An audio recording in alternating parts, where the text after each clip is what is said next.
2 minutes, 45 seconds to go on the master clock. Work together. Good. Come on, guys. 6 and 3. Take care.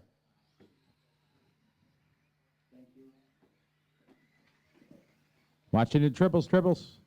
Under the bridge. Okay.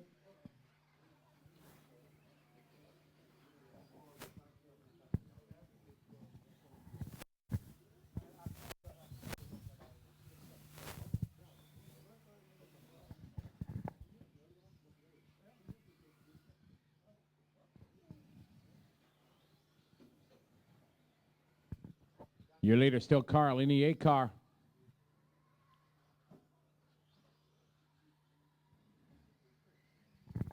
Second spot, Jonas in the 4. Car fast lap 32.8. 34.5 for Jonas. Stein at a 34.1. 34.5. 33.4 there for Sebastian. Dietmar at 34.5. Milos at a 34.3. Got about 1 minute to go, drivers. 1 minute to go. About a minute 30 on the master clock.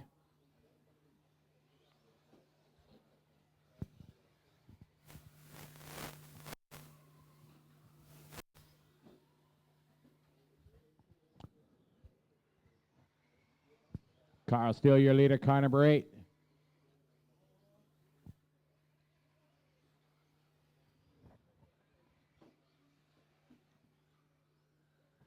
Eight, 3, 4, 5, 1, 9 is the order. 1 minute to drive. We got 1 minute, drivers. 1 minute to go. 1 minute to go. Group 3 should be through technical inspection. Group number 4 start going to tech.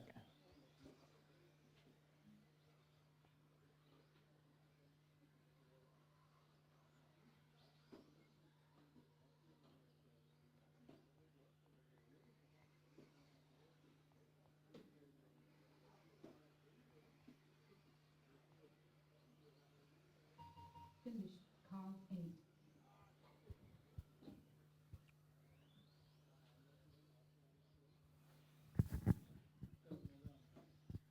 Bartek.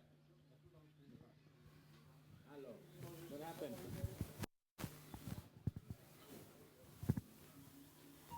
4.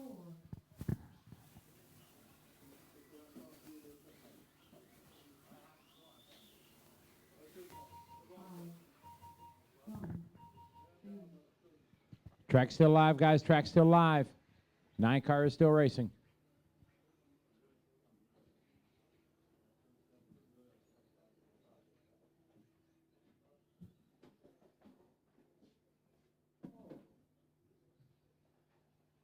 And that is time. Car going to win that one, 9.501. Sebastian, 9.502. Jonas, 9.516. Dietmar, 9.518. Stein, 9.522. And Milos, 9 laps, 5.34. 9 laps across the board for group number 2. Group number 3. You guys are up.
Starting grid again, 2, 3, 8, 5, 6, 9, 7, 1, and 4. Good luck, drivers. This is group number 3.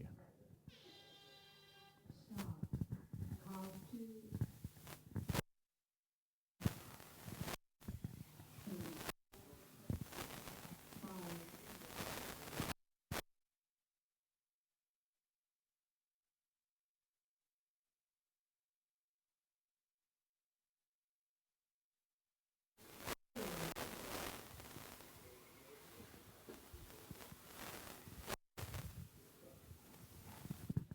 All right, good luck, everybody. This is group number 3, round number 1. Watch it on the backside triple, guys.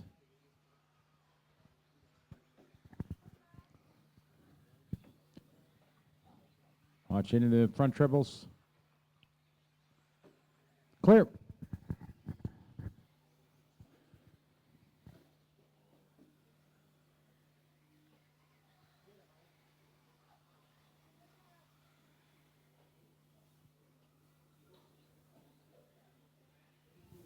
All right, lead lap number 1, going to be Thomas Berg in the 9, Magny Kubovic in the 6, Andre Welker.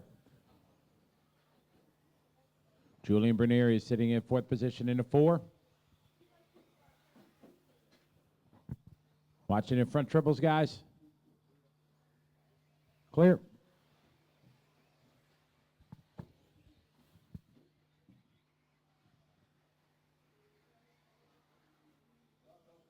Yeah, it's group number 3 on the track. 4 is up next. 4 is up next. Work together, guys. Wide in back triples. We got a mess. 4 cars crash. Watch it in the back triples. Yeah, good marshaling. Nice. Job, Carl.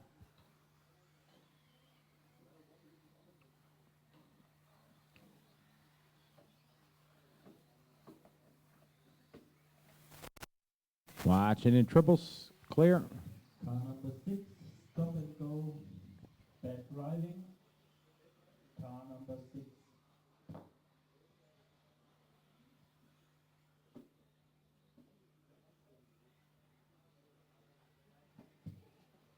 Go. 3 minutes to drive.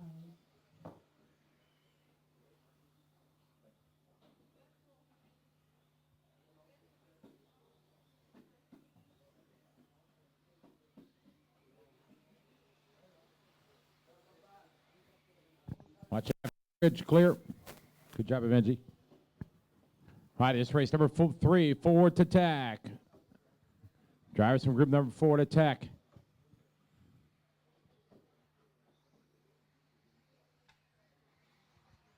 Your leader right now, Peter in the 2, Andre in the 3, Julian in the 4, Magni in the 6, Boer, Berg, Aguirres, Andreas, and Mario.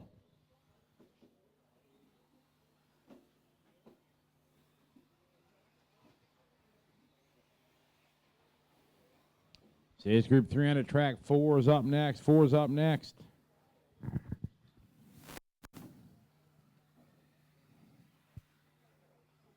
Peter continues to be a leader. Car number 2.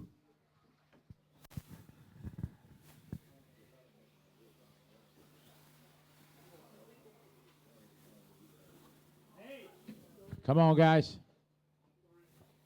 Quiet on the driver's stand, guys.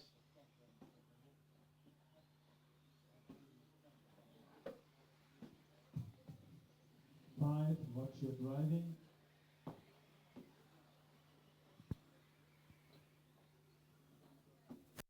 Peter still your leader in the 2, Andre in the 3, Julian in the 4, then Magni, Thomas, Aguirres, Andre, Tomas, and Mario.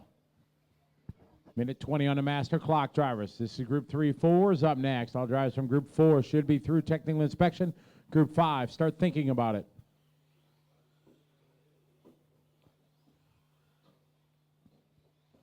Later, continue to be Peter in the 2, clean track in front of him. 1 minute to drive. 1 minute, guys. 1 minute to go.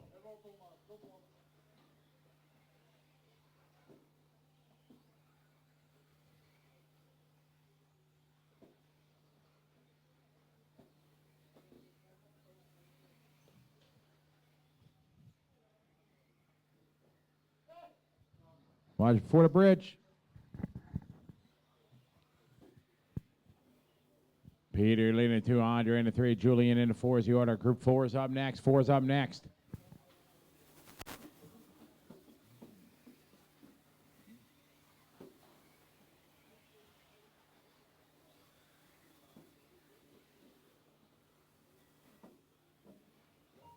Finish. Car 2, 3.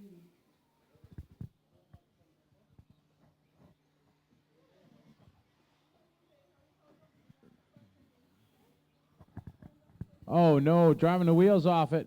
Please. Thank you, 9. 5.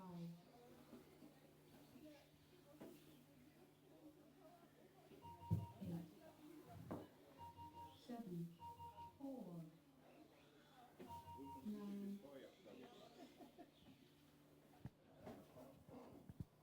Track still live, guys. And it is time. Peter going to win that one, 9 lap, 5:05. Andre, 9 laps.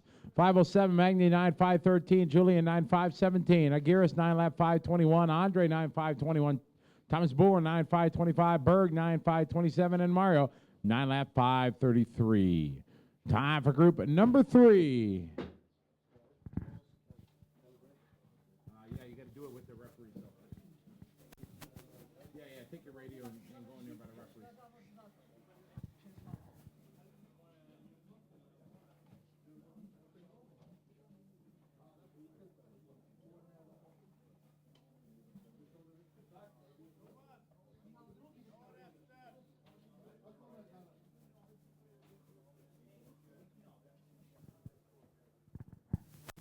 Stand by, driver, stand by. Hey,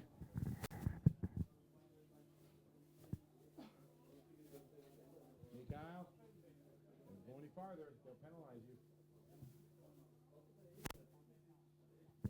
Track is open, go. Little help coming out of the pit lane. Thank you, Mr. Bolger.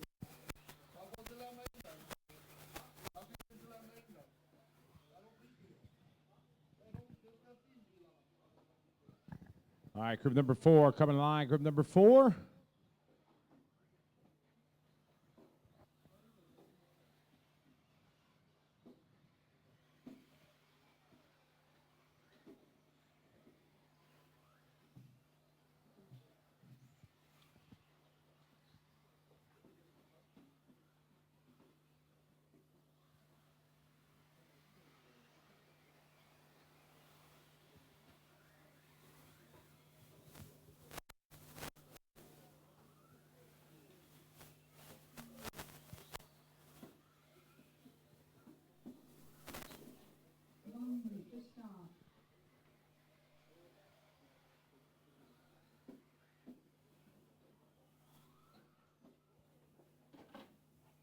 Cars to the starting grid, please.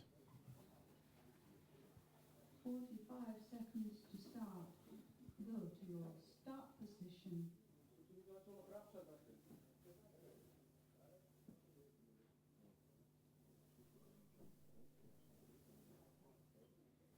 30 seconds to start. Start order. Car 4, 9, 8, 3, 6, 1, 10, 2, 5, 7.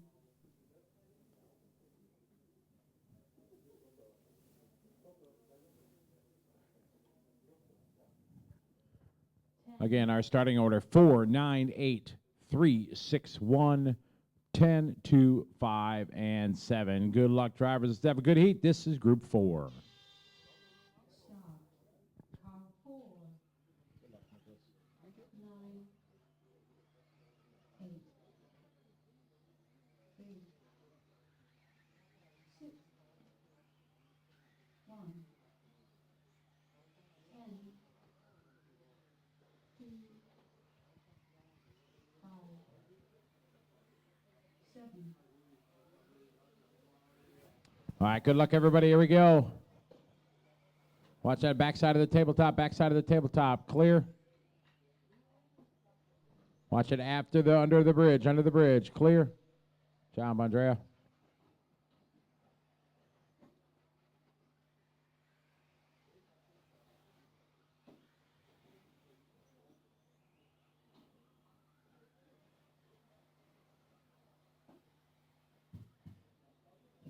cars and watch for faster cars on the track.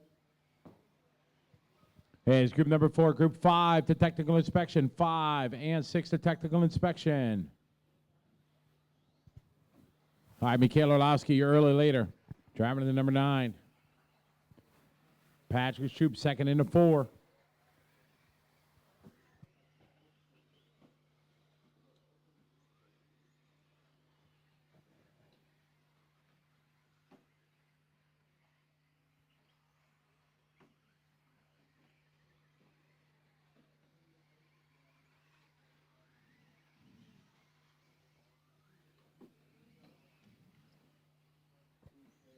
Work together, guys. Work together. Orlowski, your leader, 32-2 that lap. Patrick, 32-3, 32-1 for Oliver. Remember, guys, you're not racing each other, just trying to get your fastest time in.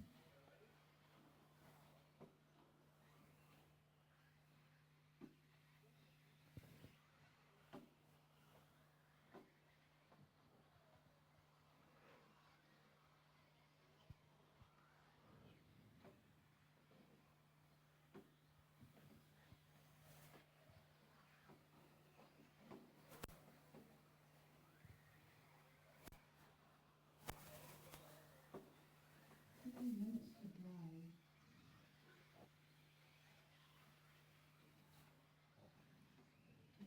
Watching triples, guys, triples. Clear.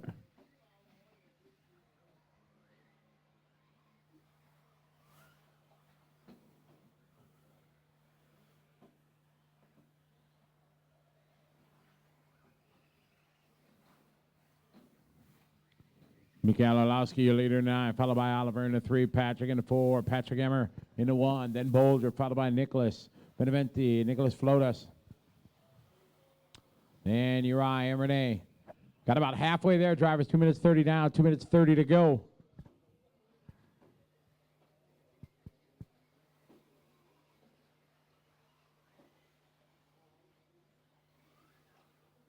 Mikhail Orlowski, your leader, into 9. Second spot, Oliver into 3, and Patrick into 4.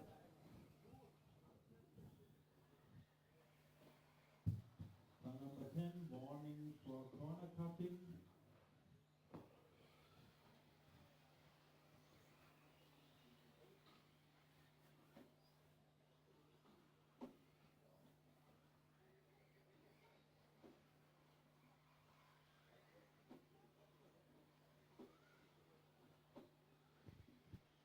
Got about 3:15 complete.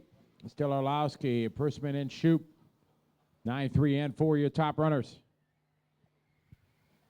This is group 4, group 5, and 6 to technical inspection.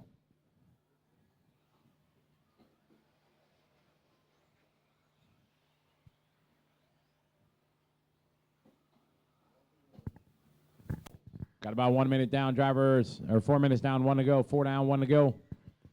Leader going to be coming up into the triples. Thank you very much. Good job there. 7 car. Excellent. About 1 minute to go. First time on some 10-lap runs.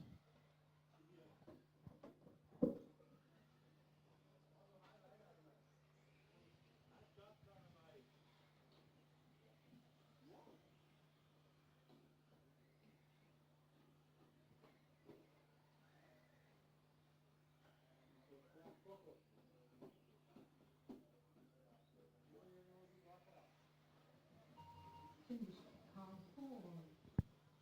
4 pulled to the corner. Thank you very much. Good job. Keep working together, guys. You're still racing. 6, 8, 1, 5,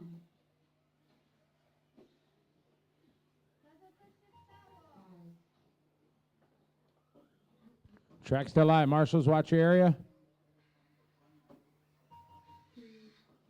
Oh, something, problem for Mikhail Orlowski here on the last lap. 10, 9,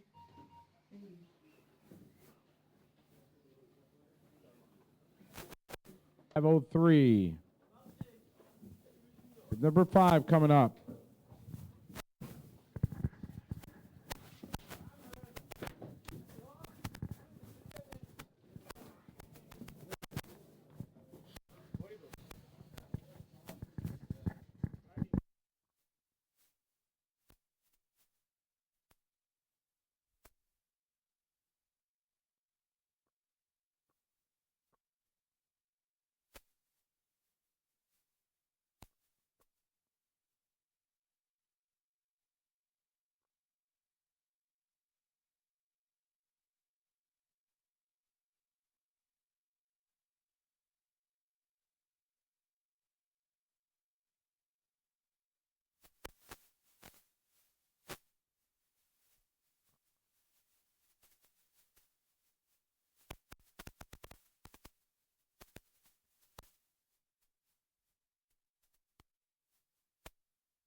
There's group number 5 coming out. Group number 6 to technical inspection.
All right, group number 5. Nicholas, come back and sit on the bench. Yeah, you can stand it up. Thank you. Good luck, guys. This is group 5. Start. Car 4, 2, 3, 9, 10, 7, 6, 8, 5, 1. All right, good luck, drivers. This is group number 5.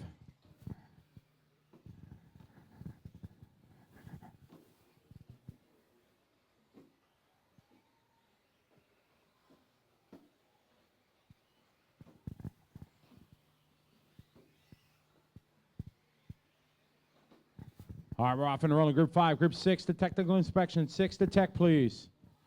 So all work together out there, guys. Give each other space.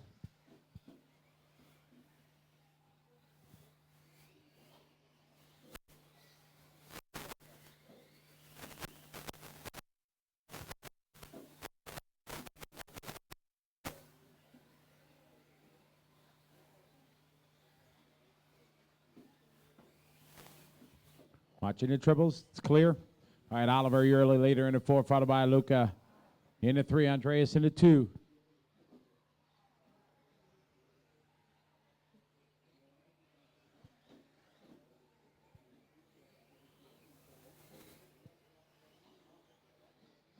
Watching in the backside triples, guy. Backside triples. Clear.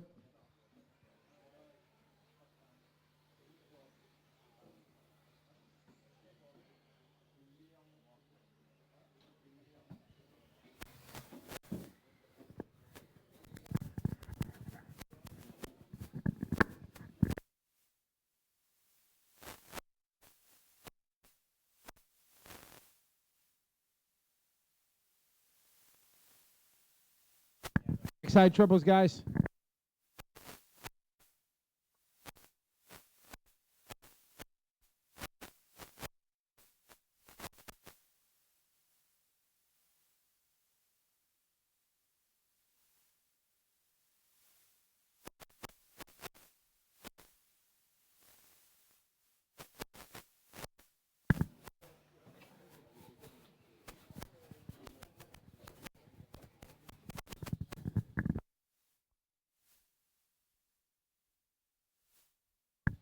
Got 2:40 to go, guys. 2:40 to go.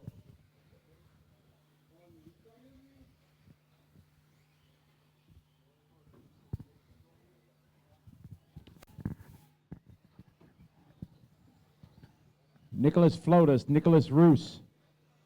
Roos. You guys switch marshal positions, please. Nicholas, go to the 8. Nicholas, go to the 6. Thank you. Go, go, go. Thanks, guys.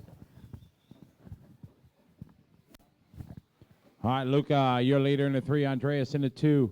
Oliver in the 4. That's where you guys will go for the rest of the day, okay? Perfect. Thanks, guys. Look at Yost out front, 10 lap 5, 20 fastest pace we've seen. This is group number 5. Watching on the backside, triple, it's clear. This is group number 5. 6 is up next. 6 is up next, should be in tech.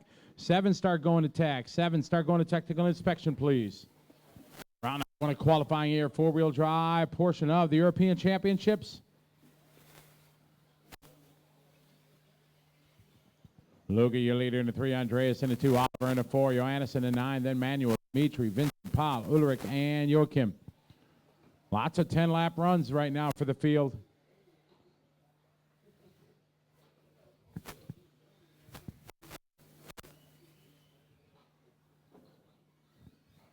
Luca, Andreas, Oliver, Johannes, Dimitri, all on 10-lap runs. Leader is the 3 car. Got 1 minute to go on the master clock, drivers. 1 minute to go.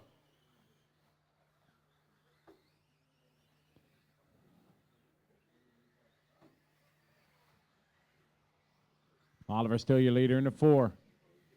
Work together, been a very clean qualifier. Leader going to be coming up on the 1 car.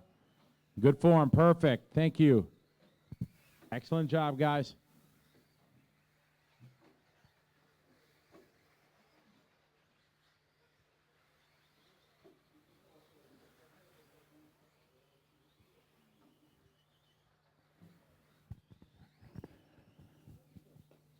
Group number 6 is up next.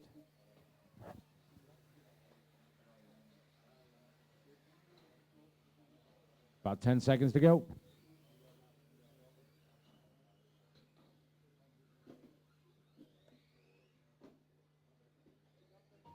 Finished.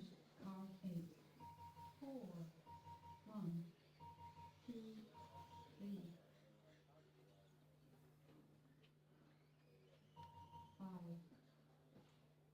Track still live.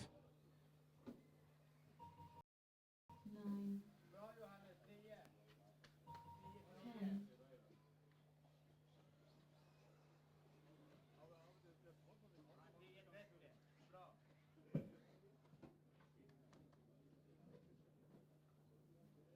Marshal 5, you have to stay in position until the racing is over.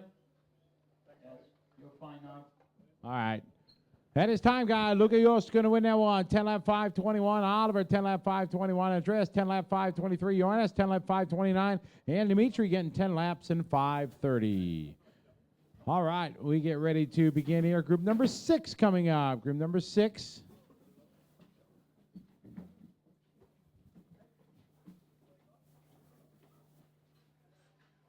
Stand by. Track is closed. Stand by.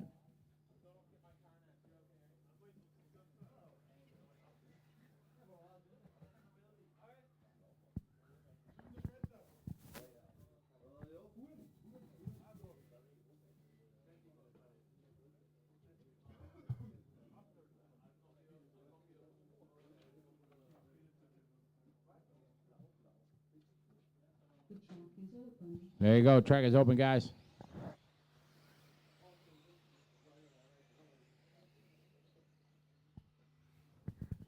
Okay, it's group number 6. That means 7 to tech, 7 to hit that technical inspection.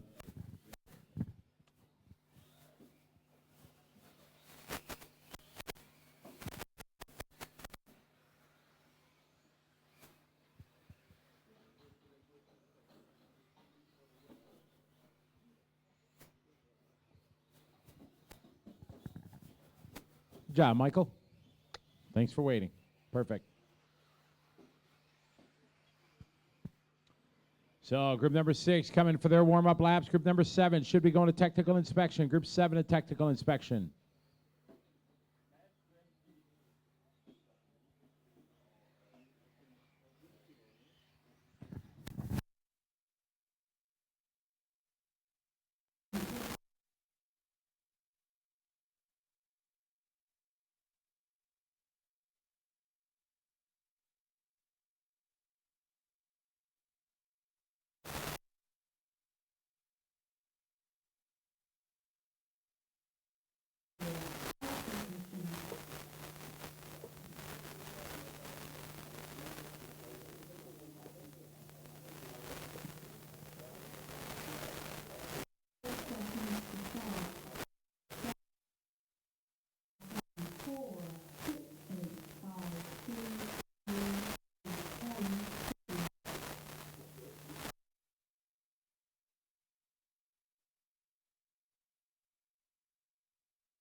4, 6, 8, 5, 2, 9, 3, 10, and 7. Good luck, drivers. This is group number 6.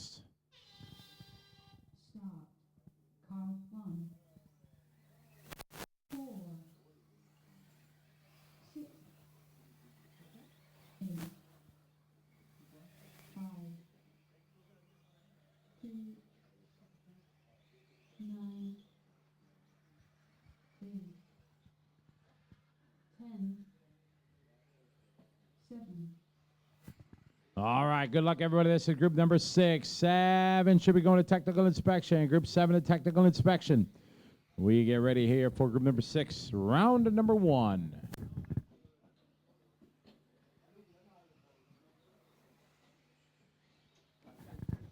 Right side straight, right side straight. Clear.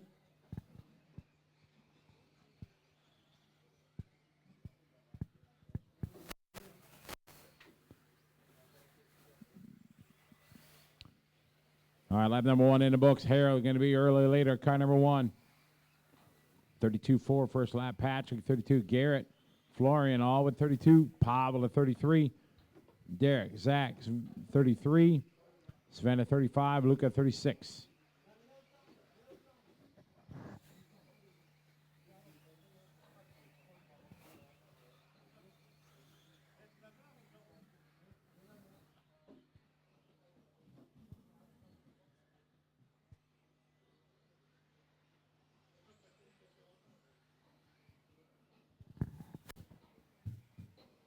All right, this is group 6. 7's up next. 7 to technical inspection. Harold Bruner, your leader. Car number 2. Patrick Vogt in the 6. And Garrett in the 4. Car number 4, no corner cutting.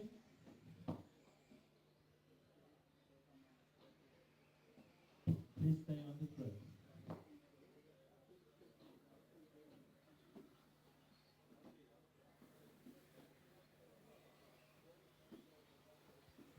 Watch it after the front triples. Front triples. It's clear.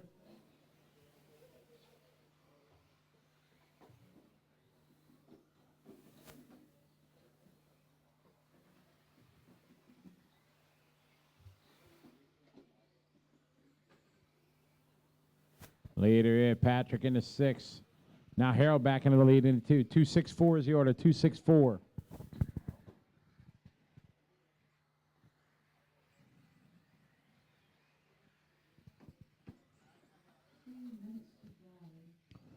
We got 2 minutes down, 3 to go.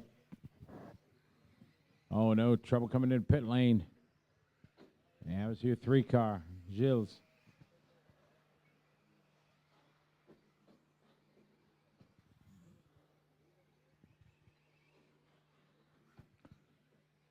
Patrick, your new leader in the 6. 6-2-4. 6-2-4 is the order.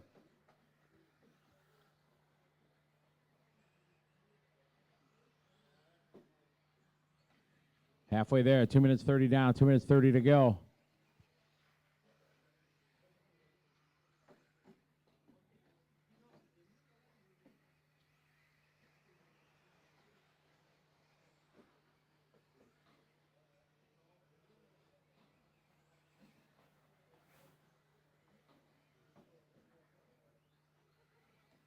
We have 2 minutes to go. Harold back in the lead in the 2 car. Second spot, Patrick in the 6. Garrett in the 4. Sven in the 1. And then Derek in the 10. Work together, guys.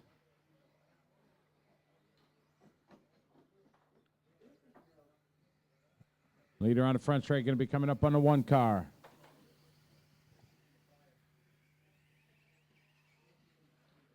Oh, this is going to hurt. Oh, watch it on the backside. Backside tabletop.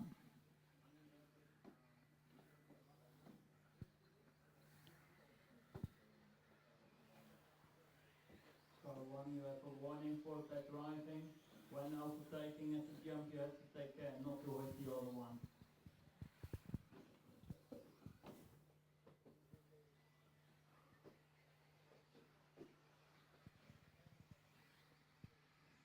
Got about 30 seconds to go, guys, for most. 1 minute on the master clock. Harold back into the lead in the 2. Patrick in the 6. Ven in the 1. Garrett in the 4. Derek in the 10. Florian, Zach. Race 7's up next. 7 should be through technical inspection. 8 start going to tech.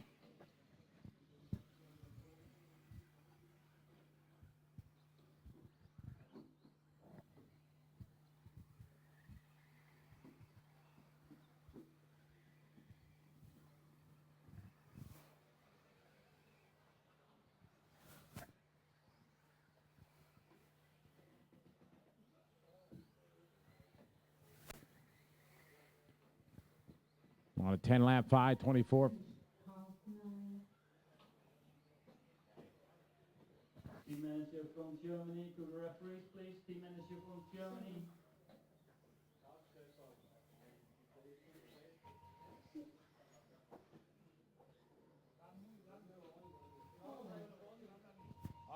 Off the track, mechanic. They were still racing. I know, but I don't want him to get in trouble or penalized. All right, that is a race, guys. 10-lap 5:24. Harold Bruner. Austria. Harold Bruner going to be your winner. 10-lap 5:24. Patrick 10-5-25. Garrett 10-5-32. And Sven 10-lap 5:45. Group number 7 is next.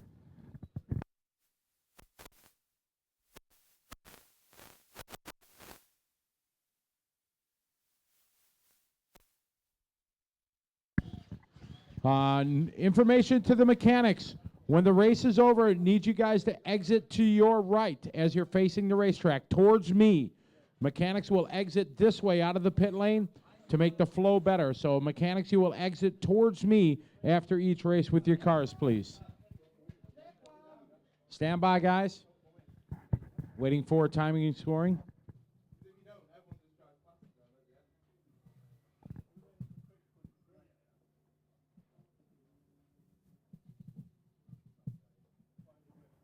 Track is open, guys. Track is open. So a reminder, mechanics, you will exit out of the pit lane towards me, towards this way.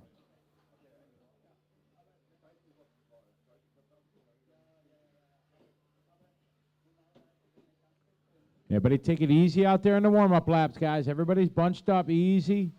Give each other space.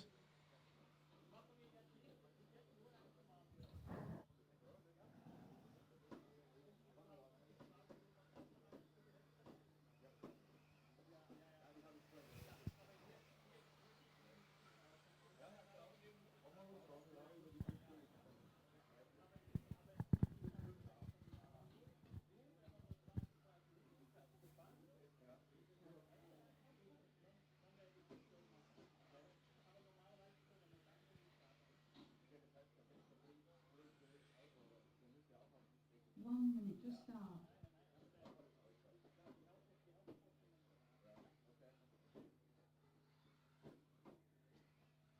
Cars to start, please. 45 seconds to start. Go to your start position.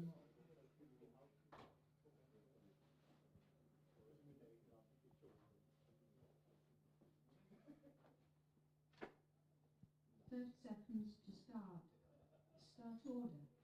Car 2951 10 8 6 4 3 7.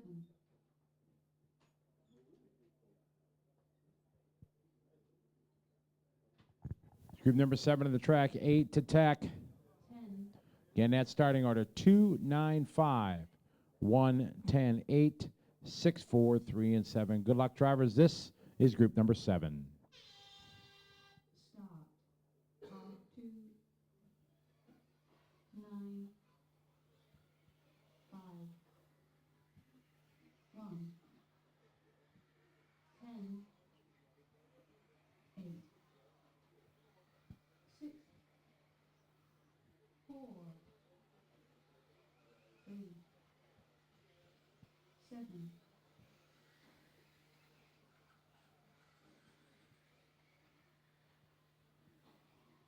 All right, we're off and rolling. Group number 7. Group number 7 on the track. 8 should be going to tech. 8 to tech.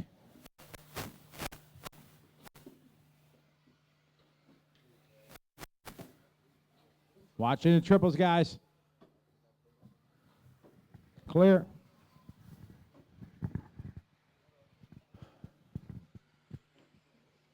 All right, lap number 1 complete. Nicholas Manson, your leader in the 9, followed by Marcus Priota in the 3. Lucas Stadler in the 2. Then Peter Siller, followed by Gunnar, Chris, Mark, Sami, William, and Dominic. Watch it after the backside triple. Clear.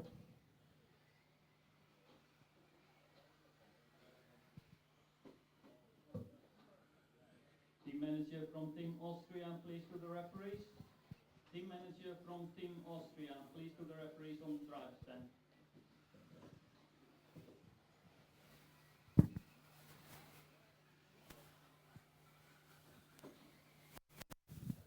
Lucas, your leader, 2, followed by Nicholas Manson, 9. So Stadler and Manson up front. Mark Pitch is in 3rd into 5. 295, your early leaders here. Group number 7, 8, and 9 to technical inspection. 8 and 9 should be going to technical inspection.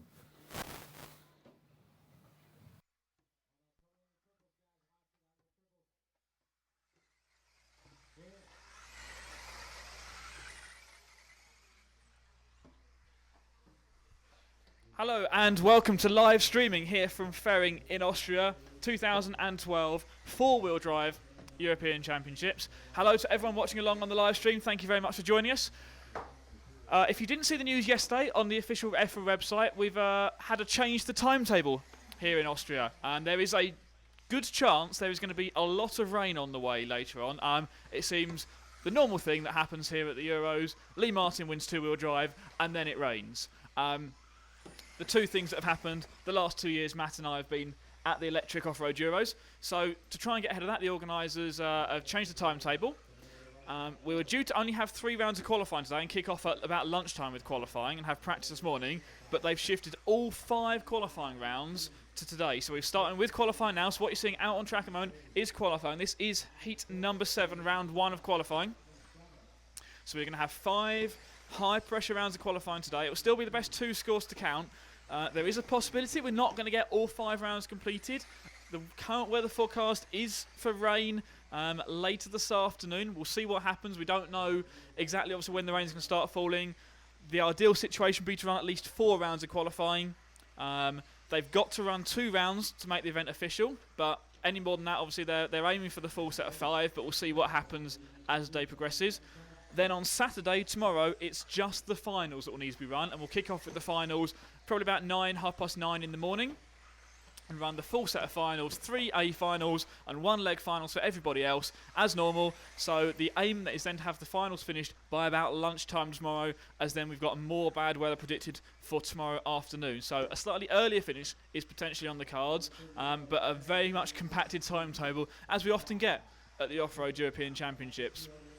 Now that's changed the timetable, and the issue with rain, of course, isn't to protect the cars or anything like that. The cars can run in more or less any conditions, but it's really to look after the safety of the marshals.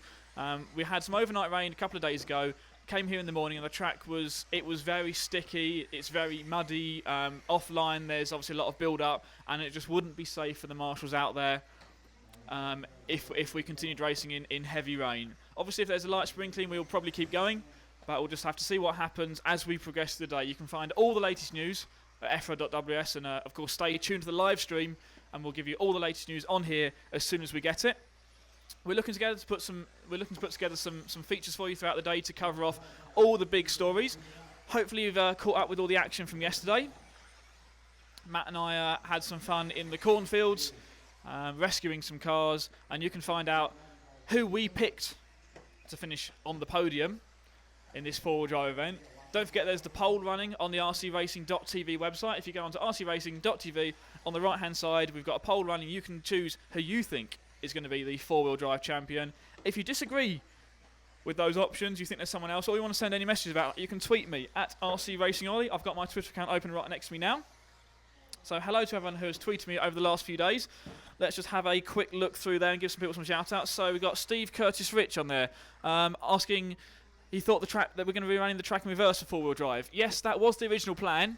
However, on the morning of four-wheel drive practice yesterday, the organisers made the decision to keep running the track the same way around. We'd had a lot of overnight rain then as well. The track wasn't in good shape. We didn't want to run the other way around and risk cutting it up in worse places. Some of the jumps aren't ideal going the opposite way opposite way around the track. The track worked really well in two-wheel drive, so they've decided to keep going this way around the track. Obviously, the cars are very different, so lap times are much, much quicker in the four-wheel drive class. We're down into the 30-second lap times for the top drivers now. 30.0 was the best lap yesterday in the practice rounds, and that was set by Britain's Darren Bloomfield. Who else we got going on there on Twitter? We've got Josh Short, hello to you. And Anthony White, hello to you from Phoenix in Arizona. So you're probably not up now. It's was going to be about 3 o'clock in the morning in Arizona, so maybe you're still up from the night before. So if you are and watching the live stream, hello to you. If not, I'll try and remember to give you a shout out later on. So hello to anyone watching wherever you are around the world. Doing checkered flag racing. And also, don't forget, you can also get involved on the live stream as well. I want to say hello to Checkered Flag Racing as well, who's commenting on the live stream there. And what a surprise, DC is up and about already. Dave Church watching us online, not doing any work for about the 7th day in a row. Hello to you, Dave. Who else we got on the live stream, Matt? Ben 1. Hi to you. There we go. Matt watching the live stream at the moment, just getting all of that and set up. Vitamon 1, who is in Austria, but watching the live stream 2. Hello, Vitamon. And Vitamon also asked, what's the weather doing down here? Well, at the moment, I can tell you, we're standing here in shorts and T-shirt, and I wish I'd bought a jumper today. It's a little bit colder, nowhere near the 30-something degrees we've seen over the two-wheel drive event. Matt, what do you reckon the temperature is out there? The temperature is pretty... I'd say this is summer in Britain kind of weather. There we go, summer in Britain. The rain. So summer in Britain minus the rain, which we'll of course get probably later this afternoon, so it'll be very much like a British summer's day here. If you're not from Britain, you don't know what that's like. Imagine everyone else's winter, really, I think. Yeah. Imagine being miserable, basically. Do you want a little bit of an update on the vote or the poll? What do people think? Yeah, let's have an update on the poll. Can you go and give us the update on that? Okay, yes, I can. It was Lee Martin was by far in the lead at the beginning of the poll, but now he's down to 50% of people think Lee Martin is going to win tomorrow. Jorn Newman is creeping up with 33% of people thinking he's going to win. Hooper Honegal, 1% of you. David Ronnefelt's doing slightly better, but Miguel Matthias and Darren Bloomfield, people don't really think they're going to take it. So your wild cards were truly wild, Ollie. Well, they might be, but who are the people that topped practice yesterday? It was Jorn and Darren Bloomfield. So I think there's some pace in those cars yet. And, well, that was only practice. That counts for absolutely nothing. We're kicking off with qualifying. This is Heat 8, about to get started on the track at the moment. So let's have a little catch-up on who's out here in Heat 8. Thomas Hollicky is going to be the first car off, car number 2. Julian Fermenton, car number 10, will be off second. Jesper Rasmussen, car 5, will be off third. Jesper's had some great results. Only really been racing the last 3 or 4 years at this sort of top international level. We were there for his first Euros in Traiskirchen near Vienna 2 years ago. He was racing that event, finished quite a long way down the order in both two-wheel drive and four-wheel drive. Then last year in Pau in the south of France, he was midway up the order, and this year certainly creeping well into that top half. Certainly possibly one to watch for the future. I spoke to the section chairman Paul Worsley. He was been very impressed by that young Denmark driver, someone to watch in the future for sure. Someone to watch in the present though, Ben Jemison, car number 6. If you did watch our video yesterday, that was Ben's car I ended up having to rescue from the middle of a cornfield. So thank you very much for Ben for letting us use his car for that and put it in the cornfield in the first place to allow us to rescue it. Matt, anything else going on the live stream at the moment? Not a lot. Thanks to everybody for joining us. People just discussing different ways of looking at the weather in Austria, as if our description wasn't enough. They want proof. Well, there's proof with the picture. You can see Paul's fairly murky shot there. That's not because of his camera work. No, that's actually because of the weather. I have asked him to clean the lens. He's done so, and it still looks just as bad. So, what can we say? It's just grey and dull. But not here inside our commentary box. It's not grey and dull in here at all, is it, Ollie? No, not grey. It's, in fact, you'd have to describe it as quite colourful. In here, it's all the action is going on right up in the commentary box. We've already had to clear out a large number of bottles. You would not believe the number of drinks we have got through in the last few days up here. And rather disappointingly, it's not been me that's been having alcoholic drinks. I've been having Coke and water. Yes, Ollie, you've been very, very sensible, professional to the letter. You've really been following the strict guidelines that have been set in place and the expectations for us, and we've enjoyed doing so. You mentioned all the bottles we've consumed. We should say thank you to the event hosts, shouldn't we? The Wendlers. Oh yeah, absolutely. Mario and Volta Wendler, essentially they've built not just this track, they've built the pits, they've built the rostrum, they've built everything around this local area, it seems, all by hand. They've been working super, super hard. This facility has been completely transformed in the last week or so. You say by hand, they did also use a steamroller yesterday. Yes, you particularly enjoyed that. You in fact, you asked if you could have a go, didn't you? I did. And what was the reply? 9. There we go. And if you don't speak German, that means no, don't be stupid. So Matt been sent back to his corner. I came back at 9 o'clock and it was still 9, so... There we go. Not sure what to follow with that, so we'll get back to on the track action now. Thomas Holicki in the number 2 car out in front. This is heat number 8, round 1 of qualifying here at the 2012 four-wheel drive European Championships. Julian Fermenton running in second spot and Patrick Coles running in the third. So the race leader, the number 2 buggy, out on track at the moment. This is round 1 of qualifying, the first chance for the drivers to get a score on the board. We're not sure about the weather, so they want to get a good first run in here, and that is exactly what Thomas in the number 2 car is doing. It is the bright yellow and green car. He comes across the triple jumps now in front of my commentary box, round the last hairpin and onto that front straightaway. Car number 2 out in front. And just to show you the difference between the speed, this is already on pace for a good, solid 10-lap run. Remember, it's only really the A final drivers were doing 10-lap runs, and some of the B finals were just scraping onto that 10th lap in the two-wheel drive event. And this is heat number 8, so we've still got 3 more heats of qualifying, 30 drivers. Seeded above these drivers, the top 30 drivers spread randomly sort of across the top 3 heats. So potentially 30 drivers. We could be looking at 11 lap runs for the top guys. And something definitely to keep an eye on is this triple jump right here in front of the rostrum. The cars obviously with more power, more grip, a bit easier to drive, the four-wheel drive cars, but that just means you have to drive them even faster in order to get the good times in. So still need the driving skill, still need the commitment in the corners. But keep an eye on the triple jump right in front of the camera position here, because you'll see when we get towards the top heats that there's a number of drivers who I think are going to be clearing all 3 jumps in one move. So at the moment, these drivers still taking it like we saw in two-wheel drive, with a double and a single, landing in that little patch of flat land between the second and third jumps, just allowing time to get the car squared up before running onto that third of the triple jumps. The 3 fingers we spoke about in the two-wheel drive event, the low triple jumps on the corner at the far side of the track. Not so much finishing four-wheel drive. The cars obviously, as I say, we've got more grip. It's a bit easier to drive across that jump there, as the track's compacted down as well. Still quite damp, as you can see from the racing surface. We haven't got the blue groove appearing that we had in two-wheel drive because of the weather we've had here. It was very, very wet when we started practice yesterday, so the organisers threw a load of sawdust down the track to soak up the water. And that did a great job. It kept the track raceable. It allowed us to have a whole day of practicing yesterday, and now we can kick off with qualifying this morning. So last few seconds, Thomas from Austria, the number 2 car out in front. He is on his 10th lap at the moment. Julian Fermenton, the number 10 car from France, running in second. So this is the last lap for these drivers. This is heat number 8. Heat 9 is out next, and as we can move on from this heat, we really start to step it up in terms of the driving skill, in terms of the speed, and probably in terms of the crashes as well. The guys will be pushing it like there is no tomorrow. They don't know how many runs of qualifying they're going to get in, so it is a case of make it count every single time. So this is heat number 8 finishing now. It's going to be Thomas Holicki taking the win. 10-lap run, 5 minutes 23.1. Second, Julian Fermenton, a 10-lap run, 5:27. And third for Andreas Daving from Norway, nipping third at the end there. 10 laps, 5:28.1.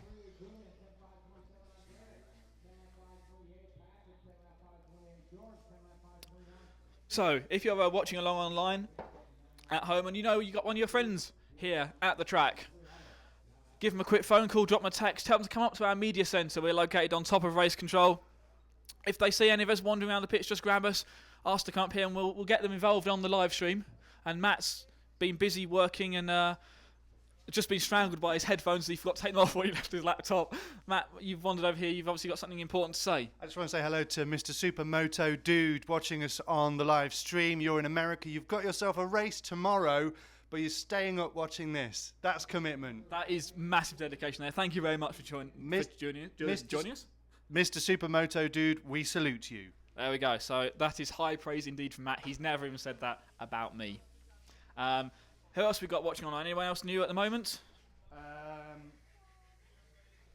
There's plenty of new people turning up but not commenting, so keep commenting. I want to hear from you. There we go. Matt is going to be. He's got nothing else to do at the moment because we haven't given any more jobs. He's fulfilled all his tasks for this morning in removing all the bottles and bringing us new drinks. So now we've just got him. Basically, he's now watching the racing on a laptop despite having a window in front of him where he could watch the live racing. So, in fact, he's choosing just to watch it on video, just like the rest of you. Let's have a look at my Twitter feed as well. All these new followers on here. Someone say hello to Scott Walker, Mikey Owen. Hello to you. And Steve P as well. Hello to you. Thanks for everyone who's following me on Twitter. Sorry if we don't read all your messages out. We do read all of them, and we'll try and get as many of them featured in the live broadcast as we can. Hello to Nathan Rawls as well. He says awesome coverage of all of this. He's really enjoying it. Thank you very much, Nathan. And we really enjoy having the comments coming in from all of you guys as well.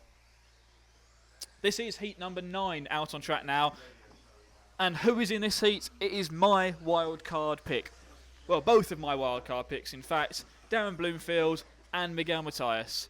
And we don't like to be biased here on RC Racing TV, but Matt and I now have quite significant amounts of money riding on our wild card picks.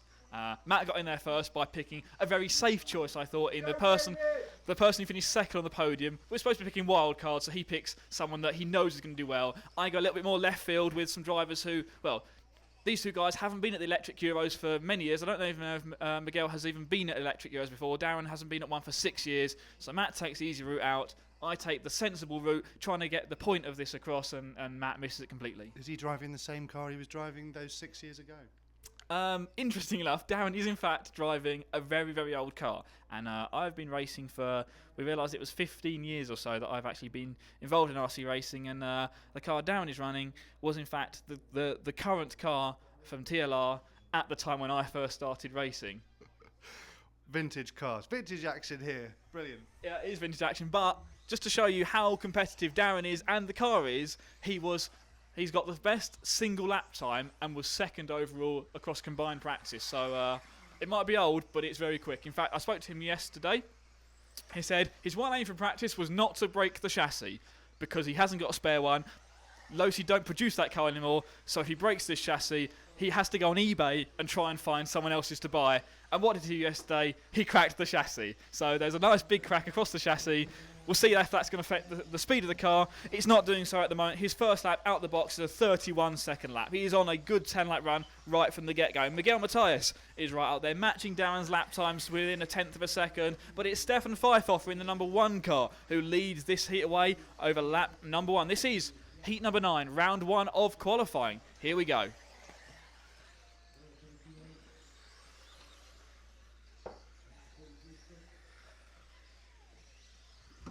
So the 1 and the 7 clearing the triple jumps now. Oh, Darren looks a bit faster, trying to find a way past Stefan there as they come down the front straight, onto the back straight, across the ski jump at the far side of the track, then onto the massive tabletop. 4-wheel drive class, clearing that nicely, landing on the down ramp, keeping the cars nice and square in the air. Darren nits up the inside at the hairpin. Stefan lets him go. Referees up on the rostrum, of course, giving the driver some direction. Darren slides very, very wide as they go across the stone section of the track. Up across the bridge on that rubber landing mat on the far side. Into this infield section, across the triple jumps now. The 7 car Darren Bloomfield now out in front, but clips the hairpin before the timing line. The 1 car, Stefan Pfeiffer, retains the lead at the moment. And now it's Miguel Matias in the 9 out in front. So Matias leads this race, Stefan in second, Philip Stocker move up to the 3rd spot, Karismel up to 4th, Darren Bloomfield dropping down to 5th place. It's all going wrong for me. Matt is cheering in the corner of the commentary box. There we go. If you didn't hear that, that was Matt cheering. He sounded as enthusiastic as I've ever heard him sound. Back into this race action though is Miguel Matias. The number 9 car, the all-white car, yellow wheels, just coming around the last hairpin down the front straightaway. That is the race leader in this heat. He is on for a solid 10-lap run. He's looking at a 10-lap run in 5:13. Let me just go back to my other timing screen and pick out the current best time we've had in this round. So the number 9 car of Miguel, the all-white car, is the race leader in this heat. He comes across the bridge in the middle of the track through the infield section. He is coming around onto the triple jumps now. He clears them double and then single around and across the timing line once again. Miguel Matthias out in front, Stefan second. Darren works his way back up into the 3 spot. Best time in qualifying so far today is held by Lucas Stadler, Austrian driver. Sets the best time so far, a 10 lap in 5:19. And we have got 1, 2, 3, 4, 5 drivers in this heat looking to go quicker than that current best time. Matthias leading this one, Stefan in second, Bloomfield in the 3rd spot, Philip Stocker in 4th, Carasamella in 5th. Those 5 drivers are looking to put a new TQ time on the board. It's the 9 car. Miguel Matthias out in front as Darren Bloomfield rolls it on the infield section. He goes across the 3 fingers. The corner that I said was now nice and easy in 4-wheel drive has caught out my wild card pick. So the 9 car of Miguel out in front.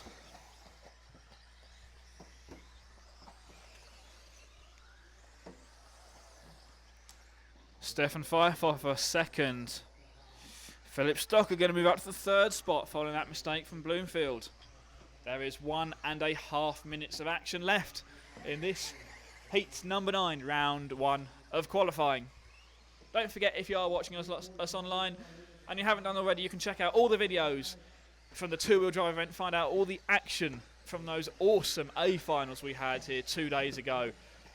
Seriously great racing, some of the best electric buggy racing I have seen. Great stuff, and it's now going to be, we get to the final few seconds of this race, Stefan Pfeiffer in the 1 car takes over the lead in this heat. Paul shouts to me, where's that? And I'm trying to pick him out of the track. I can't see where he is at the moment. There he is, he's just cleared the bridge. The first of the 3 cars coming around the infield section. He hits the triple jumps now. I'm not going to try the colour. It's got every single colour on that car, it looks like. Down the front straight, a big bright blue rear wing on Stefan's car.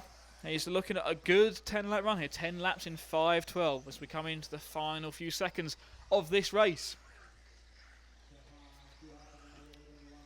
Pfeiffer in the lead, Matthias in second, Stocker third, Bloomfield in the 4th spot. Samela moves up into 4th now, Bloomfield down to 5th. These drivers are on their 10th and final lap.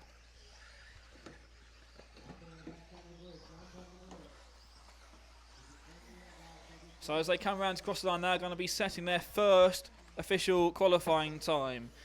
We'll wait for them all to come around to clear the line. This is super close in this heat of qualifying. We're not sure what the finishing order is going to be. Let's let them complete these lap times.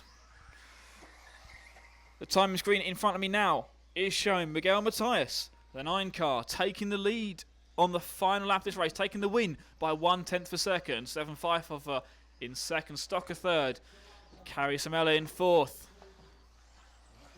And Darren Bloomfield having an awful, well, I think we're going to have to recheck that lap time down there because he's got a 1 minute final lap. So he may have missed the timing loop on the previous lap. But Darren currently shown down in 9th place. So we'll have to check that one out.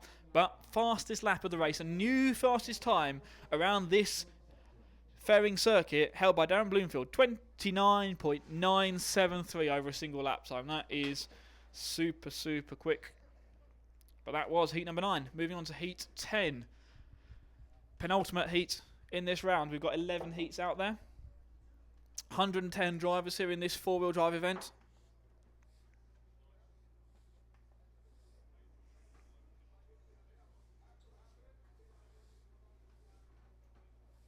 Hello to Marco Stetler. Just followed me on Twitter. Hello to you. Thanks for joining in.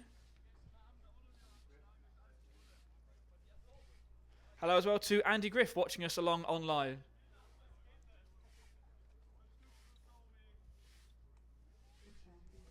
So marshals get to work sweeping the track. So these cars going out there starting to loosen up that top surface. We've got lots of dust and the dirt loosening on the very top, and we want to keep that dust off to prevent the track from breaking up too much.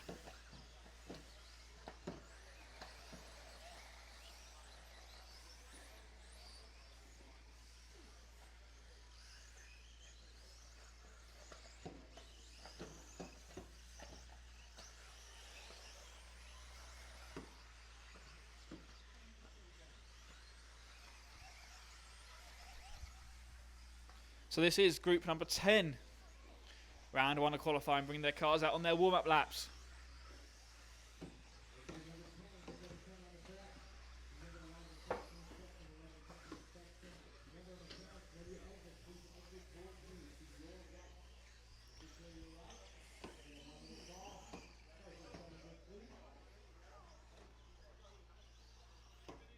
So let's have a look at what the current standings look like at the moment, with 2 heats left to run. Matthias currently has the fastest time, 10 laps, 5:12.5 from Pfeiffer Stocker. Yet Bloomfield has had a correction applied to that time from previous heat, so I can confirm Bloomfield's official time from that first round of qualifying puts him 4th at the moment, 10 laps in 5:18.0. So this is heat number 10, ready to run. 20 seconds to start. The first car off is going to be the 3-car super popular Hupo Honigel is going to be off first. Patrick Hoffer off second. Neil Cragg, the 6-car, will be off third. Then Cockerell, Schultz, Strom, Vidal, Troner, Johansson, and Sitensky.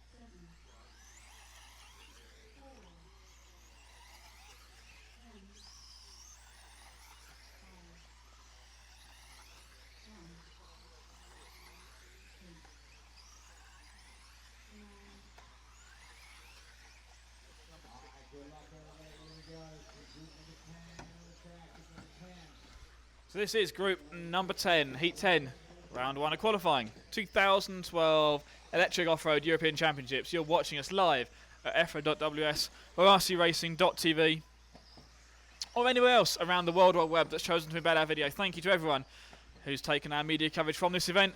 Hello out there to Neo Buggy as well. Matt loves Neo Buggy. We all love the Neo race, but this isn't quite like the Neo race. It's dirt, but it's warm. Yeah, Phil Mortstead is the coolest man in RC. There's no doubt about that. There we go. What about me? You're the coolest boy in RC. Thanks, Matt. So, heat number 10, out on track. It is Hupo Honigel in the 3-car out in front of this heat. Durango driver from Austria, Vienna in Austria. 2 years ago, we were at his home track. This is almost a home track for him. It's about an hour and a half away. He comes around the infield section and clears the triple jump in front of our commentary box. The blue and yellow and white car number 3, LRP powered machine out in front. He is on for a new fastest time of the meeting. 10-lap run going on here. Current predicted time is a 10-lap 5:09. If there is one man who knows about electric buggy racing, it is going to be Hupo Honigel. He has won so many European titles. Even he can't remember how many it is now, but it's an awful lot. Something like 6 European titles he's got. Down the front straightaway he goes one more time. On the back straight and then hitting the ski jump at the far side of the track. Out in front, the Austrian driver clearing the big tabletop jump on the far side of the track. Behind Hupo, it's going to be the 7-car, Tom Cockerell running in the 2nd spot. Neil Cragg, the 6-car in the 3rd spot. Then Petri Strom running in 4th. Tom Cockerell driving for Schumacher, British driver. Now a Schumacher engineer after being a long-time racer. We spoke to him yesterday, talking about designing a car, designing parts for cars, what it's like to actually see other people racing your designs around the racetrack. If you haven't seen that video, you can check it out at EFRA.ws. Not right now, after this heat. And in fact, what Matt's just said, we're going to play it into the live stream at the end of this round of qualifying. So you haven't got long to wait if you want to see that. We chat to a load of the drivers who not only race cars, but make parts, or in fact make complete cars. So thanks to everyone who's got involved with that over the last few days. We've been putting that together. And thanks to everyone for giving up their time, losing some time of working on their cars to chat to us and also help them promote their brands as well. But that's the 7-car of Tom Cockerell around the infield section, hitting the triple jumps in front of me now, landing, double and singling them, round the hairpin and down the front straight once again. The 7-car of Tom Cockerell was running the 2nd place but has now been passed by fellow countryman Neil Cragg, former world champion in the 2-wheel drive class. The number 6 car moves up into the 2nd spot. Neil Cragg going under the bridge in the middle of the track. Round the paved hairpin now, back over the top of the bridge. Through this infield section he goes. His team associated buggy powered by LRP and Raridi across the triple jumps now. Lands it nicely round and across the start-finish stripe one more time. We are 1.5 minutes remaining in this heat. 1.5 minutes left. Hoopo out in front, leading Neil Cragg by about 1.5 seconds.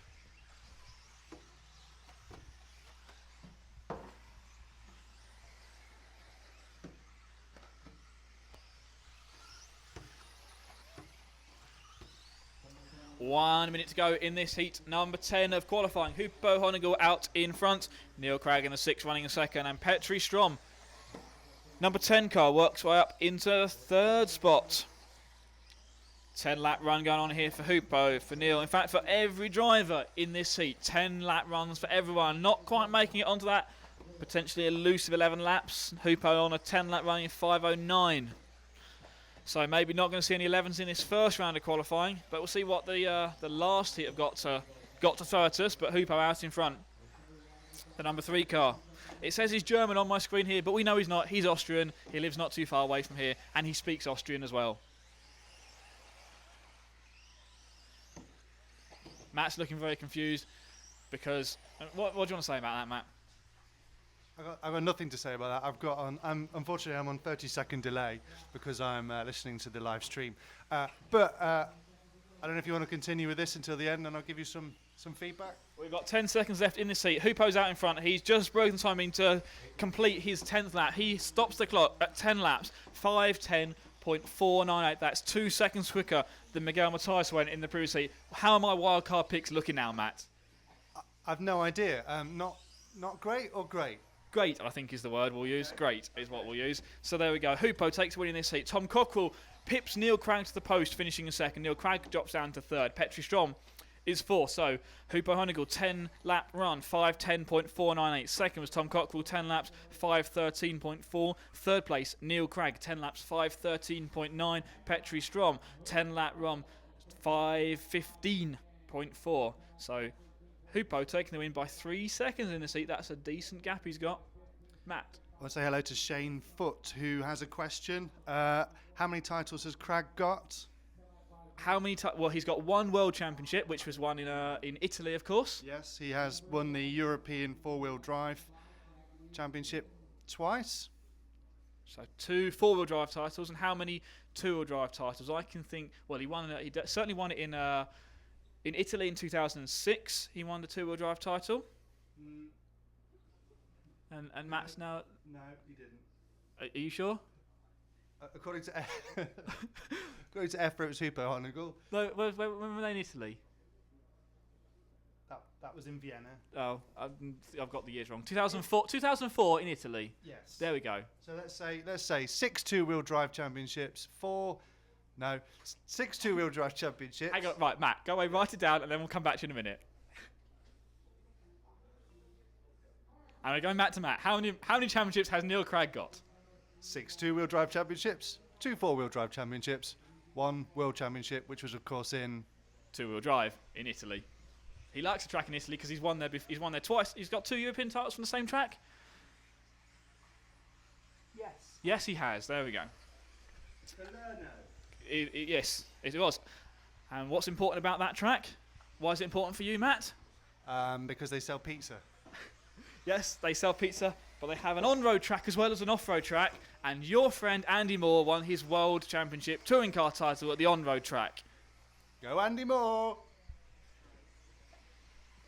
Hello to Andy Moore if you're watching. Matt doesn't think you are. Hopefully you're off testing or doing some work. Hello to Aerodyne Mag on YouTube, asking, is David Ronnefalk driving 4-wheel drive? Well, of course he is. Yeah, of course he is. Just to make it even more confusing, we filmed David Ronnefalk all day yesterday, and he had one of the One Colour Wonder bright yellow body shells. He's now changed body shell to his multicolour. It's yellow, red, white, green, see-through, some more yellow, a bit of blue in there, some black. Hello to City Monster. He has 2 things to say. Number 1, he says that the yellow car is going to win. There isn't a yellow car in this heat. Yeah, I'm not sure when he posted that. I think it was in the last heat. He also asks, where are the drivers standing? Well, if you tune in tomorrow, you will definitely see them because we'll have a different camera position for our live finals coverage. Yeah, the driver stand is about 100 yards to my right-hand side. So where you're watching the camera, you're in the first or last turn, that hairpin. At the other end of towards the other end of this front straight is where the driver stand in. If you see the cars flash past the blue and white edge marker, which is the pit lane, they're just at the end of that. They've got a nice high view of the track. You can see Lee Martin looking not quite at me. He is looking down at his car. The orange and white car, first off, is going to be Lee Martin. And there's no one that likes Lee Martin more than Matt McCallum, who is now getting back to doing some serious work there and is going to Google something important, no doubt. What's he going to Google? We'll find out shortly, as Lee Martin leads away. Heat number 11, round 1 of qualifying. This could be quick, and it for sure will be important. I used the word for sure there, didn't I? Sorry, I'm not an F1 driver. Matt, what are you looking at? I want to see if anyone's going to be doing the triple. Right, talking about that triple jump.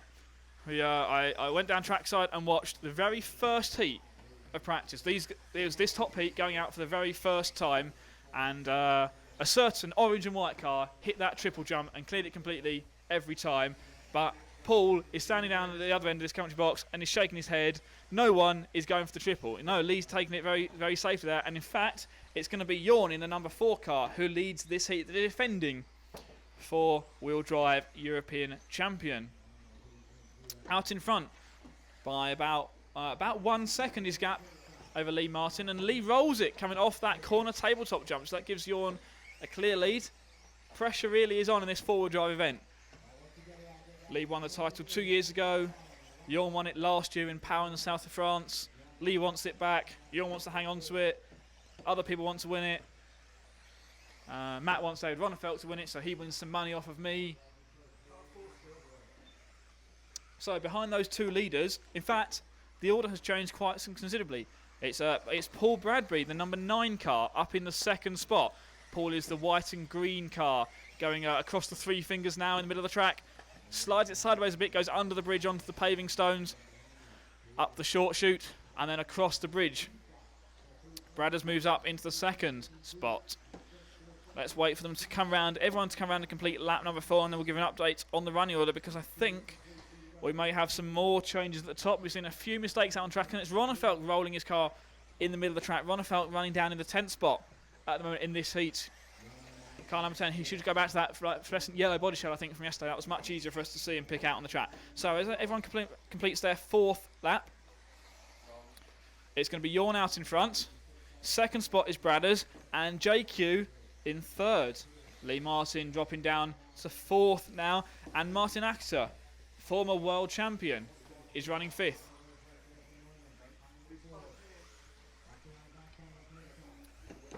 We're going to pick out now Peter Pinish, car number 2, running the 7th spot. That is the bright blue and green, bright blue and fluorescent yellow car. He comes round to clear the triple jumps now, right in front of us here. Around the hairpin and down the front straightaway. We're going to feature on Peter, so we're going to follow him around the track for a little bit now. Peter across the big tabletop jump at the back of the track, then through the corner tabletop. He comes round the hairpin and clears the 3 fingers nicely. Under the bridge he goes, onto the paving stones. Back end of the car just steps out as he runs nice and wide, carrying the speed up the short chute. Across the bridge and through this infield section. A little bunny hop jump in the middle there, and across the triples, double and single. Lands it, hits the hairpin, and across the front straight one more time. Back past the driver's stand, round the pits turn. Down the back straightaway and across the ski jump. Through the big tabletop at the back of the track and across the corner tabletop he goes. Round the hairpin one more time. He's got a bit of traffic in front of him, but he's not worrying about them. Oh, kicks it nicely across the 3 fingers and then around the hairpin. It's a good lap here we're watching from Peter Pinish. Nice and smooth. This is the sort of driving you need to keep it on your wheels for 5 minutes, taking it nice and steady, but it's got to be quick as well. Oh, there's a rolled car just in front of him there, but he comes around and breaks the start-finish right that time by moves himself up to the 5th spot those couple of laps, puts in a 30.9 that time by one of his his quickest lap in this heat as we're watching on board with Peter there. We have got 1 minute left in this group number 11.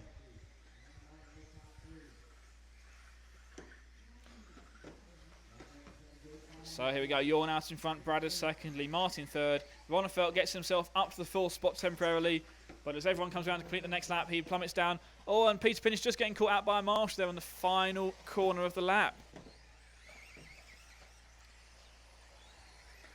So, as we move into the last 30 seconds, it's the number 4 car of Jorn out in front. Far side of the track on the ski jump. But Lee Martin's got himself back ahead of Jorn on the track. Must have had a mistake there from Jorn. This is going to be close on the times now. Lee has got about 1 lap left to pull a gap over Jorn. He needs a 1 second gap, or 2 second gap by the time he gets to the start-finish stripe. In order to take the lead in this heat, they come across the bridge in the middle of the track. Round the last couple of corners now. Across the triples.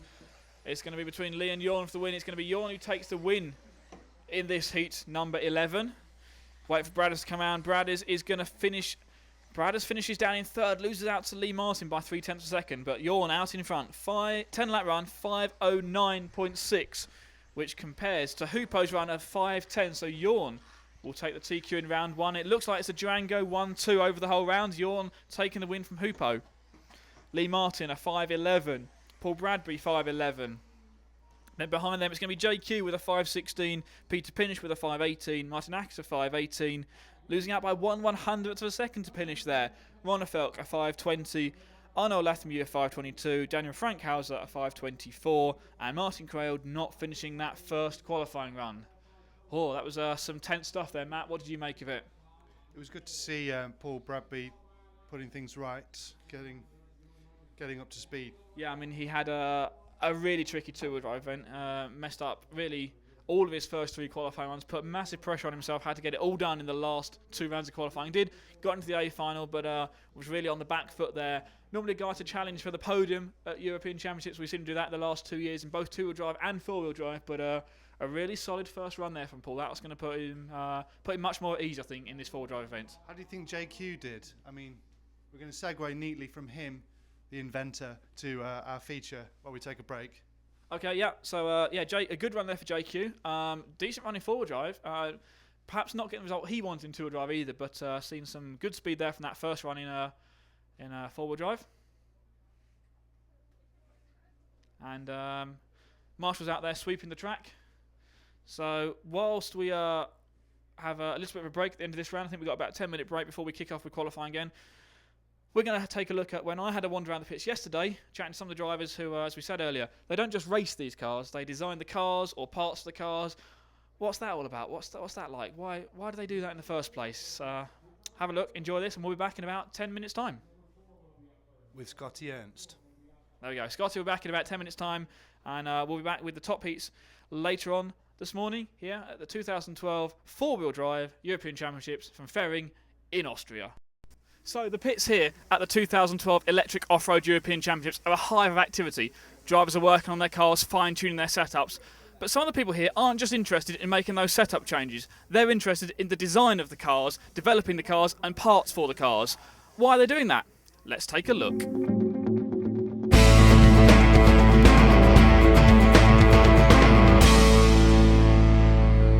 What made you want to become a designer? Good question. I don't actually know. I think it was because I enjoyed racing and I didn't want a normal job. I wanted to do something in this industry. Basically racing from a young age. I've always been, I started when I was 7 or 8, always been interested in it. I've always been kind of interested in design. My only drawback is I can't actually design on a computer. All I do is draw it on a piece of paper and then I can send it to someone to design on a computer for me. But luckily I've got a good amount of friends that are capable of doing that. Het is mijn hobby. He started with RC planes, and in winter obviously you cannot fly, so he was bored and he tried to run RC cars. I just enjoyed trying to improve the cars I raced, so I thought it was natural that I should try and design my own car. Went to university, did a motorsport degree, and it just kind of went from there. Basically the ideas come from what I struggle to get hold of myself. My first thoughts were I wanted to design a wing, I wanted to do some products. I thought the wing market could be improved. You can add wing to get more rear end, less steering. You can take the wing away to give yourself more steering. So You get your first prototype through, put it on the car. Is that quite special? yeah, it was pretty special. I had a few prototypes come through and I put it on the car, and to be honest it was pretty weak, the first one. It bent, so I instantly knew that it needed to be improved. Every time you design a new part and you get the part as a prototype, it's like Christmas because you see it for the first time, you try it for the first time. It's it's a great feeling. For me, it pumps me up to produce something better, to try something better. And when it is on the track, I am inside. I feel every bit of it, stretching and stretching. It's quite another dimension, when you're running your own car. You'll see other people buying the car that you've designed. How does that feel? It's a great feeling. I mean, they obviously believe in what we've done. It doesn't feel as special as maybe people think it does. I don't know why. Maybe it's because it's kind of already old to me. I've been working on the car and trying to get it made for so many years. If something special happens, like I'm on the driver's stand and I look and I see like, oh, there are 5 JQ cars on the track, and then there are short moments when I feel really happy and proud, like, wow, this is crazy what I achieved. Yeah, I mean, I like seeing the wing on the car, but I think the best feeling you get is when you see stickers on the car.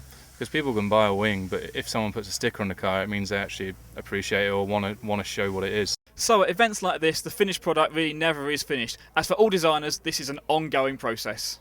He said, of course, he needs the feedback of us too, and then he just changes weight distribution or geometry to our wishes.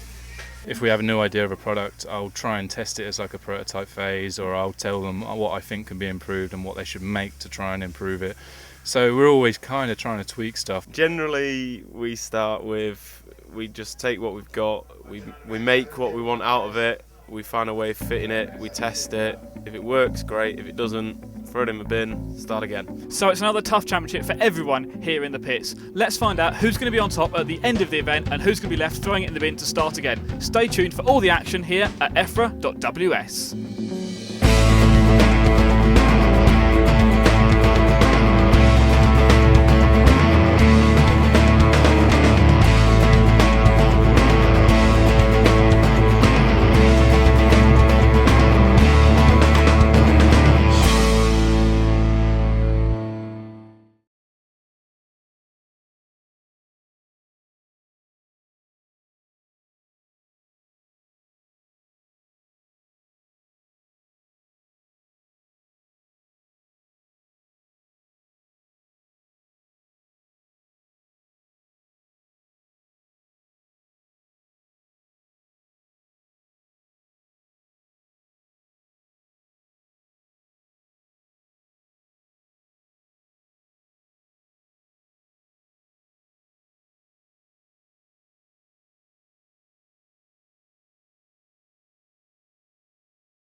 1, 8, 7, 2, and 10. Good luck, drivers. This is group number 4.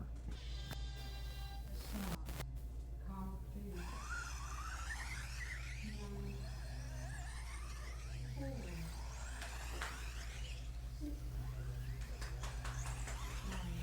5,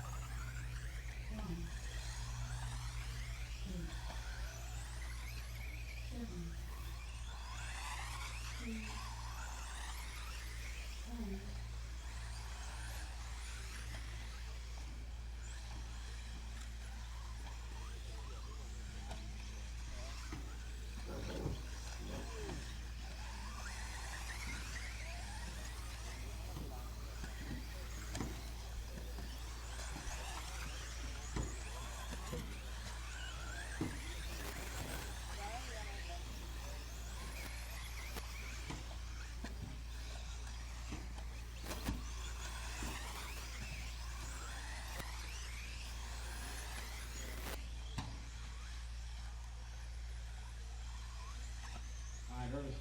Group number 4, Patrick going to lead lap number 1 at 32.6. Nicholas in second. Orlowski now to the top spot, 32.4 for Mikhail.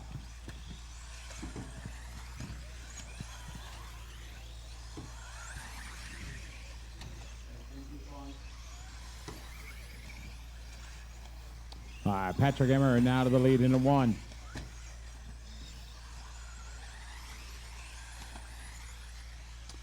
Work together here, Oliver and Mikhail. Go, go, go.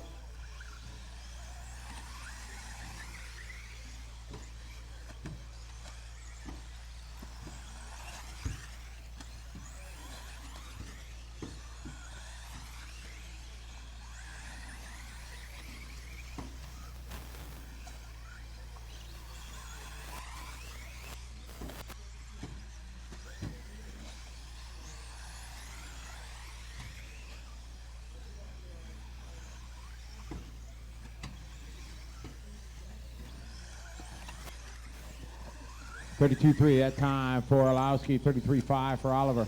Patrick last lap, 33.4. Patrick shoot 32.6 now that time. Nicholas Flotis had a 33.3, moves him up to 3rd position. Nicholas Roos, 33.5. Mikhail Orlowski, your leader in the 9 car.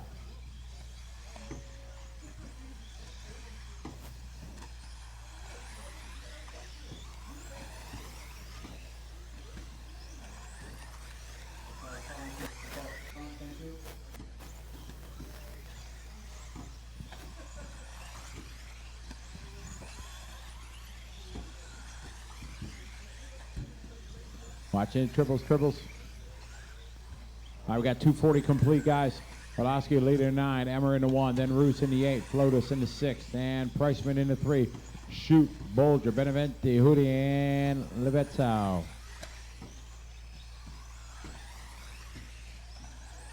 Good qualifier, drivers. Keep it up.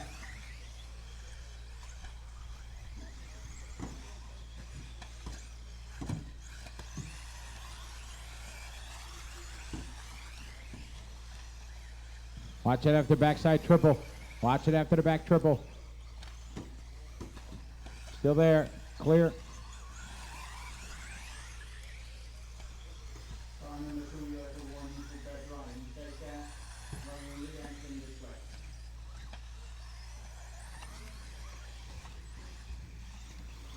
Orlowski out front, 10 lap 5, 26. Patrick, 10 lap 5, 30. Nicholas Roos, 10 lap 5, 32. Nicholas Flotis, 10 lap 5, 32.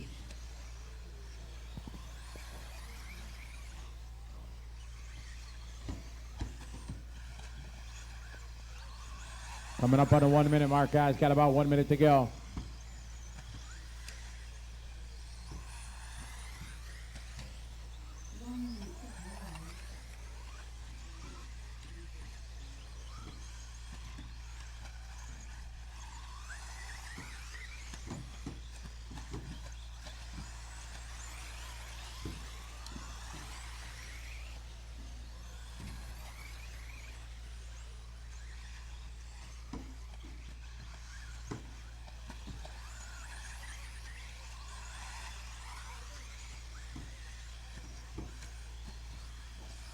Going to be a good lap here for Mikhail Orlowski. 32.3. Still on that 10 lap, 5:26. Good qualifier, guys. Keep it up. Been very, very good.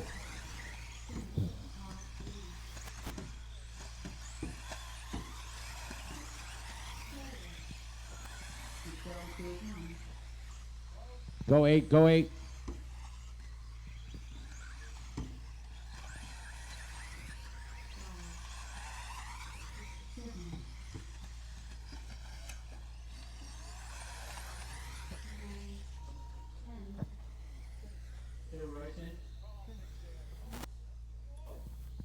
Track's still live, guys. 8 cars still racing. Don't run against the direction.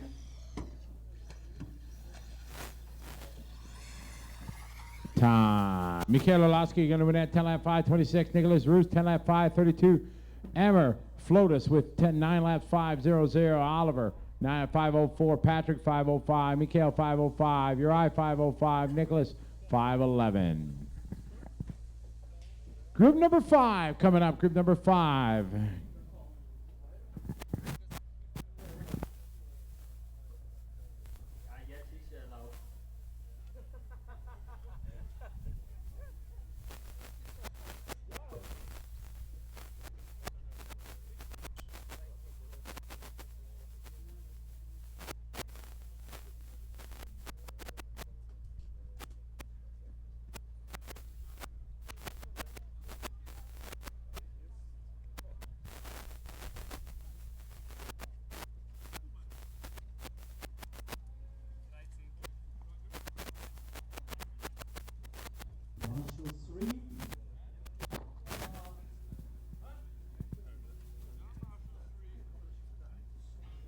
Track's open, guys.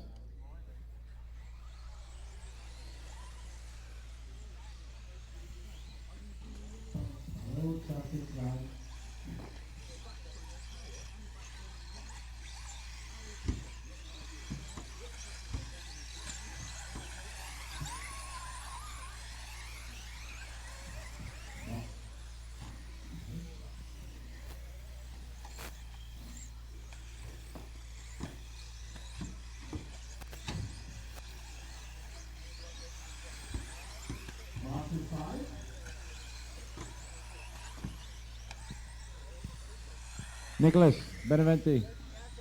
Thank you.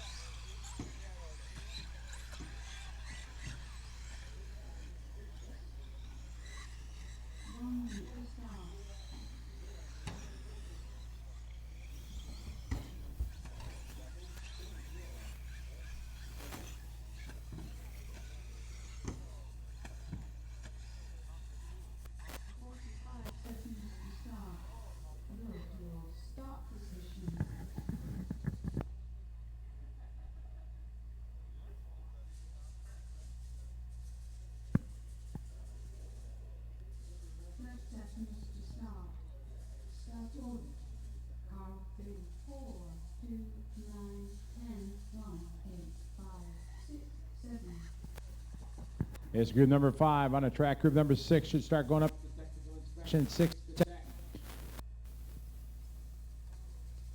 Again, that starting order 3, 4, 2, 9, 10, 1, 8, 5, 6, and 7. Good luck, drivers. This is group number 5.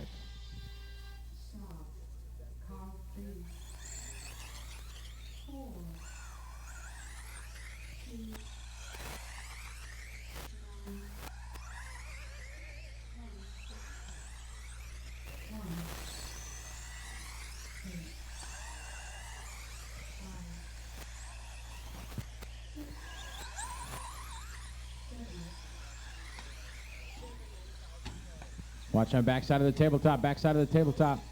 Clear.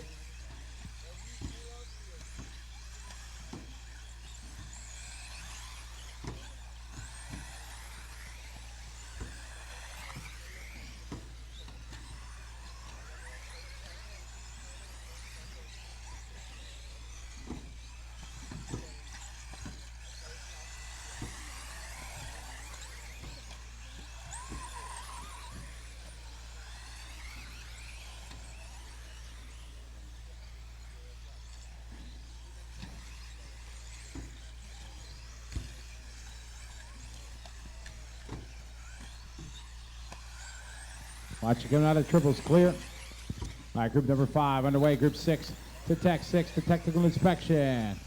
Andreas Yanda, your early leader in the 2.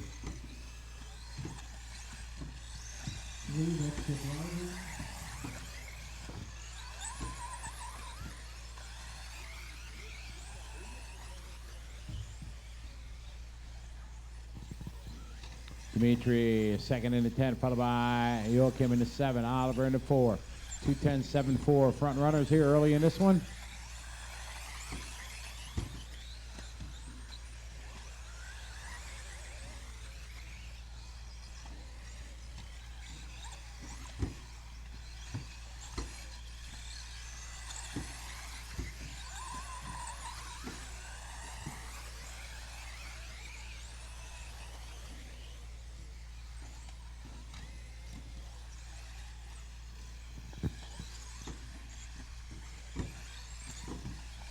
Dimitri leader in the 10, Andreas in the 2, followed by Oliver Spieth. And Andreas Yanda, Vincent. Okay, we have 2 minutes down, 3 to go.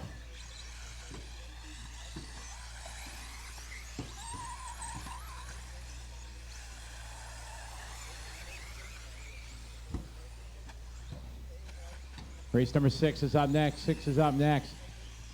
2, 10, 4, 6, your top 4. Andreas, Dimitri, Oliver, Vincent. Separated by about 1 second, the top 3 drivers.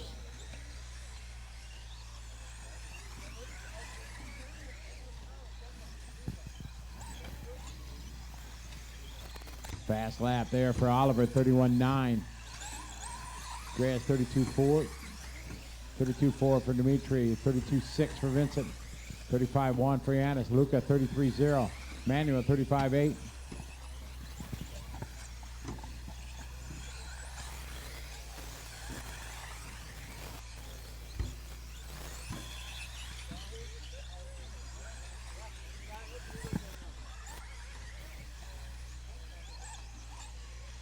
Good qualifying round, drivers. This is race 5, group 2. Group 5, round 2, rather. Andreas in the 2, followed by Dimitri in the 10, Oliver in the 4, Vincent in the 6, Johannes, Luca, Pal, Manuel, Joachim, and Ulrich.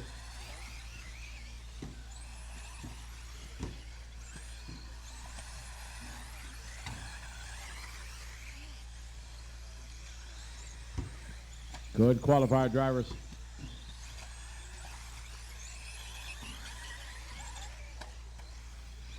Watching backside triple, guys.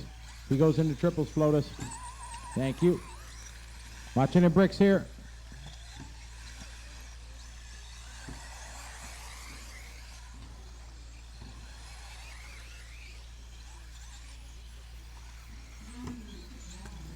One minute to go on the master clock.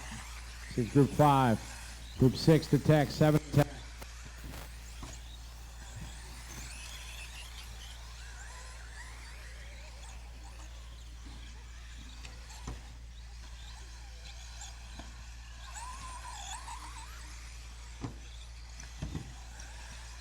Andreas, you lead it 2, Dimitri in the 10, Vincent in the 6, Oliver in the 4, Johannes in the 9, then Pal, Luca, Manuel, Joachim, and Ulrich. Race 6 is next. 6 should be technical inspection.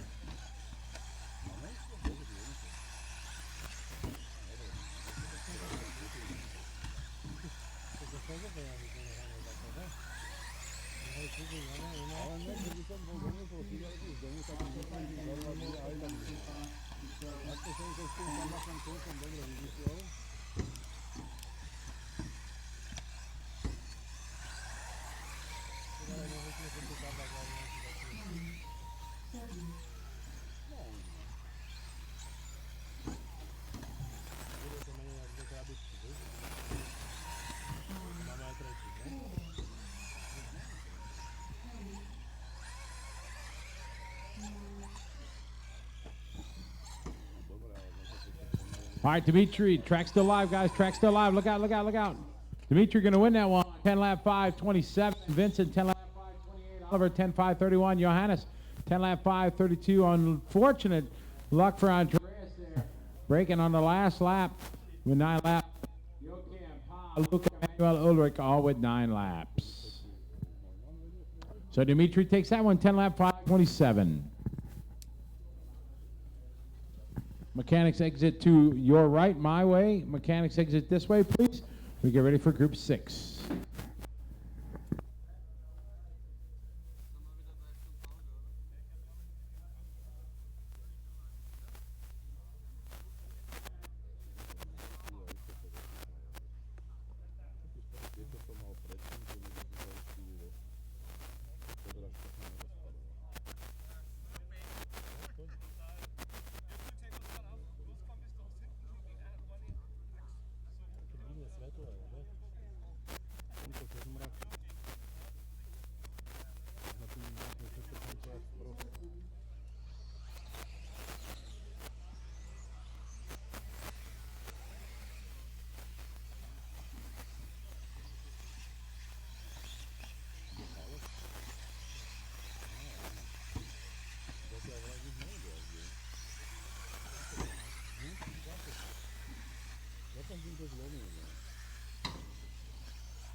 Yes, group number 6 on the track right now. Group number 7, a technical inspection. 7, a technical inspection, please. Starting grid again, 2, 6, 4, 1, 9, 7, 10, 8, 5, and 3. Good luck, everybody. This is group number 6.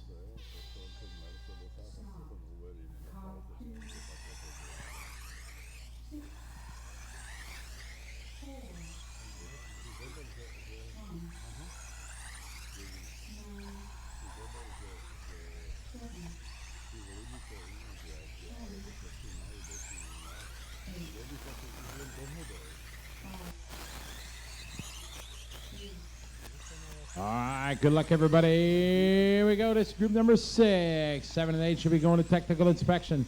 7 and 8 to technical inspection.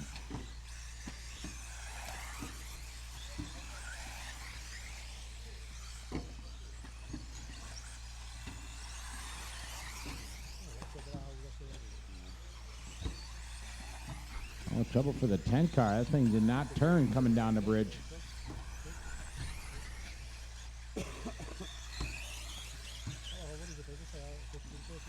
All right, Florian, you're early later on lap number 1. Car number 7 with a 32.4. Luca 32.7. Patrick 32.7. Pavel 33.1. Harold 33.1. Sven 33.2. Gilles 33.7. Gareth 35.2. Zach 37.8.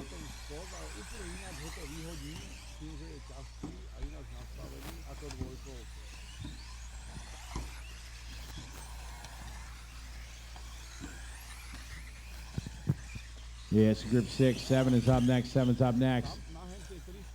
Luca, your leader in the 8. Patrick in the 6. Van in the 1. 8-6-1.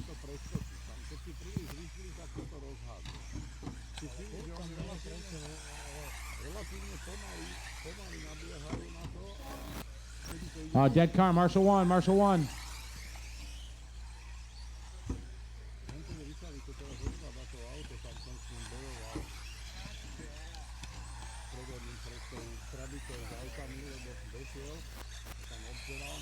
Sven Rudig, your new leader now. Car number 1.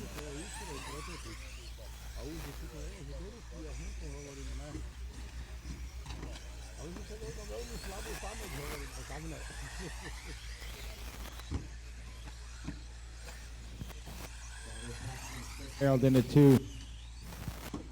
8, then Pavel, Florian, Gilles. Group 6 next, 7's up.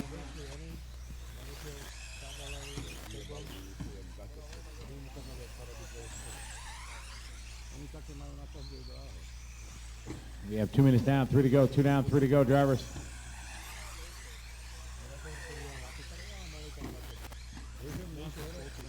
Six, 7 is up next, 7 is up next. Everybody nice and spread out. Good qualifier. Sven still in the top spot in 1, Patrick in the 6, Harold in the 2, and Florian in the 7, Luca, Pablo, Gilles.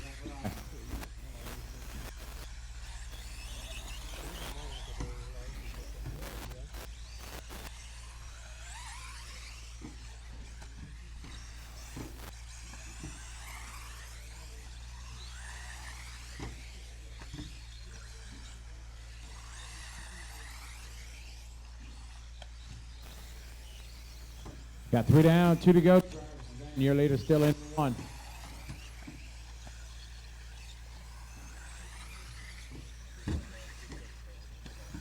Second spot, Patrick in the 6, Harold in the 2, Luke in the 8, Florian in the 7.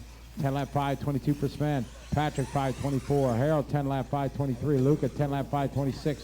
Florian in a 10 lap 5:28. Pavel 10 lap 5:29. Gilles 10 lap 5:33. Zachariah is on the 9 lap 5:13.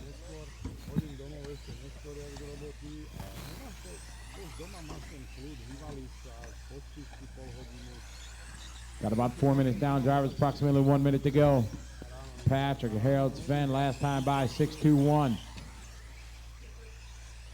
Later separated by 9/10 of a second.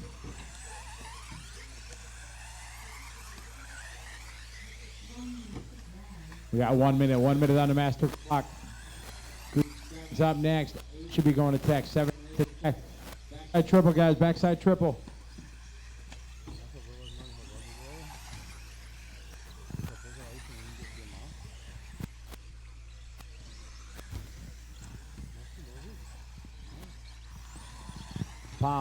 Paul, turn around, face that. Yep, sit, face triples. Thank you.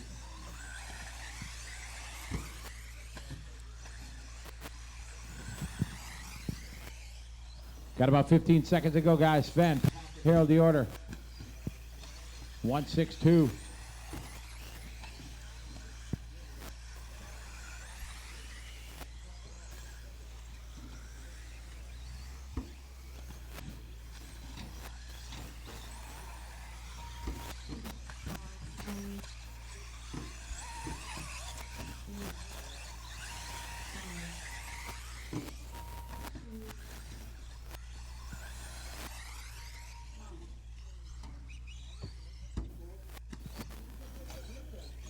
Track still live.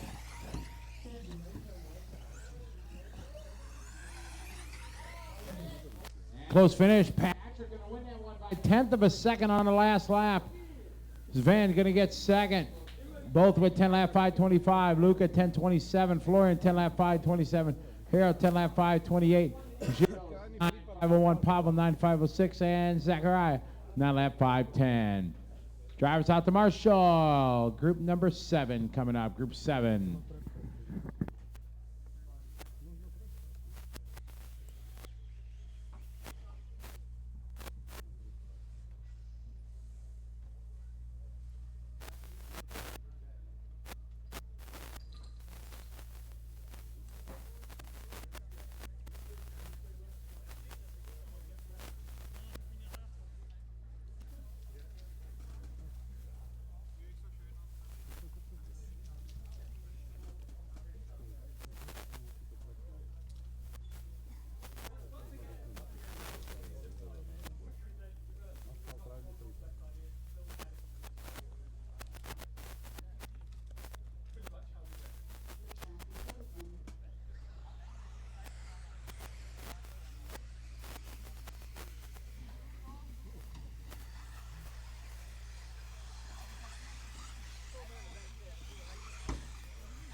seconds to start.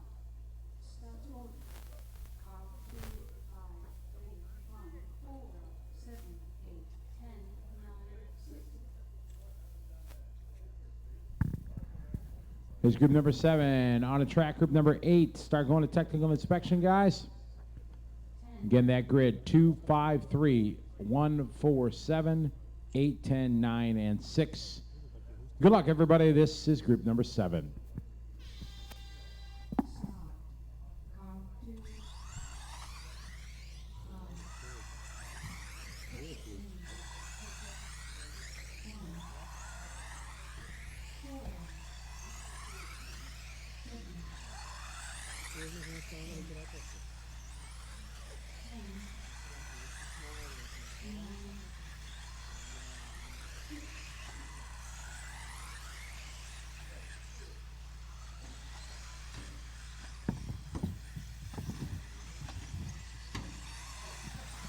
Off and rolling here, group number 7. Good luck, driver. Let's have a good, clean qualifier.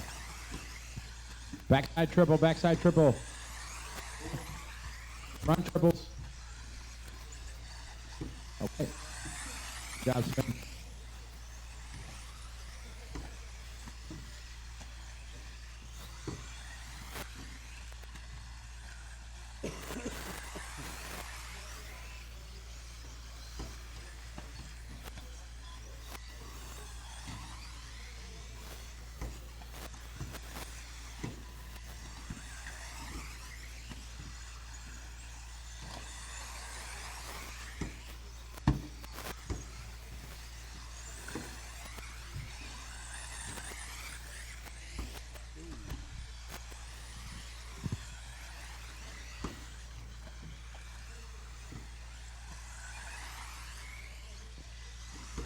All right, Lucas Stadler, you're early later into 2, followed by Nicholas Manson in 9, Dominic Sulk into 1, Dagmar Pitch into 5, followed by Moody, and Sami, Chris, Peter, Gunnar, and William.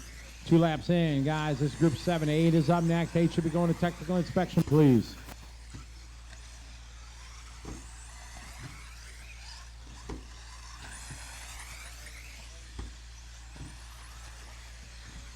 (31.7) last lap for Lucas. Dominic 32.3. Nicholas 33.6. Moody that time 33.0. William 32.8. Lucas 31.9.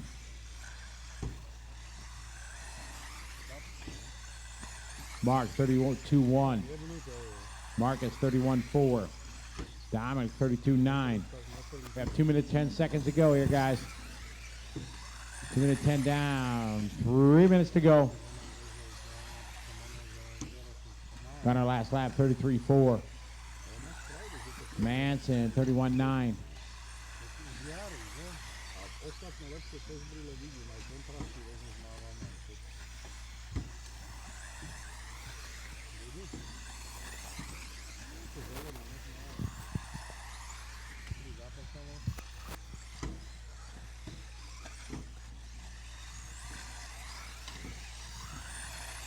Stadler still on top in the 2 car, followed by Marcus in the 3, Mark in the 5, Dominic in the 1. 2-3-5-1 is the order. 2-3-5-1.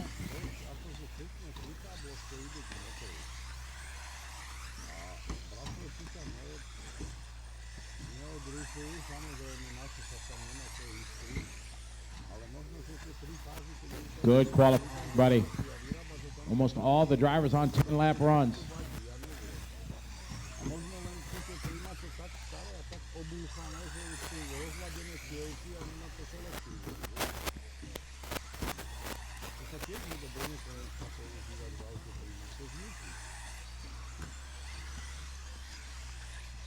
Watching on front straight, guys, front straight.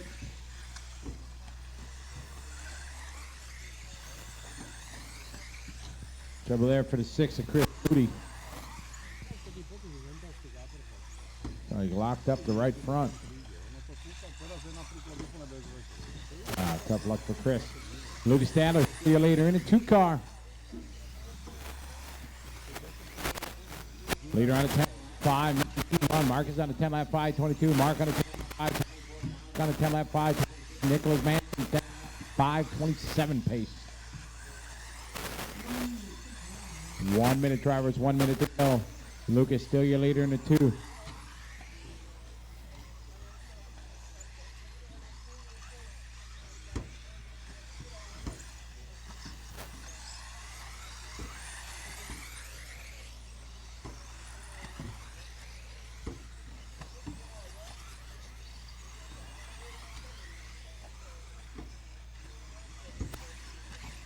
Lucas in the 2, Marcus in the 3, Mark in the 5, Dominic in the 1, Nicholas in the 9, Sami, Peter and Gunnar, William in the 10. William just doing his best lap, 32.8. Got about 15 seconds to go, drivers. Backside triple, guys. Watch coming out of the backside triple. Clear.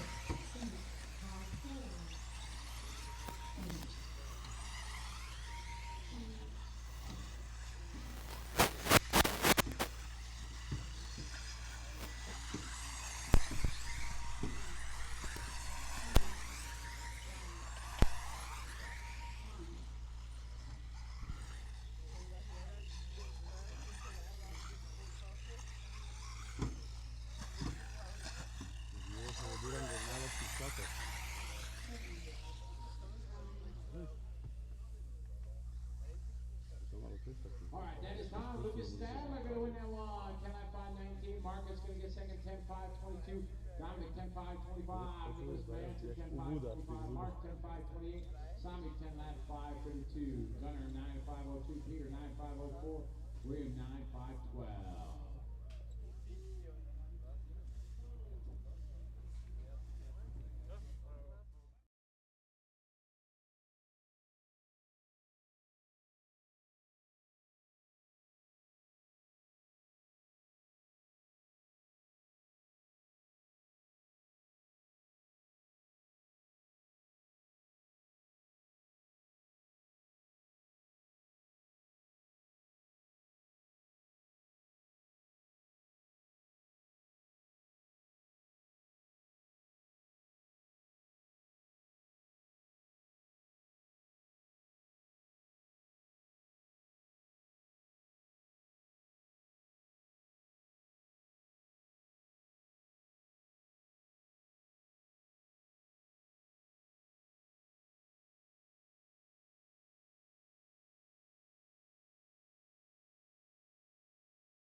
This is group number 8, group number 9, technical inspection.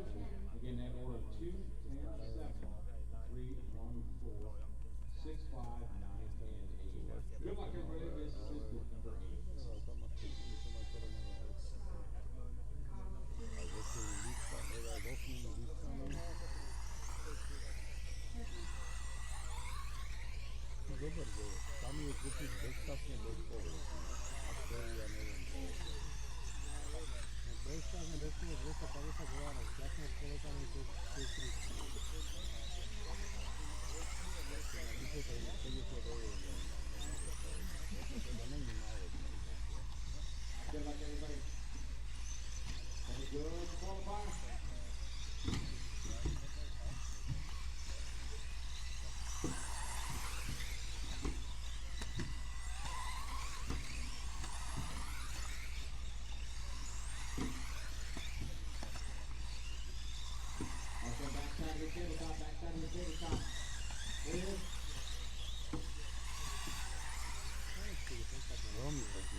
Hello, welcome back to Ferring in Austria, the four-wheel drive European Championships 2012.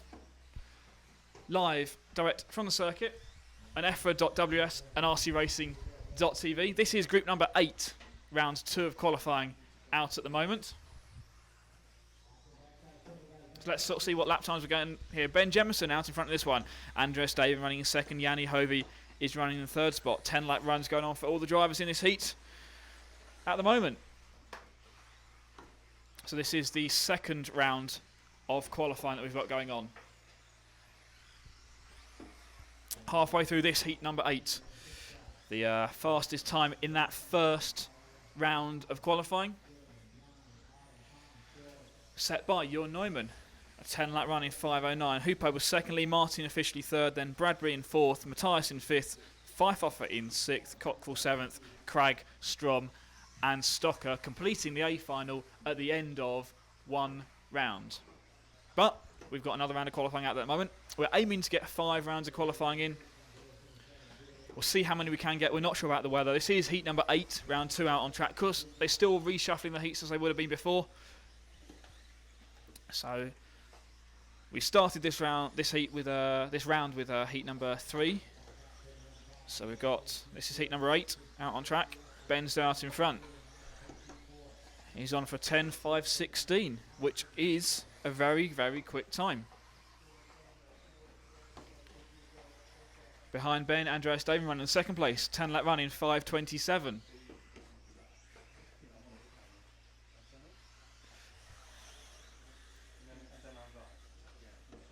Andreas Daving drops down to third, and Jasper Rasmussen moves up to second.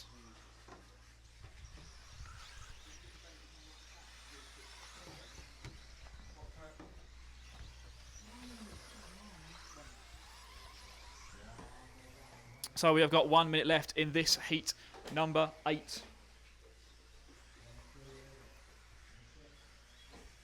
One minute to go in heat 8, round 2 of qualifying.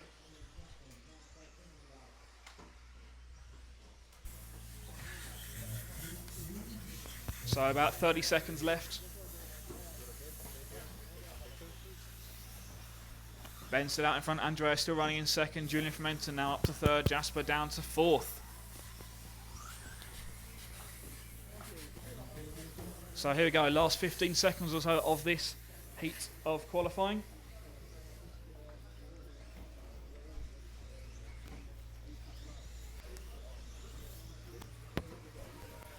So the cars come around to finish their last lap. It's going to be Ben Jemison still out in front, Julian Fermenten running in second, and then Andreas Daving running in third. So they come around to finish their 10th and final lap of qualifying. Now Matt has been up here in the commentary box with me during that first round of qualifying, but we've mic'd him up, we've sent him off with the radio mic out into the pits. Matt, you down in the pits at the moment? Can you hear me down there? Can you hear me? More to the point. I can hear you at the moment. Hopefully everyone at home can. It's a bit loud, so we're just going to try and adjust the volumes up here, so just bear with us a second as we adjust those. Don't want to deafen anybody. Hopefully you won't deafen anyone out there. That one, and 10 lap 5:19, Julian 10.5. Okay, drivers, see Darren Bluefield going on to the stand. So this is group number 9 going to be going up next. So lots of top guys in there. Of course, my 2 wildcard picks going to be going out in that one. Do you want to hear from me then, Ollie? Yes. You do. Okay. Well, we've got drivers. Yeah, so Ben Jemison took the win in that last heat. See if you can grab Ben as he comes off the stand. He's the short one that. He'll probably try and run you over or something as he comes down the stands. I will barely recognise him without the gaffer tape. Yes. He's coming down the wrong side. He's coming down the wrong steps. Look at Very that. Characteristic for him. Ben, what a rebel. Got to be happy with that. Obviously, it was great. Just a little shake in the last minute, but apart from that, it was pretty good. And you're treating every round like your only round, I take it, with the new qualifying system. Definitely. Every round has to count, because you don't know when it's going to rain or just be cancelled for a couple of rounds. So. Yeah. Okay. Well, best of luck. Enjoy marshalling. Thank you very much. So there you go, Ben Jemison. You heard from live there. Takes the win in heat number 8, round 2 of qualifying. Very respectable time from Ben in that round of qualifying. We're going to take a little while before we know what the finishing order is going to be overall. We've obviously got heats 9, 10 and 11 to go in this heat, and then heats 1 and 2 I think as well before we can get the official end of round 2 results. But maybe after these next couple of heats, we're going to have an idea of where that's going to put Ben overall. Matt, whereabouts are you now? Are you still in the pits area at the moment? I'm just wandering up the side of the cornfield. Up the side of the cornfield, yeah. at the far right side of the track. So yeah, I'm kind of feeling bad about the gag we did. We found Ben's car in the cornfield. You'll see that a bit later on. That was just during practice though. That didn't count for anything, so it didn't matter that he did, huge jump, caught by the wind, landed in the cornfield. You, of course, helped him. Of course, that was his 2-wheel drive buggy as well, wasn't it? So it was. He was using his 2-wheel drive buggy on the 4-wheel drive practice day. And there's Matt. Yeah. Oh, we can see you there at the far side of the track. Matt, give us a wave. There we go. So Matt there, out doing some rover reporting. Yes. Roving report. Not rover reporting. No, not talking about dogs or anything. No, you're roving and reporting. Yes, I'm reporting and roving and looking at the flags. I was going to say, what you've done there, Matt, is you appear to have picked an area of the track to go to where there's, I guess, very little to report on, because I can't see anyone else around you, so there's no one for you to talk to. No, this is true. But it's probably best for everyone else, I guess. This is heat number 9, lining up to qualify. Lots of quick cars in this one. Can you see the cars from your side of the track there? I've got a pretty good view. You can see the drivers on the stand anyway. I can see Miguel and Darren. How are they looking up on the driver's stand? They were just swapping tips, I think. Swapping tips? Just a little bit not handsets? No, they weren't swapping. They weren't swapping handsets. It's gone very quiet here, trackside. Yeah. Well, the drivers, they do a kind of a stretch with their arms and their neck. And just to make this a bit more complicated, Paul's phone is ringing at the moment while he's trying to operate the camera. Okay, well that's we have a live call. Yeah. From somebody. So here we go. This is group number 9, round 2 of qualifying getting underway. It's going to be Miguel in the white buggy going across the big tabletop jump at the back of the track. He's going to lead this heat away, or a bit of a poor landing there. So nice and easy to pick out his buggy, all white with the bright yellow wheels, isn't it, Matt? Yes. I'm struggling to pick him out now. He's up the stone section in the middle of the track and across the big bridge. There he goes, through the middle. The bridge. Is he going to take the triple? I'm saying no, he's not. I don't know.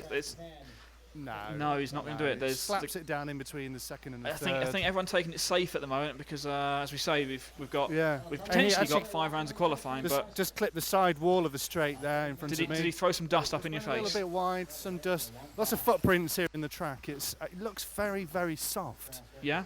And actually rather bumpy, to say that they went up and down it about 12 times with a steamroller yesterday. Yeah. If you missed it earlier, Matt was up here in the commentary box with me, and we were talking about the steamroller they had out on the track yesterday. It wasn't really a steamroller. No? It was just more I don't quite know what you'd call it. It was a steamroller powered by steam, is that how it works? I sort of assume it would be, and I think we've moved on from that since the 1930s. Yes. And particularly here in this agricultural area of Austria that we're based in. Yeah. They have all the latest farming machinery. In fact, just behind the driver's stand there is a fantastic conveyor belt which is set up to take corn from these very fields to a factory where I think they turn it into tins of sweet corn. They are actually infused with the flavour of nitro fumes and electric buggy fumes as well, no doubt. Well, not so much this, but also the 2-stroke engines that run here most weekends.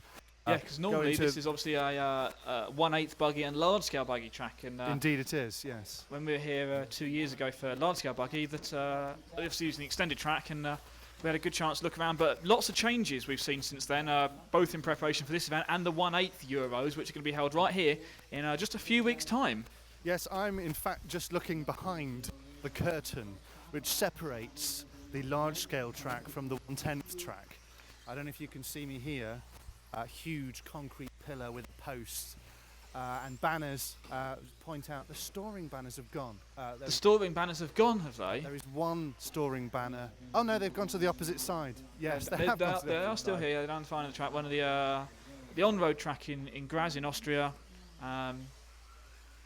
It's a fantastic facility, so we're told. Yes, I haven't been there, but Mark Reinhardt, who we spoke to yesterday, he came up and joined us in the commentary box for a brief while during those finals. He was there a few days ago.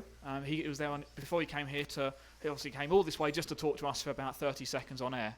Yes. But before coming to talk to us, he was of course at the storing doing some last-minute testing. And that's obviously for the World Championships, which take place in a few weeks' time. Yes. But getting back to the action on the track, rather than Matt looking at a piece of netting, Yes. this car 2 of Philip Stocker leading this race. He's just coming around the last corner, the bright yellow car down the front straight through the corner. He's going to flash past you in a minute's time. Can you see him run past you? Across the ski jump he goes. What does this car look like from that angle, Matt? It looks pretty. He took that corner fairly fast. He's now gone, of course, out of my sight, but he goes over the 3 fingers, which aren't posing anything like the havoc or problems that they were causing the 2-wheel drive buggies. Yeah, these 4-wheel drive cars seem to handle that a lot better. Obviously, the more grip, a bit more power. They're using faster motors, and obviously the 4-wheel drive traction levels much higher. So, yeah, not so much for a difficulty there for them, but still, it can catch you out if you're not paying attention. Of course, but you know, you really ought to be paying attention. This is a Euros after all. Absolutely. And I'll tell you what we're going to ask you to do now, Matt. While we've got this action going on track, Philip's still in this one. Miguel Matthijs, the white car, dropping down to second place, number 9 car. That's the first 2 cars. They're on 10 lap runs, 10 in 5:12 and 10 in 5:16. I'm just going to have a quick look at where that's going to put them in the overall list. Let's have a little look down the order. So where's Ben's time from that last heat? Let's try and find where he is. Scrolling down the page. I don't want to scroll that low, do I really? Yes.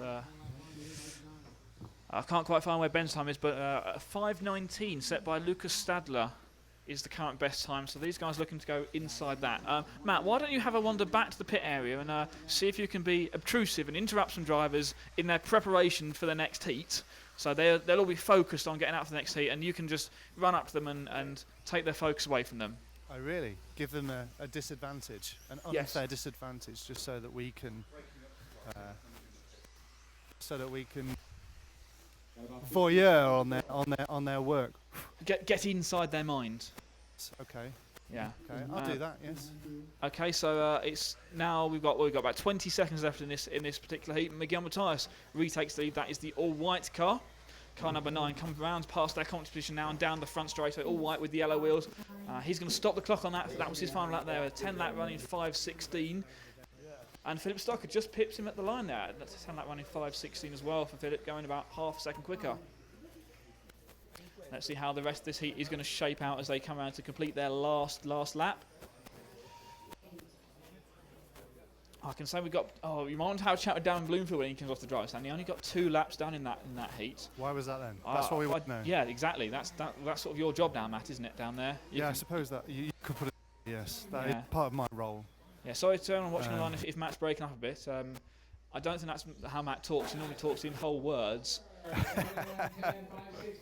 So yes, I think is this unbearable to listen to?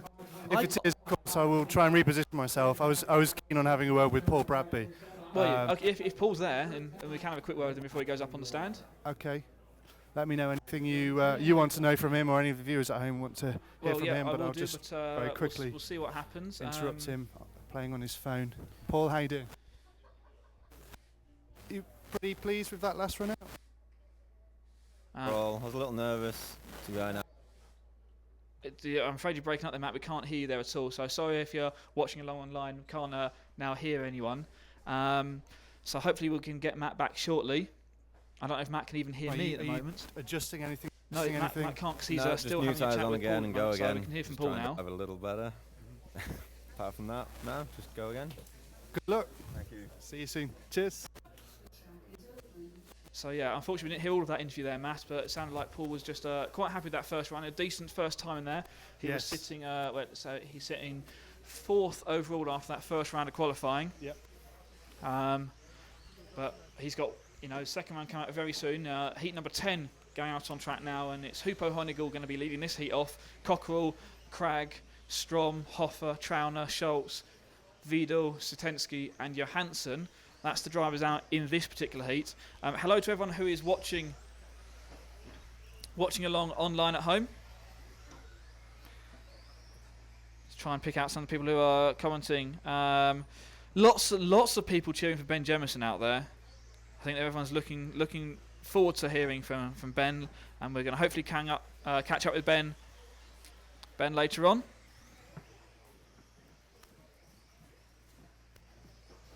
How are we doing now for sound I quality? can hear you now, Matt. That's much better. Can you? So basically, don't go in the pits, is what we're I saying. think, yeah, that your roving around the pits. Your roving reportering may have to be restricted to not going into the pits. Okay. Unfortunately, it turns out that the best place you can hear me, I think, is a corner of the field where people tend to have a wee. And, that's great, Matt. I just want to remind you, we are still live at the moment. Okay. Yeah. Okay. Yeah. Pleasant though that is, they don't tend to want to be that sociable when they're, doing that all-important preparation before they go out on the stand. I'm going to ask you now. So, if you're unsure about this, don't go and talk to them whilst they are having a wee. I think we'll leave it there. Okay. This is heat number 10 of qualifying, about to go out. Uh-huh. So whereabouts are you standing now, Matt? Can you see the track at all from where you are? Or Yes, I have. I'm basically standing underneath the driver's stand. Right, so you're going to be right in the thick of that, in the pit lane there. I'm in the pit lane. Have we got any mechanics around there? Mechanics around? Well, yes. I think maybe you can have a quick chat with Neil Cragg's dad. He should be down in the pit lane because Neil is out in this heat. The red and white car of Neil Cragg going out on track now, car number 6. Is Neil's dad around in the pit, and you can have a quick word with him, maybe? He is. Just bear with me a second. Okay. So, meanwhile, we're out watching this heat going around now. We've got the number 6 car of Neil Cragg in this heat. Cockrell in the 7 and Honigal in the 3 are. I think those are going to be the 3 cars we want to watch in this group number 10. Round 2 of qualifying here from the 2012 Electric Off-Road European Championships 4-wheel drive action. Qualifying rounds here today. You're watching them live at EFRA.ws or rcracing.tv. So Neil Cragg, as we mentioned there, leading this heat off. Car number 6. He is on for a good 10-lap pace after just 1 lap of running. Hoopo is in 2nd spot, Trauner in 3rd and Cockrell in 4th. I got Neil Craig leading lap number 1.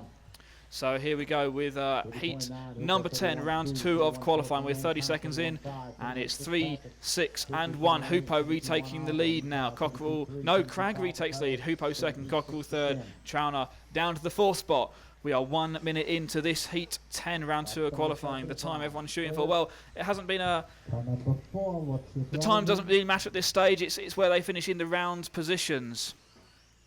That's what's going to matter. But the fastest round time from the first round was Jon Neumann at a 10-lap run in 5:09, and they are on. Cragg is on pace to beat that in this one. The other guys, Hoopo and Cockrell, looking to match that sort of time. So we're looking at a 10-lap run in around about 5:10. That's the really quick times that they're laying down at the moment. Those top 3 guys are racing for those sorts of times.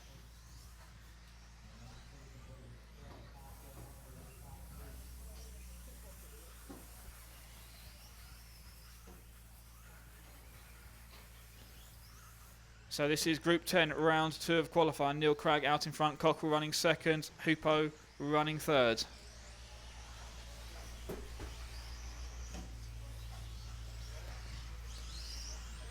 So a mistake from Hoopo on his last lap drops him down.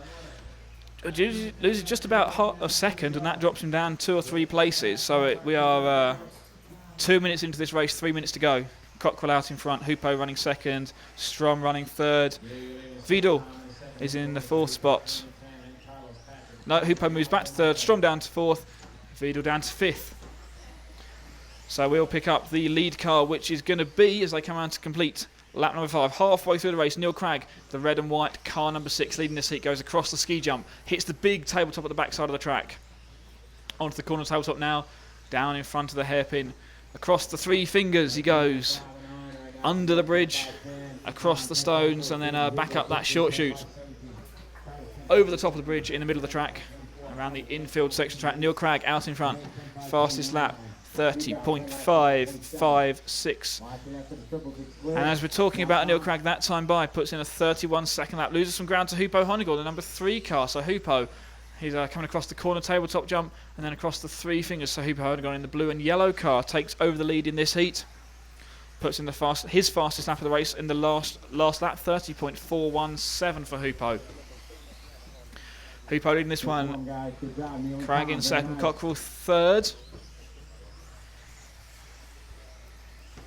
2 British drivers really close on the track. The 2 red and white buggies coming around that last corner across the start-finish line. Running order now, Cragg retakes the lead. Hoopo 2nd, Cockrell in the 3rd spot.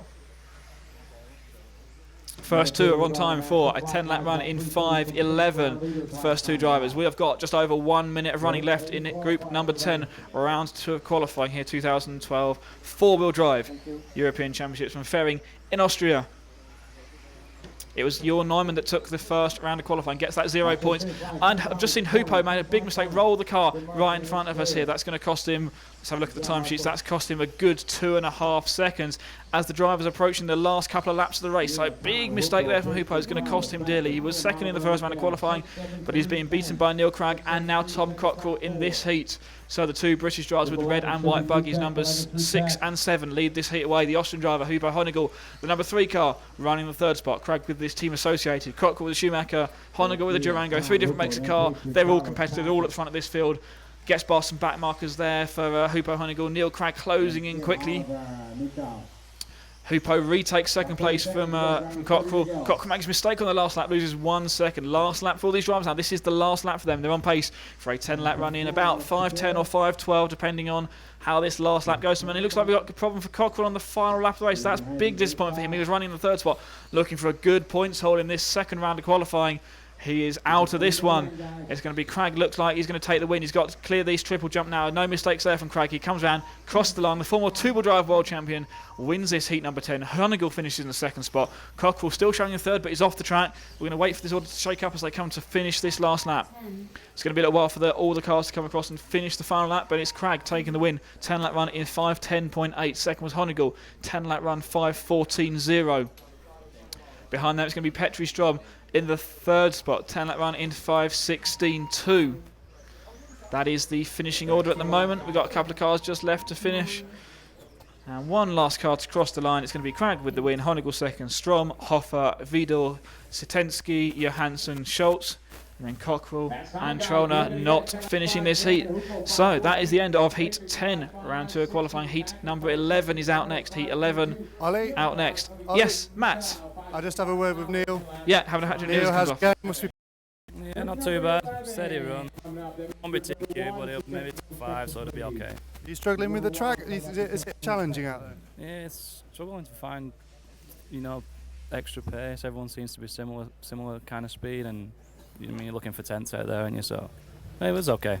Looks like you might be finding something special to, pull something out. Hopefully, maybe next time it'll be a little bit better, but it was okay. I think that was still Maybe a very top good 5. run from Neil Cragg Best of out luck. there. Cheers. So Matt, they're talking to the winner of heat number 10. Matt, what else can you see at the moment as we're looking at the last heat? Well, heat number 11 coming out. It's not the last heat of the round, but this is where the TQ time's going to come from, I think. Whereabouts is Matt? I'm in this beta stage of expanding what we're attempting to achieve. It definitely seems that the field is the best place for me. Yes. I don't know if could you hear from Neil there when I was having a little chat? Yeah, we could hear from Neil. Yeah, he's didn't seem as happy with that run as I thought he might have done. You know what? He's just so focused. Yeah. When he came down, I think he was replaying that in his mind when he came down. I think it's almost like he was still driving. I mean, they have to leave the transmitters on the driver's stand, but it definitely felt like he was going over it in his head. He's not reached his potential. He definitely feels like there's something more to give. Well, we're going to find out in this. This is going to be, it's not the last heat of the round, but this is the heat where I think the people are going to. If anyone's going to beat Neil's time, it's going to be from this heat here. Yeah, for sure. So let me refresh my timing screen, and I can tell you what the standings are as we go into this final heat. Well, heat number 11, round 2 of qualifying, the four-wheel drive event here. And so that run from Neil Cragg was a 10-lap run in 5:10.8. The only two people that have gone quicker than that so far in the round from the first round, Jorn and Hupo, but bad run there. Not a bad run from Hupo. It's still a 10-lap run in 5:14. Still second quickest time. But Matt, who's your money on from this last heat of qualifying then? Right, that's good. Well done. No, I definitely think that Neil is gonna. You think Neil time's gonna stand? Yeah. Well, it's hard to say. We've got to see what happens with this one here. We have, but this is like making predictions and things. But I can't make the prediction afterwards. It's not as good then. Put me at a severe disadvantage. So this is going to be heat number 11, round 2 of qualifying. The cars lined up on the grid. It's going to be Johan Neumann in the number 4 car, the bright red and yellow car. Pointing aggressively into towards the middle of the straight. Here we go. Start. Car 4.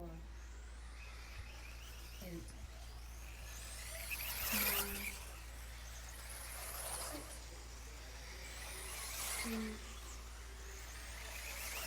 6. 2. What is happening?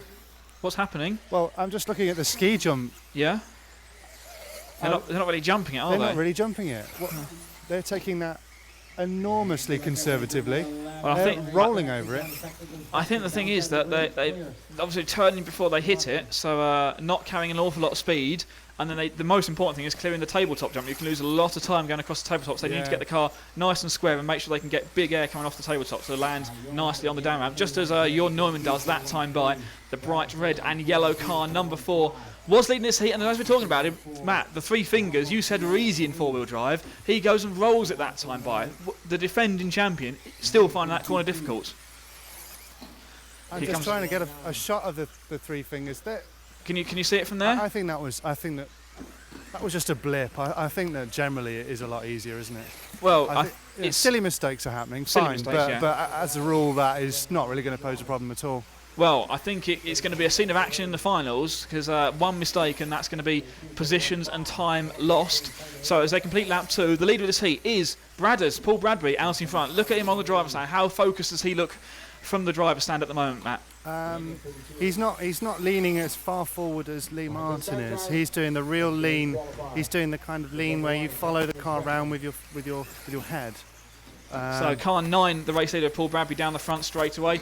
The white and green car just going past me hits now. going past Matt and across the ski. We won't call it a ski jump anymore. Then we'll call it a ski hill. Yeah, it's kind of more. We'll call it ski Sunday, I think. Ski yogurt. We'll call it ski yogurt. I didn't think we were allowed to do advertising. Oh, okay. So ski sun is that advertising if you say ski Sunday? Yet to be titled, we'll call that one. Yet to be titled. We'll keep calling it ski jump for the moment, and but it's not the ski jump at the moment. It's the last corner for Paul Bradbury down the front straight away. We are 2 minutes into this heat 11, round 2 of qualifying. Brad is out in front, hotly pursued by, well, everyone else basically. And it's interesting how many of the drivers actually tap the wall on this part of the straight where I'm standing, just in front of me, willing the straight to be just that little bit wider so they can take that corner a bit faster. But they're not going to make it any wider. It's just not possible. Well, no, it's not. We can see the amount of dust that's been kicked up at the side of that track there, and they swept all the track last night. But getting back to the action, Bradders has dropped down the field. Just goes round. He misses the. He does not tap. In fact. No. No, he's. As we're talking about him, he's dropping down the order. I'm afraid he's. It's what usually happens. Well, he's dropped down to 6th place in 2 laps. No, and he fails to do the drift, the cobble drift. He puts it on his roof there, and that's going to put the number 4 car, Johan Neumann, out in front. So Johan rolled it coming across the 3 fingers on the first lap. And now he's coming around to clear the triples here. Is he going to clear it in 1? No, he's taking the safe route, doing a double and single. Let's pick out Johan on the track. He's going across the bridge in the middle of the track, through the S section, then onto the infield once again. The number 4 car, the Team Durango car, powered by Speed Passion and Thunder Power, down the front straightaway, leading this heat. Lee Martin, the bright orange, car number 8, running in second. And it's a battle between these 2 guys, I'm afraid.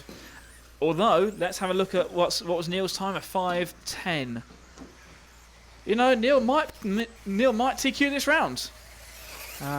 Lee is matching Neil's time, and Johan is a little bit inside it, but we've seen Johan can make mistakes. If he makes another mistake, well, you know, it could be the 0 points going the way of Neil Cragg for this round 2 of qualifying. But we've got. Well, you know what's strange, Ollie? What? We haven't mentioned the name Lee Martin since they started this round. Well, he's running in the 2nd spot in this heat, but it's been about Johan Neumann, and then Bradders took the lead for a bit. Bradders dropping down to 8th place in this heat now, so disappointment there for Paul Bradbury, I think, in this heat 11. We're coming to the final minute of this heat. It's going to be the 4 car now. Still doubling and singling it. I say Lee Martin had that sussed yesterday, but he's taken an easier route now, and as is everyone, in fact, in this race.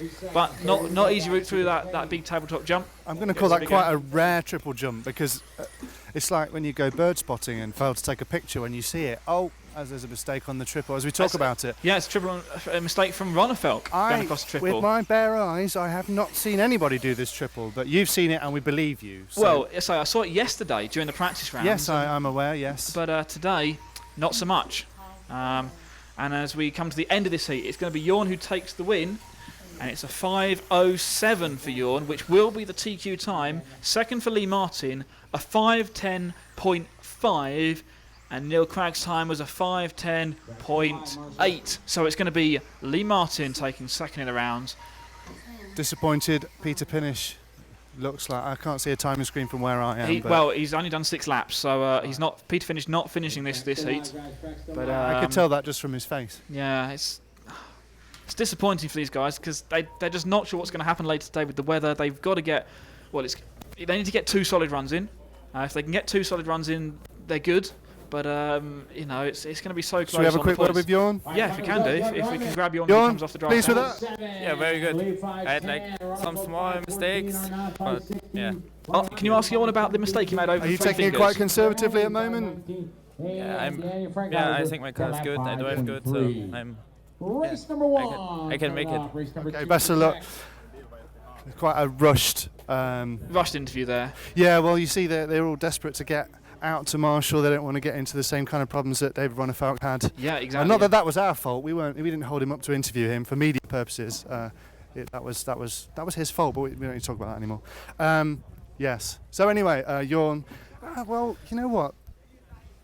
Nobody is bouncing off. Well, the walls. I'm watching Jorn walking across the track here, and he's. If you hadn't told me he'd won the heat, I think he would have broken his car after one lap. Looking at how he's not looking happy walking across the track there. Nobody. He's won the heat. He's TQ'd the second round of qualifying. That gives him, the best possible score. He's going to be no worse than second on the grid now. And there's a smile there as he chats to Hupo, but not showing off the body language excitement we saw. Well, we all saw the video from 2011 when he thumped the driver's stand as he won that title. But could the title be going back to Germany with him at the end of this week? We'll find out in 2 days' time, I guess. But at the moment, looking like going the defending champion's way, I think. Most people's attitude seems to be reflecting the weather. I think it's because, even the ones who are at the top at the moment, they're definitely not happy with what they're doing. For sure. I mean, how does the track look from where you are? Well, it's definitely. From there's up no here, blue groove. It's bouncy. It's soggy. I think that's what it looks. It still looks quite damp offline, dusty.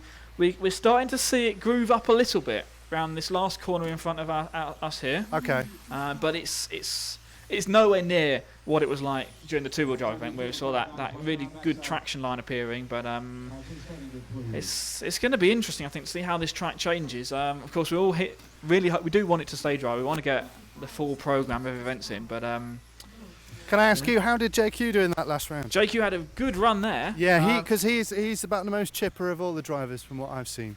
He's always happy though, isn't he? Yes, I suppose. JQ, I thought it was a good run go on there, and it was. It was a 5:19 for him, but that only nets him 12th place in the round. So it's, remarkable pace. I mean, to get a top 10 time in that round, you had to be in the 5:17s. Let's be honest, though, he's here on an R&D mission, isn't he? Well, he is at the moment, yeah. He's not really here. It's not really about the racing, is it? It is still. I mean, he's a racer at heart. He wants to win here. He wants to be out there challenging. Yeah. Top 5 time at the moment is a 5:14. Would you believe? So some serious pace. Just to run through the top 10 now. We've still got a couple of heats to go in this round 2 of qualifying, but I don't think these guys are going to be challenging those sorts of times at the top. But the positions as they stand at the moment, this is obviously still provisional. It's Jorn Neumann out in front with 2 TQ runs. Second place at the moment, Lee Martin with a 2nd and a 3rd. Hupo is 3rd overall with a 2nd and a 4th. Cragg is sitting 4th with an 8th and a 3rd. So there's a big gap in points there, and certainly enough room for drivers to slot themselves into those top positions. Miguel Matthias is 5th overall. That's a surprise to you, Matt? Miguel sitting in 5th? That's not a surprise to me. No? No, not at all. No. your wild card is my wild card. You know, Right. when they're doing well, that's how I see it. And okay, we'll come on to that later on, I think. Then, so Miguel sitting 5th overall. Yep. So you got a 5th and a 9th. Do you want to hear from Miguel? If you can grab him in the pits, that'd be good. I'll have a go. This is heat number 1, round. They're round 2 qualifying out on track. But if we can find anyone in the pits at the moment, we'll chat to them. Okay, Miguel, how's it going? Pretty well, actually. Much better than two-wheel drive. I'm more used to the four-wheel drive cars and the feeling and the setup and how it reacts. So it should be much better. What about the track? It's a bit soggy out there, isn't it? Yeah, this time around was a little bit slower, I thought. But I think it's perfect for 110. I'm having a lot of fun with it. And how you... Tyres. Let's talk about tyres. I see you working on your tyres now. Are you happy with your tyres? Well, I could be a little bit more happy, but I don't have many M4s, so I cannot use every heat a new one. Yeah. But yeah, for sure M4s, and they're working pretty well at the moment. Okay. How are you approaching qualifying? Because obviously with the weather there is a possibility that you only get 2 rounds in. So, you know, what happens from here for you? In my opinion, I'll give it all I've got, obviously, every time. But for me, being in the top 10 is the main objective. I'm not here to win. I'm just here to practice and to get a better feeling of the track and everything for 1/8, obviously. But until now, for me, it's been perfect. Okay. Obviously, you won the warm-up race. How does that make you feel going into this? Well, a race is a race. That was a different race. Now we have all the top guys here, and hopefully I can keep up with them. But I don't think I can go for the win on the top 5. So. Okay. Well, very conservative and realistic. Thank you very much, Miguel. Good luck. Okay. Yes, that's Miguel sounds. Well, another driver there. Not, he's sitting 5th overall, but not sounding massively confident or massively happy. Actually, I don't know. Maybe the sound has an impact on this, but from his face, he seemed fairly relaxed there. Yeah. I think he thinks things could be a lot worse. Well, I hell of a lot worse. Yeah, they could for a lot of drivers, and that's only round 2 of qualifying. Of course, it's still dry. But around the track, lots of big black clouds, I'm afraid. So. Well, there is a chance that could be it, isn't there? Well, there is a. That could be it now. It could be it, yeah. So in that case, if that was it, where would that leave us? Well, if we only have these 2 rounds of qualifying and that's it, but we still got to get these next couple of heats in for this second round to count. Of course. So we can't say it until these are done, yeah. But basically, we've got these 2 last heats to go. If we get this second round done and then it rains and that's it, we'll only count 1 result from the 2 rounds. It doesn't matter for Jorn because he's won both the rounds. So at the moment, Jorn looking good for the TQ position. And then it'll be down to who's got the second place in the rounds, and that's Hupo and Lee Martin. And then it'll be down to their times behind those second places. And that, I think we're going to be Hupo second overall with Lee 3rd. Neil Cragg would probably be about 4th on the grid. Who else is then going to be up there? Bradders will be 5th on the grid if we only count 1 round so far. Behind that, Ronnefeldt could be 6th, or Matthias could be 6th on the grid. So very much all still to play for at the European Championships. I'm wandering into no man's land again, so let me know if I slip out of your hearing. I will do. But I'm actually by the bar. You're by the bar. Could you do us a favour? Yes. Paul and I would quite like a drink. So, Really? Yeah. Okay. If you can stop doing your roving and reportering and just sort pick out up some drinks for us. refreshment, Yeah, that'd be good. And we'll return to the action here on the track. This is heat number 1, round 2 of qualifying for them. And they're just coming to finish this heat of qualifying. And let's sort of see, we got a fast 9-lap runs going on here. So even, all the way through, these guys are quick in this event. Oh, a very downhearted looking Tom Cockerell just passed me going into the timing tent. Oh dear. Do you want to have a chat with Tom? Because it was a really good run going on for him, and then ask him what happened with the car. So it just looked like it rolled to a stop. I don't know if it was a motor failure or something at the end there. Okay, so you just let him gather his thoughts. He's looking at the timing screen. Oh, he's looking at the timing sheets. There's a sea of them. It's a whole wall of paper. It's a whole wall of paper, and it's very important. The hoodie, he's also having a look. Okay, let's have a look. Quick chat. Tom, how are you doing? Yeah, I'm alright. Do you have some problem? Spur gear's on lap 9 of 10. Great. So there's a spur gear problem there for Tom. Up until that point, things looked promising then. It was a good run, one mistake, but I was kind of level pegging with Neil and Hooper for most of it, so would have probably been a 6 or a 7 in round. It's better than a DNF. Of course, yeah. And with the weather closing in, it could be that we only end up with 2 rounds. So you could be here. You're one of the drivers that quite like to get some more rounds in. Yeah, I mean, every kind of event where you never win at some point, every round is a counting one, really. Yeah. So it's a bit disappointing to have it taken away from me. Yeah, of course. Yeah. All right. Well, best of luck. Cheers. Thank you. Okay, cheers. Sorry to anyone there who missed some of that interview. Matt again has found one of the places where we can't hear him all the time, and so yeah. Hello. Yeah, we can hear you now, Matt. We can hear you I don't now. know if you got any of that. But, Yeah, we got most of that from yeah, Tom. So okay. it's a stripped spur gear, as A I said, stripped on spur lap gear, yeah. 9 out of 10, and he was, we saw from timing screens he was on pace with the likes of Cragg in that one and Hoopo. So should have been a good result, could have been a good result, but unfortunately that's not going to count for anything, and he's desperate for us to get some more rounds in here. And as I'm saying that, the sun is coming out. Fantastic. Which is good news, I think. Here. Do you think there's any, the drivers who are at the top now, Yep. is there any part of them that thinks, well, let's to bed now, let's come back tomorrow? Well, or I think obviously Jorn is in the position where, in fact, Jorn's probably the only driver who that could apply to, and he wants to go out there more. I know from talking to him yesterday, he wasn't completely happy with the car. He knows it's super competitive, and I think if he can just go out and stamp his authority on this event, that's gonna help to give him perhaps a mental advantage as we go into the finals day. Everyone knows that he wasn't just quick over 2 rounds, he was quick over all 5 rounds. Yeah, of course. Yeah. Okay, I'm going to sign out now and get you some refreshments. Thanks very much, Matt, and we'll come back to you later on. Mind you, for everyone else staying here with us on the live stream, thanks for Matt and everyone who's chatted to us around the pit area during that the conclusion of the second round of qualifying. We've got a couple of heats left here. So this is going to be heat 2, round 2 of qualifying, out on track now. Let's see what's happening online at the moment. Don't forget, if you want to get involved, you can do. Tweet me at RC Racing Ollie. And you can also get involved on the live stream at rcracing.tv or EFRA.ws. BBQ Unlimited, hello to you.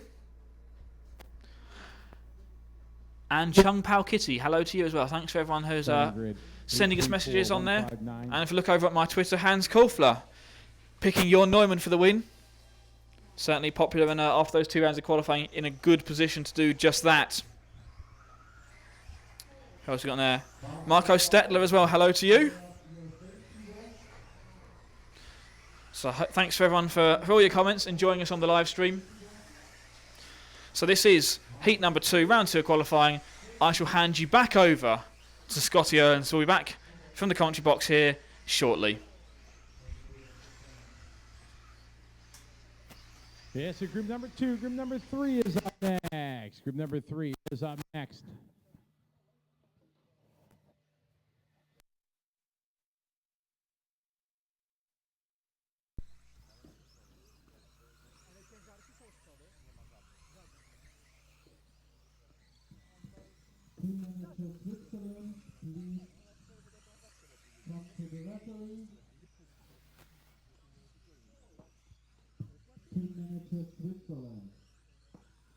All right, Carr, you're early leader in the 8, followed by Bartek into 1, Stein into 5.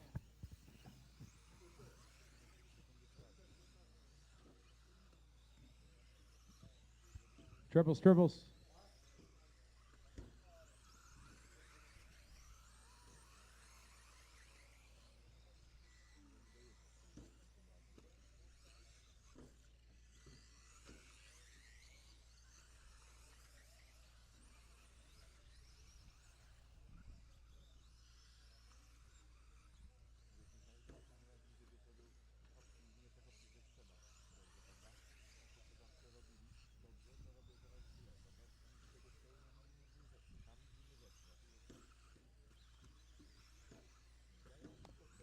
All right, Carr, your leader in the 8, followed by Dittmar in the 1. Stein in the 5, and Benji moving up the 4 spot. And Ionis, Bartek, Milos. Group 3 to technical inspection. Group 3.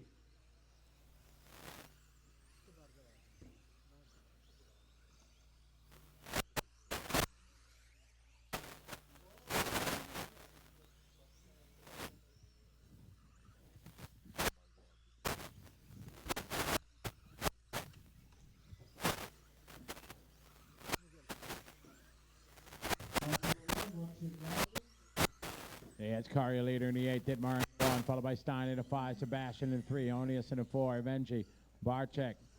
Now Evenji moving all the way up to 2nd position. Carr, Evenji, and Dittmar, 8-7-1.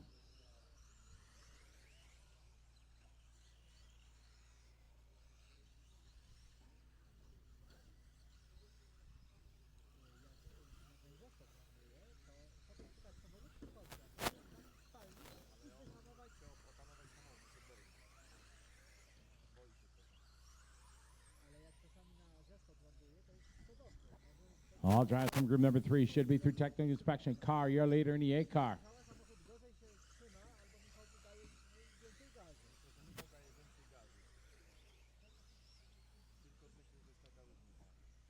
Second spot, Stein in a 5, Dittmar in a 1.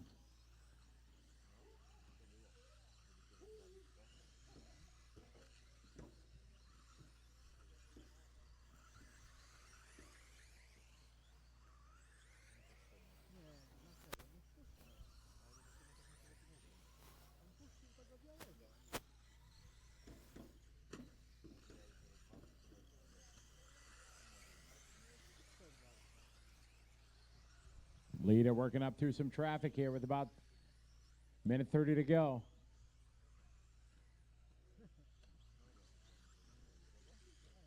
Leader right behind. Benji, thank you.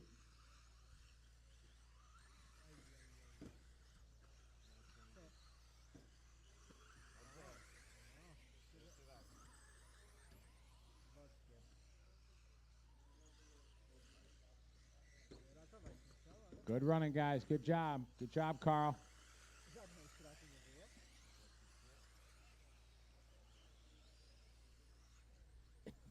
So it's Carl, Stein, Sebastian, Evenji, Dittmar, Jonas, Milos, and Bartek.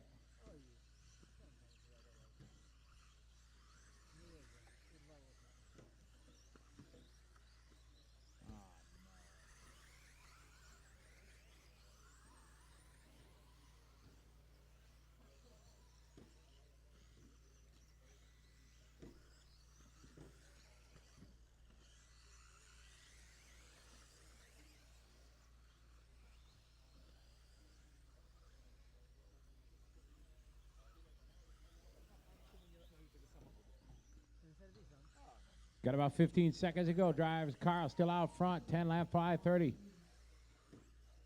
Sebastian Dodet is done.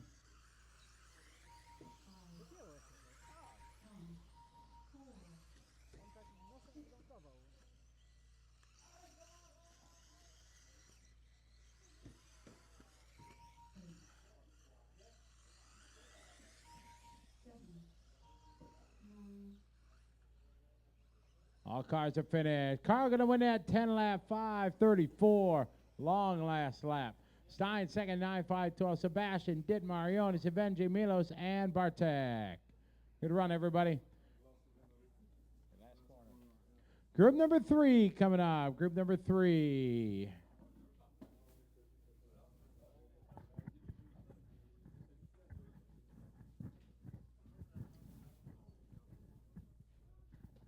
Stand by, guys. Track's closed.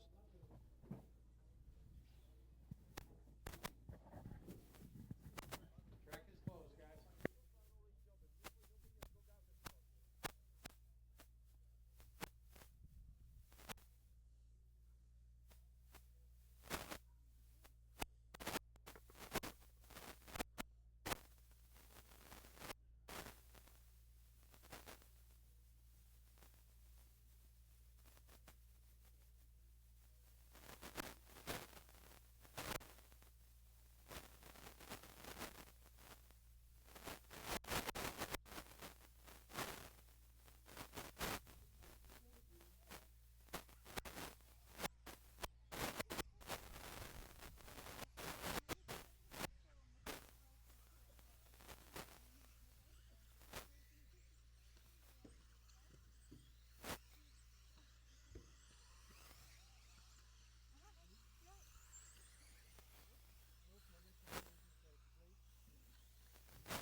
right, we get ready here for group number 3. Group number 3.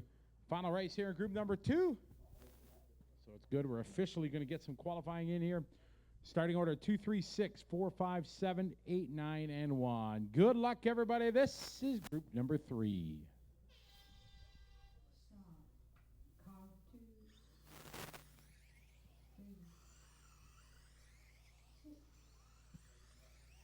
4, 5, 7, 8,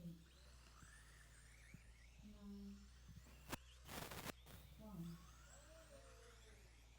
1. All right, good luck, everybody. Here we go. This is group number 3. Let's have a good qualifier, everyone. Everybody go fast. Watch it go into the bridge, under the bridge. It's clear. Good job, Carl. Good job, 5 car.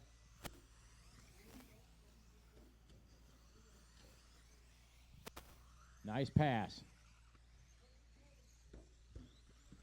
Yeah, I will. Huh? Oh, I got it down. It's no problem. All right, Peter, your leader. Andre second. Julian. Lap 1 in the books, guys.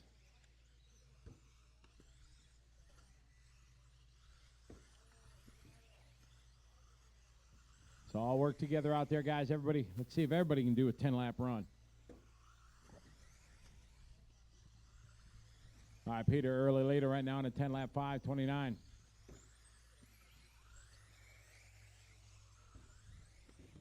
Then we got Julian, Andre, Aguirres, Papi Giannakopoulos. Mario Wendler now up to 4th spot. Fast lap so far, 32.9 from Peter and Julian. Watch it before the triples, It's clear, good marshalling. Job of NG. 33.5 for Aguirres, Mario, 33.7. 33.4 for Magny. 32.9 for Julian.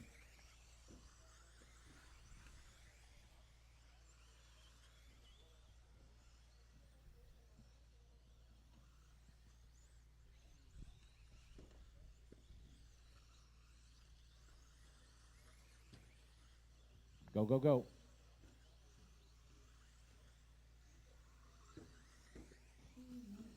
We got 2 down, 3 to go.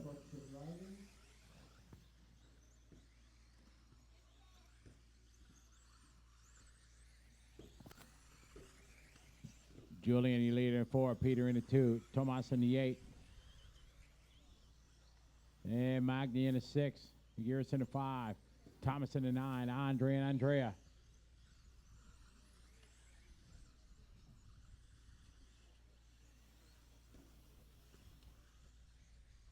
.245 complete. Drivers .245 complete. Peter, your leader in the 2. Julian in the 4. Then Magni in the 6. Andre, Mario.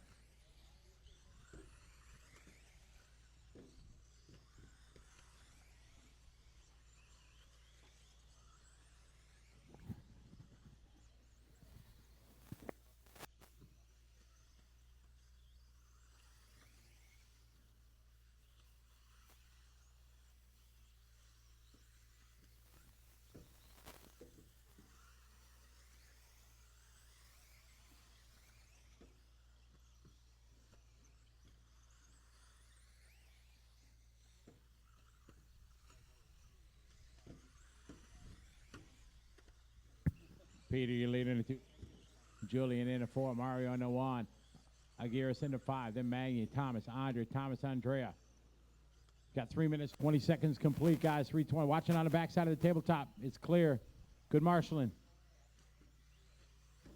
Minute 20, guys. 1:20 to go.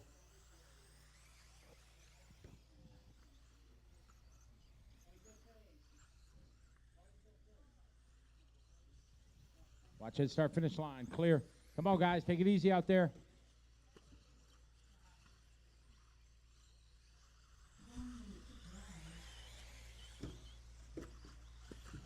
We got 1 minute. Drivers, 1 minute to go. Peter, your leader in a 2 car.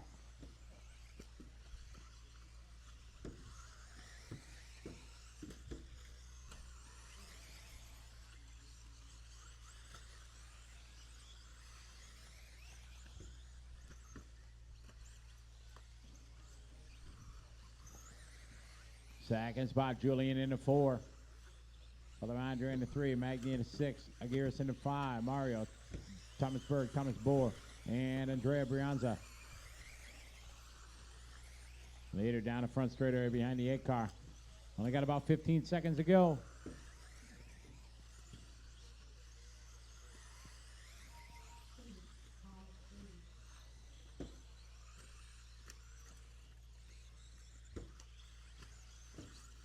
Watch your finish line, guys.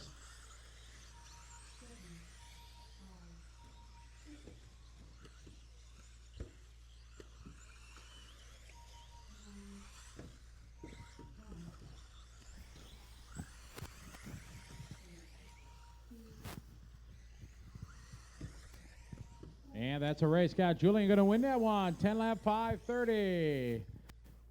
Second spot, 10 lap 5:34. Good Peter. Good run, guys. Group number 3 is finished. Up next, we're going to start round 3, group number 7 at 12:30.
Marshals from group number 6, please. Marshals from group number 6.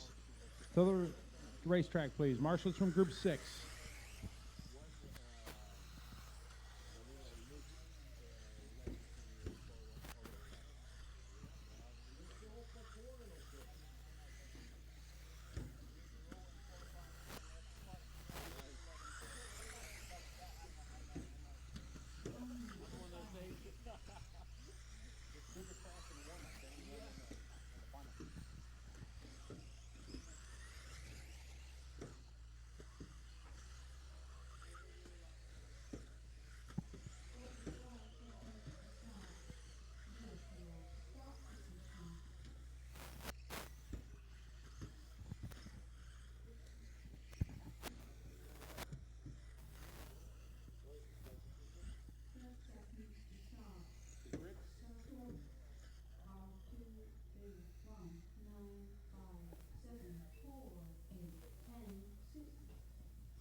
In the starting grid, 2, 3, 1, 9, 5, 7, 8, 10, 6. What's wrong?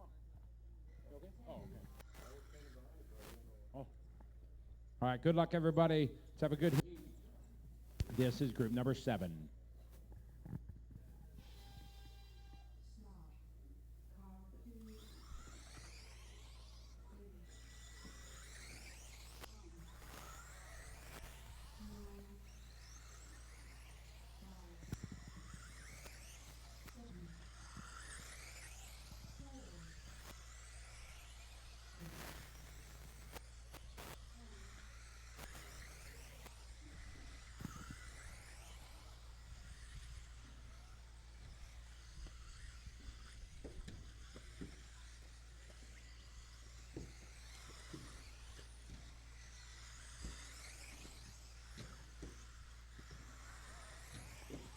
All right, guys, good luck, everybody. This is group number 7 on the track, round number 3 of qualifying.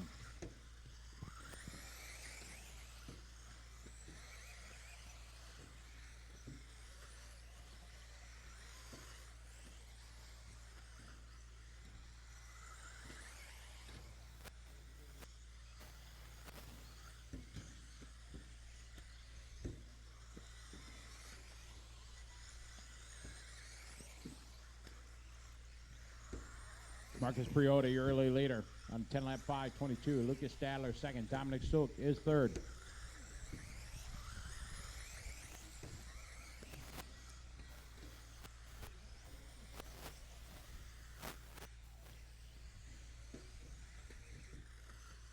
Work together, guys.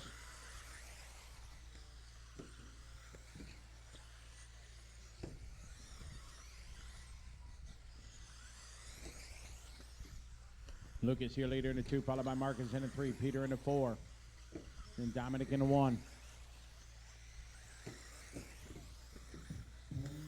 Watch it, enter the front straight, clear.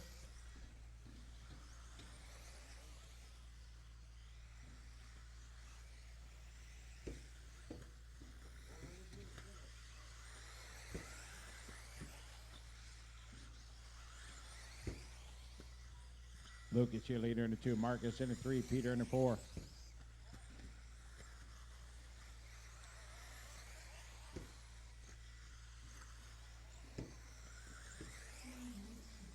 Two minutes down, 3 to go.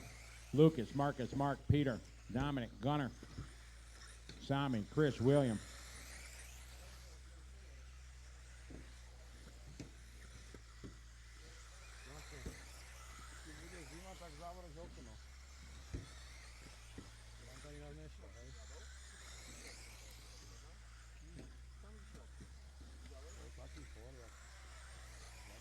Lucas Stadler, your leader on a 10 lap 5:21. Marcus Priota on 10 lap 5:22. Mark on a 10 lap 5:28. Dominic 10 5:28. Gunner on a 10 lap 5:30. Moody on 9.505. Sami on 9.508. William 9 lap 5:08. 2 minutes 15 seconds to go.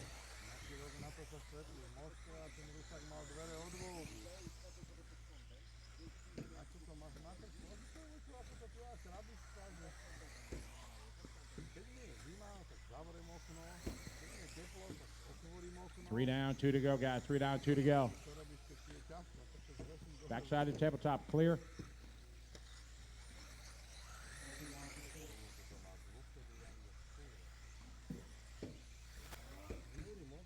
Watch in triples, clear.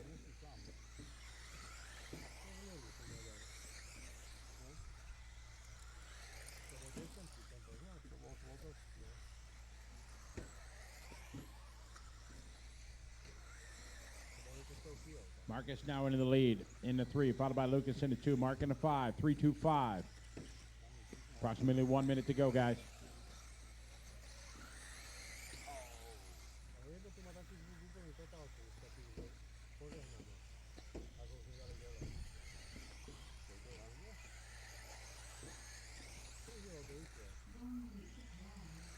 One minute, guys. 1 minute to go.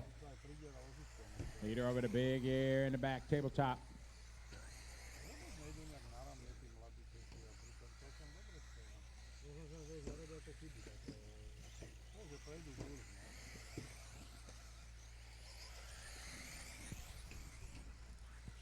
Last snap for Lucas, 31-2. 32-2 for Marcus. Mark, 32-2. Dominic, 32-0. Gunnar, 32-7.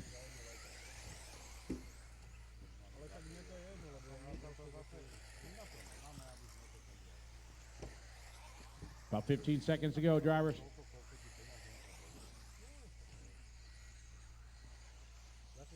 Lots of 10-lap runs in this one.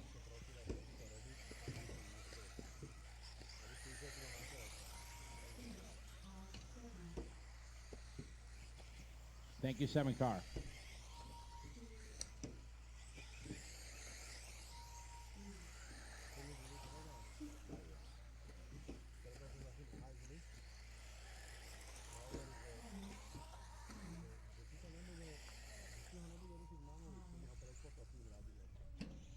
Track's still live, guys.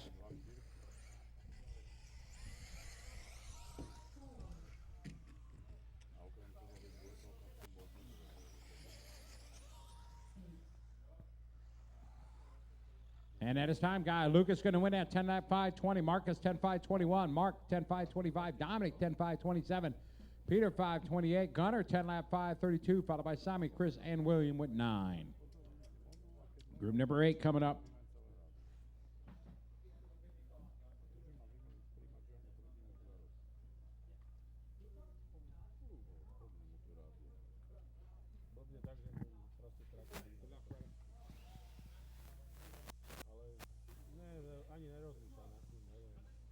Ešte nevidel tú spleť káblov a neviem čo. Ale zbytočné starosti, ktoré aj za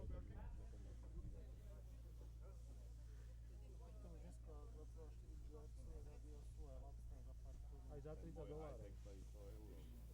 A funguje. Tá ma čo máš ty stala tiež 100 €, 2 roky som nemal jeden problém. Aj tak z toho, koľko z tých funkcií, čo má ten Helios využije, to je reálne. 3, substream a možno niekde expo, ale aj to málo.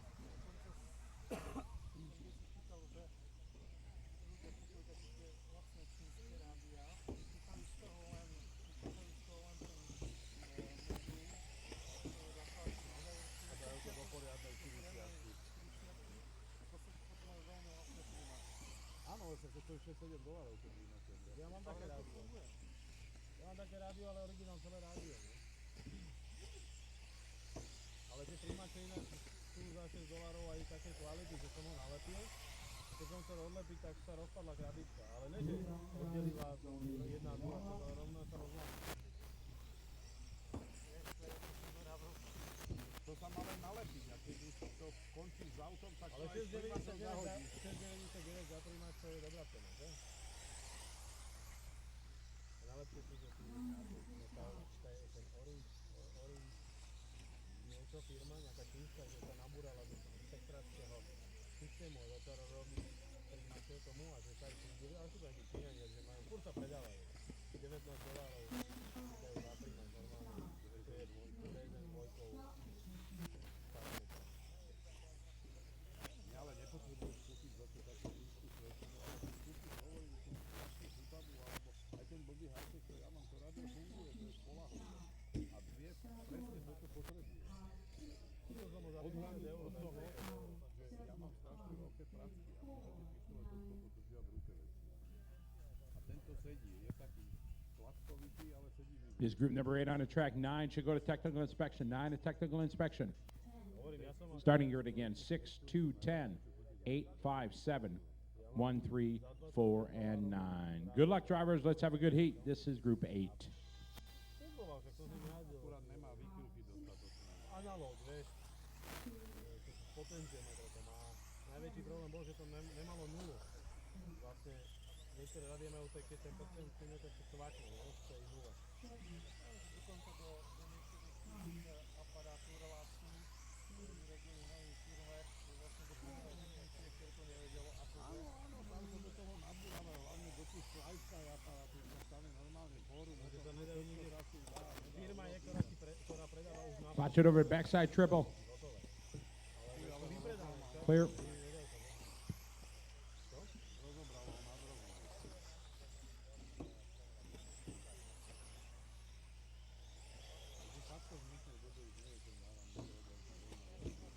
All right, good luck, everybody. Let's have a good race.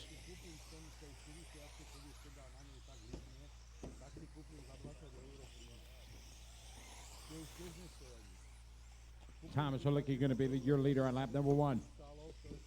Followed by Julian, Ben, Otto, Jesper, Yanni, Patrick, George, Christian. 6, 2, 10, the top 3.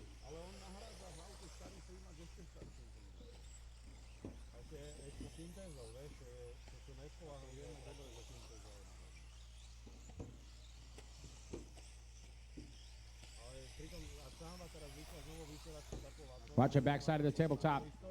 Clear.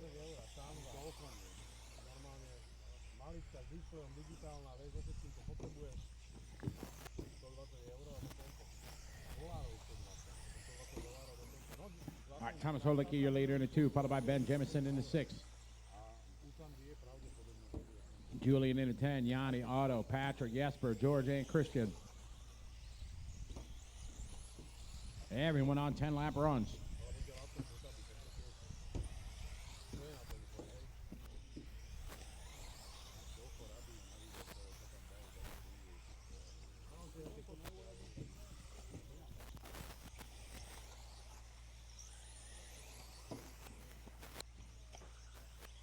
Thomas Holicki, car number 2. Ben Jemison is in second in the 6.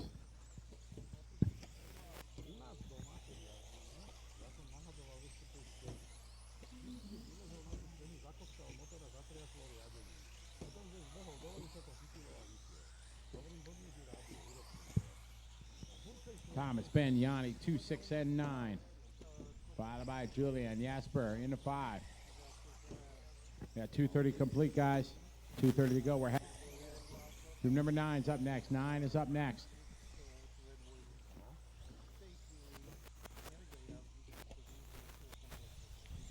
Watch coming up to the triples. Clear.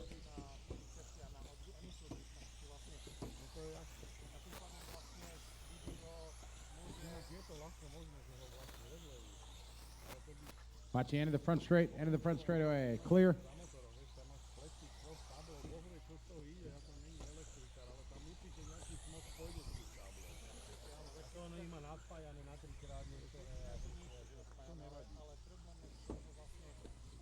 Van Jemison now to the lead in the 6. Julian in the 10. Then Thomas in the 2. 6, 10, 2.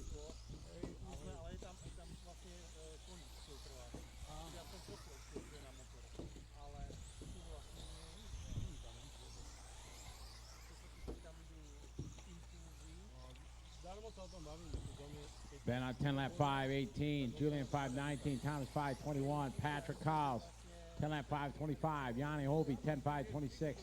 Jesper 10, 5, 25. George 10, 5, 26. Christian 10, 5, 26.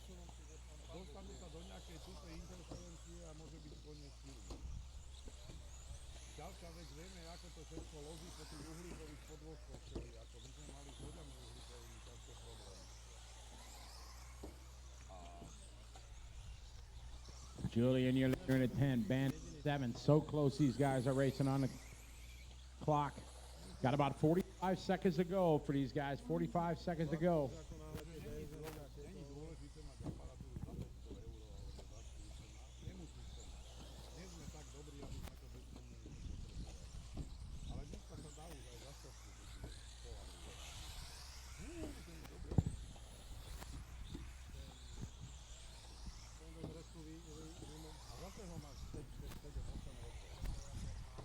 Van into 6, Julian into 10, Thomas. Now Thomas goes to second. So close these guys are. 0.2 of a second between the top 3 drivers. 10 lap 5:18. Got about 15 seconds to go.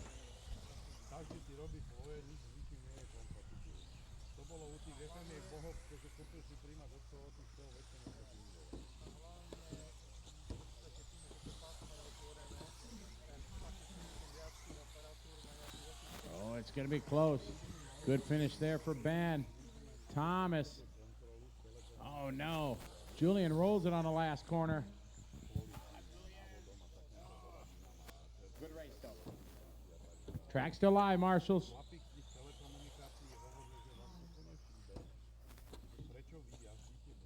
Track still live, guys. Marshals, maintain your position, please.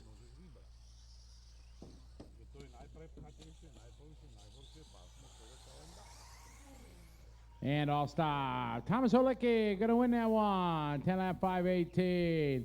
Van 10.5.18. Julian 10.5.20. Esper 10.5.25. Yanni 10.5.26. George 26. Christian 26. Patrick.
Hello, welcome back to Fairing in Austria for the electric off-road 4-wheel drive European Championships.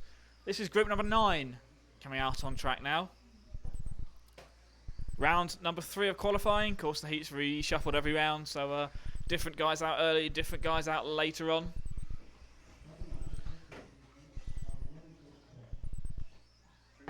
Matt is having a well-deserved, well, I would say lunch break, but it's probably a toilet break he's having now. So unfortunately, we haven't got any interviews or anything to go into this one. But thank you to everyone who's been tweeting us and commenting on the live feed.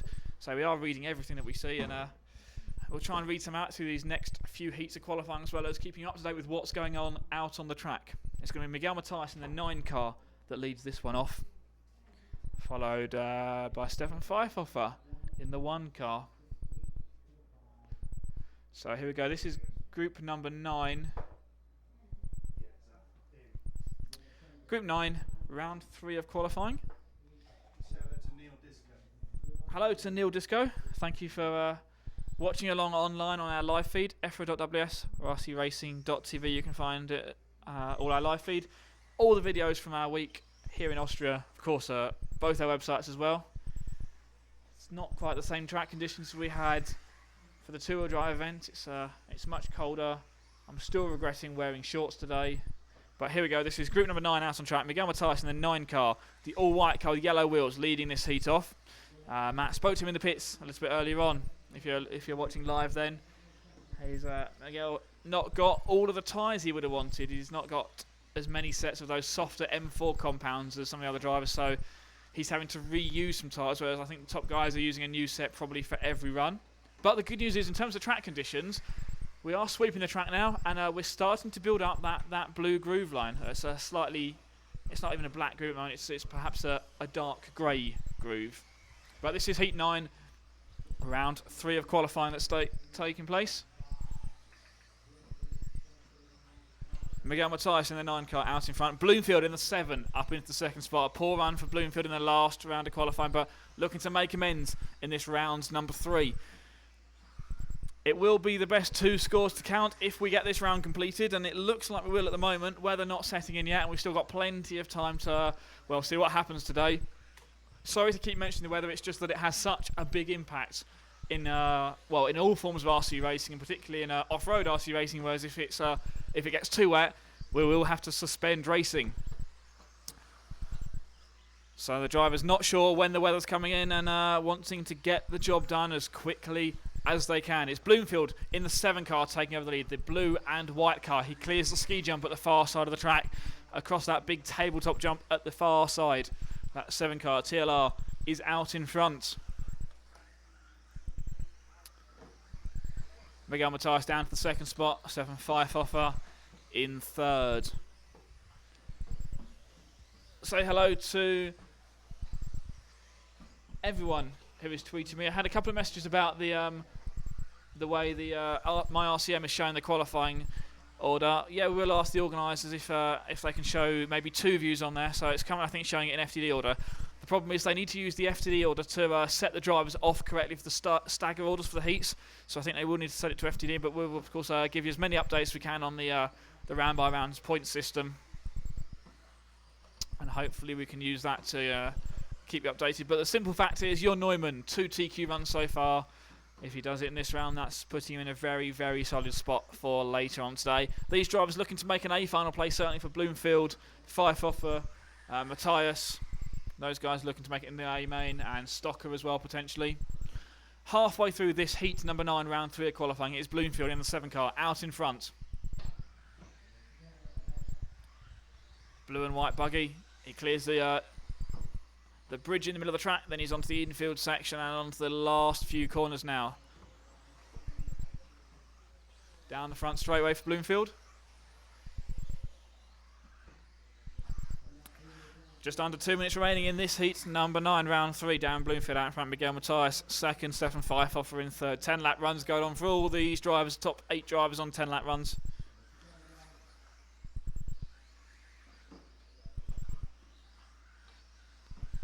Best lap so far is held by Bloomfield, 30.5. And it's changed again now. Best lap time is Bloomfield, 30.304. And he backs up with 30.3 that time by. Bloomfield still leading, Matthias 2nd, Pfeiffer in 3rd. Those 2 drivers in the 30s in their lap times. Everyone else in the 31s or 32s. Top 8 cars on 10 lap runs. Say hi to Nick on Twitter. Marco, Hans, UC as well, and Stephen. Thanks for your tweets, thanks for the follows.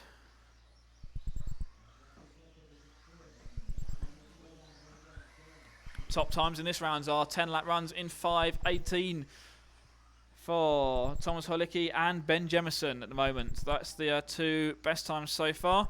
Guys out in this heat looking to go faster, and they are indeed. Bloomfield on a 10 lap run in 5:08, and if he keeps this up, that will be the 2nd best time we've had today. Really going to be putting the wind up Neumann, putting the pressure on the German driver. Bloomfield running a buggy that is as old as I've been racing RC cars for, about 14-15 years old. But he's got the pace, he's got the thumbs to do it. He's out on track, out in the lead, coming across the big bridge in the middle of the track. Darren Bloomfield leads this heat.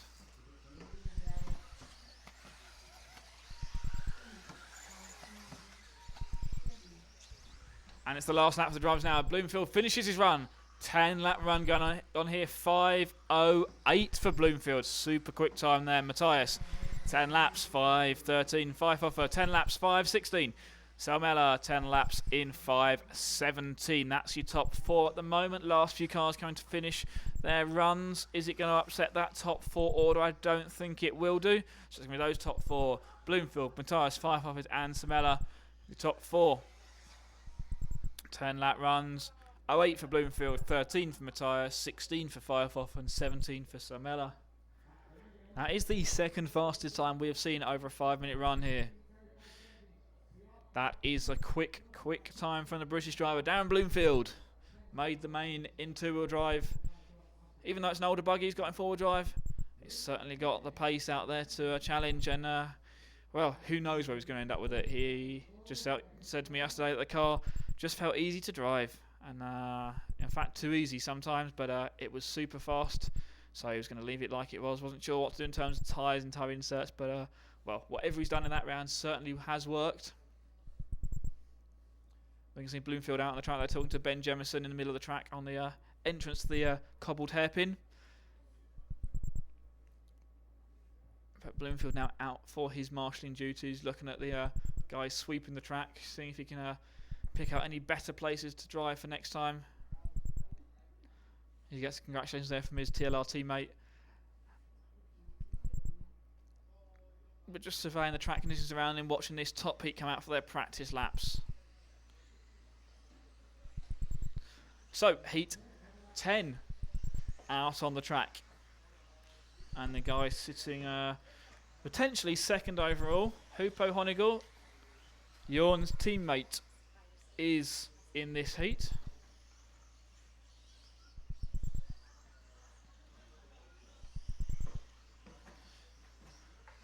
Let's have a look at what lap times they can do. But it was Craig who was quickest in this heat last time out, and got third in the round with a 10 lap run in 5 minutes 10.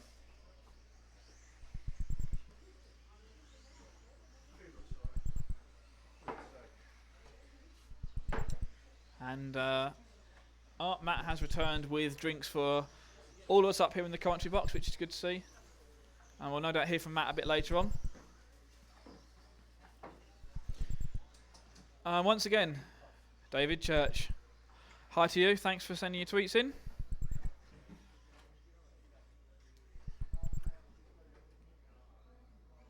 We've seen some pace from DC's driver Lee Martin in the first 2 rounds of qualifying, but still hasn't been able to match your Neumann's times. In this heat we've got Neumann's teammate, Hupo Honigel.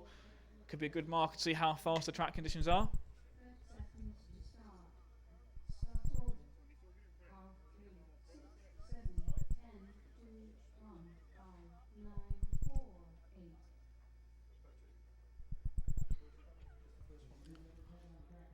So Hupo is going to be the first car from this one. Car number 3 is blue and yellow Durango car. Heat number 10, round 3 of qualifying.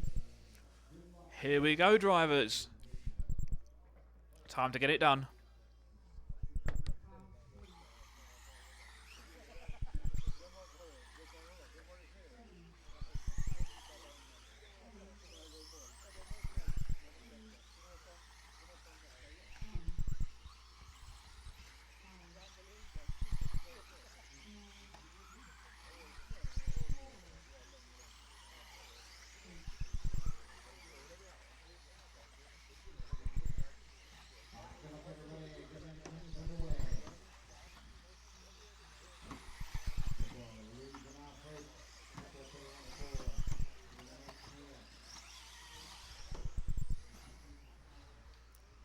So here we go, group number 10. Round 3 of qualifying, and it's not a great first lap from Hupo Honigel. 31-1. Petri Strom takes the lead of this heat, car number 10.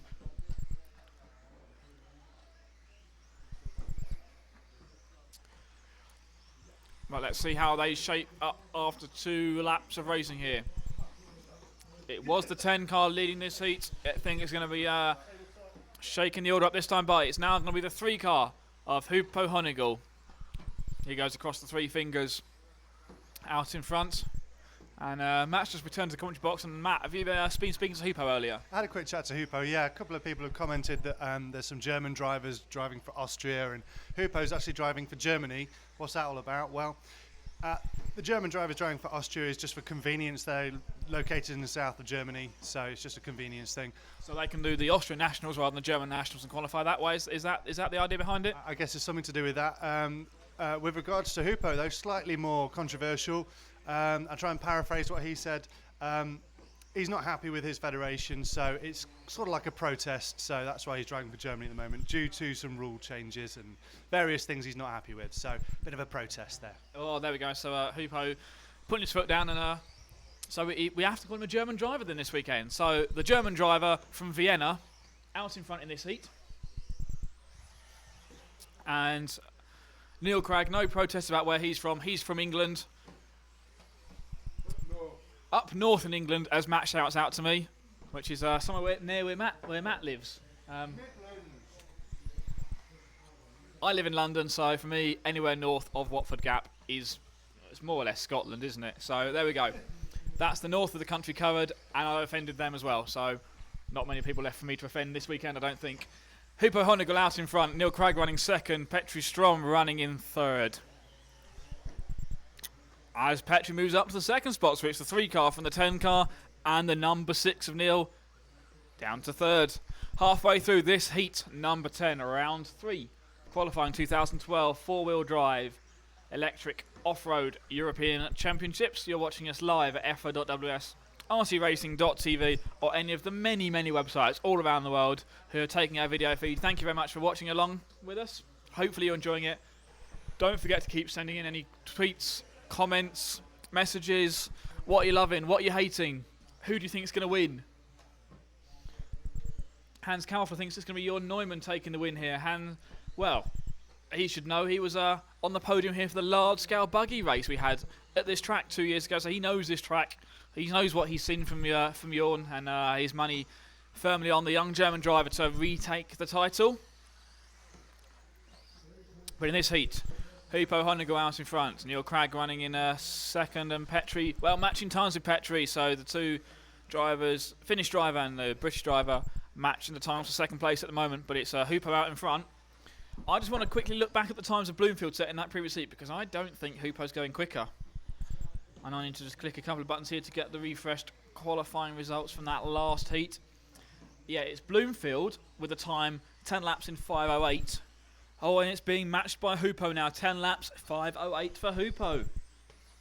So, who's it going to be? Who's your money on? The British driver? Or it could be Cragg, also on 10 laps, 5:08 now. Oh, 2 British drivers and an Austrian-German driver. And the Finnish driver, Petri, also on 10 laps, 5:08. We have got 45 seconds left to run. It's going to be about one more lap for these guys out there.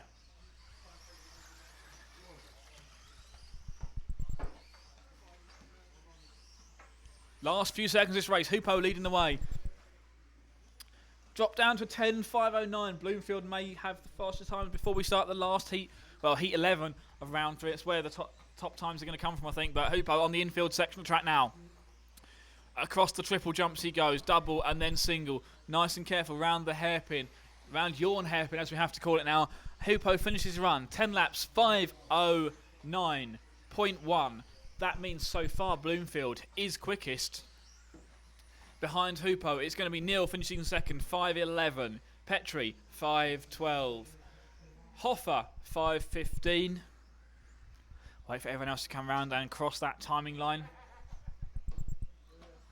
How is it going to shape up around these last few drivers? Let's see what the finishing order is. There's no doubt about the winner. Hupo Honigel, 5:09. Cragg is going to be second with a 5:11. Strom is third with a 5:12. Hoffer, 5:15. Shensky, a 9-lap run in 5:06. So, Group 10, round 3 goes to Hupo Honigel, 5:09.185. But it's the British driver Dan Bloomfield from the previous seat who tops the round so far with a 5:08.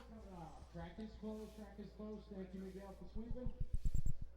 Gosh, everybody grab your rooms. Thank you.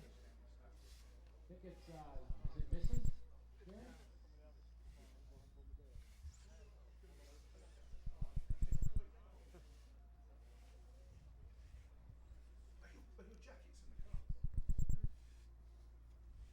So, as we come to Group 11, the last, well, I keep calling it the last heat, but of course it's not actually the last heat of the round, but it's going to be the last chance to see the top guys for this round.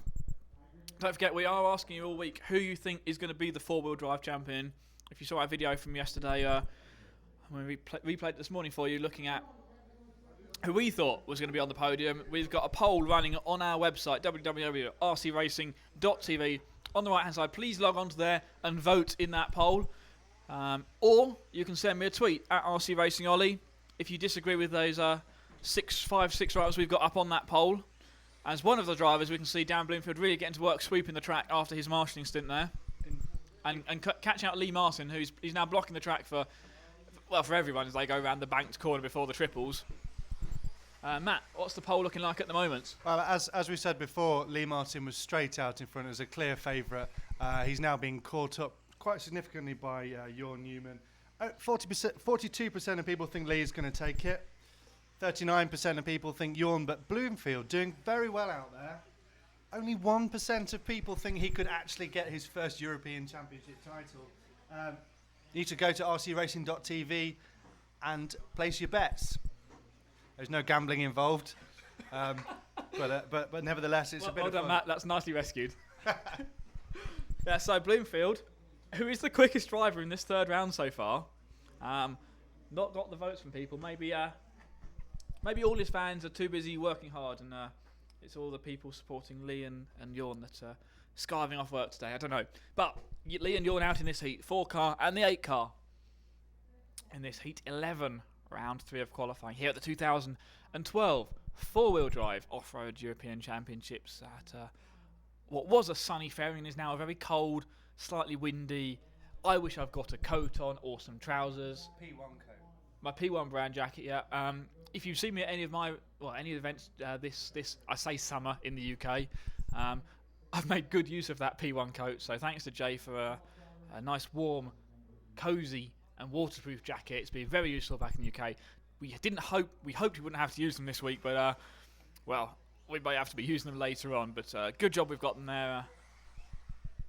I wish I had some trousers as well. I'm not just wearing underwear. I have got shorts on, but yeah, trousers would be very handy right now. It's getting quite chilly up in the commentary box. I would say close the window, but then you'll just look at glass on the live feed, and that's not very, very good for anyone. But it's going to be the 4 car of Jorn Neumann leading away. Heat number 11. He comes around the infield section of the track. Yellow and red Durango buggy clears the triple jumps, double and single again. Same as everyone at the moment. He puts his first lap in there. Lee Martin comes in, matches Jorn's first lap time, as does Bradders and Ronnefelk. Wow, fast times here. So does JQ. And Martin Axter. All these guys. Well, and Peter Pin. Well, I'm losing track here. This is everyone is set in 31-second first laps here. First 7 drivers. The current running order officially: Neumann, Bradbury, Ronnefelk, Martin, Pinish, Axter, and Quagrain. Those 7 guys matching each other across the first lap, all on 31-second lap times. But that's 1 lap down. They've got 9 more to go. As we see a few drivers, back markers getting caught up going across the paving stones. I'll look out from my commentary box window here. On the time screens, it is the 4 car of Neumann out in front. He clears the bridge in the middle of the track. Onto the infield section, there's a car rolling in the triples, but that's clear by the time he gets there. The 4 car out in front. It's Ronnefelk in the 10, shown in 2nd place now, the Kyosho buggy. Powered by Team Orion, clears the triples. Down the front straight, Ronnefelk in 2nd, Bradders 3rd. Lee is down to 4th.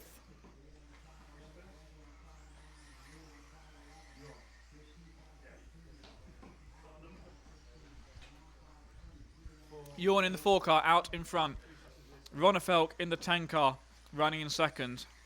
But he's lost some time that lap. It looks like visually for me he's dropped back from the guys in front of him. So we hit the timing line to complete lap number 4. What's this going to be? Okay, it is Neumann, Ronnefelk, Bradders, Martin. Big mistake there from Jorn. He rolls it through the 3 fingers, and then the marshal very slow to get his car back on track. So we can see Lee Martin now back ahead of him on the circuit. Jorn's certainly got a faster buggy, we'd have to say, but Lee now well within his right to defend this position, going down the front straightaway. Jorn looks inside, but Lee has not got to let him go at this stage. He might want to if he thinks it's just going to slow himself down, but at the moment, yeah, Lee's got the pace in the car. Jorn running in the 2nd spot. Looks like Jorn goes up under the braking. And across the bridge they go. So the running order is actually Ronnefeld taking the lead in this heat. Bradders second, Lee Martin's third, JQ in fourth, and Neumann is fifth on the times. And more importantly, we look at the forecasted times. Best time in the round is Bloomfield, 5:08.4. Best times in this heat are 5:08. So this could be Bloomfield with his 14-year-old buggy TQing the round. Neumann is caught up behind Lee Martin at the moment. We have got 1.5 minutes about left to run in this heat number 11. For Neumann to TQ the round, he's going to have to get past Martin and pull away.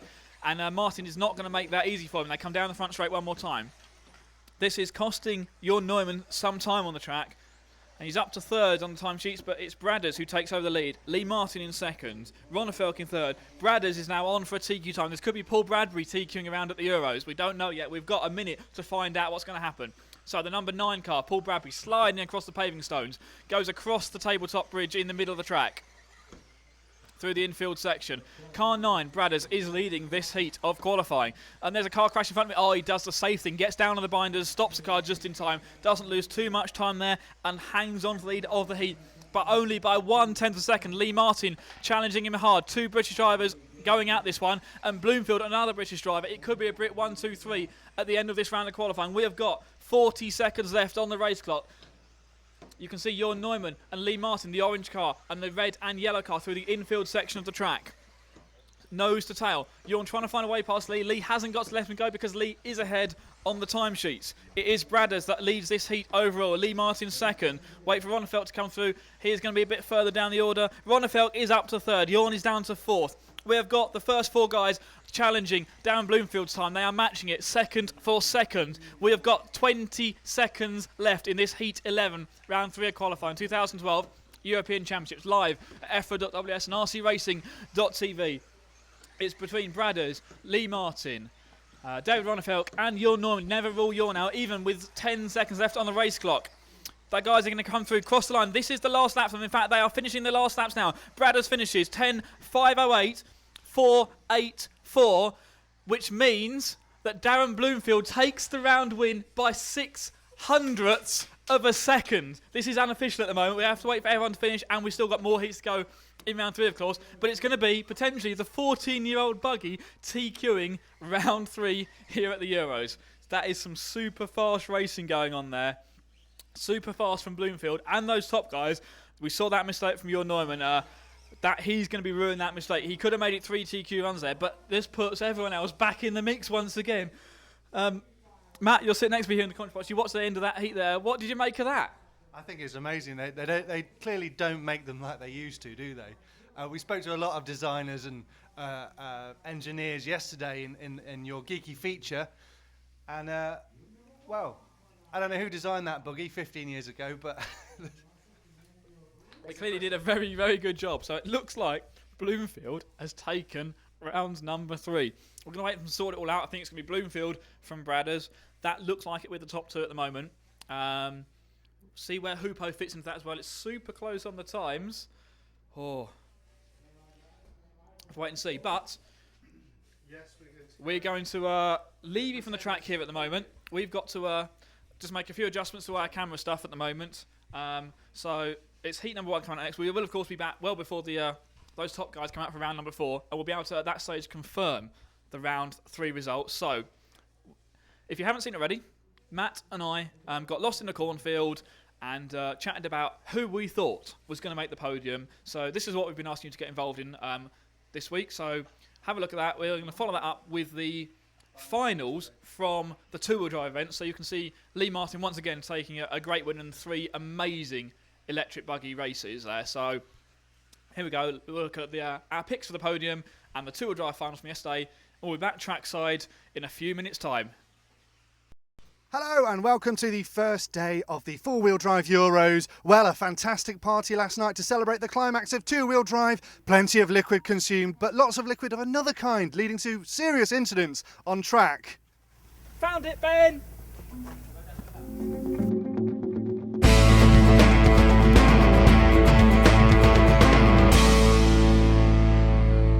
Yes, it is Thursday. Usually this is the point where we would do one of your famous Fast Five features, Ollie. But this time I thought we'd try something that I'm going to call Pretenders to the Podium.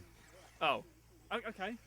So the best place to start would, of course, be the reigning champion. Yeah, definitely. Jorn Neumann, defending champion. He's not had a great two-wheel drive event, but he's always fast in four-wheel drive, certainly.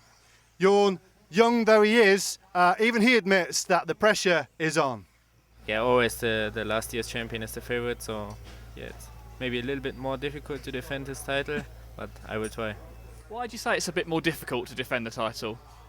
I don't know, maybe the pressure is a little bit higher, but yeah, I think that's normally four-wheel drive is my best class, and the track is really different to the two-wheel drive event, but I think it starts from zero for everybody.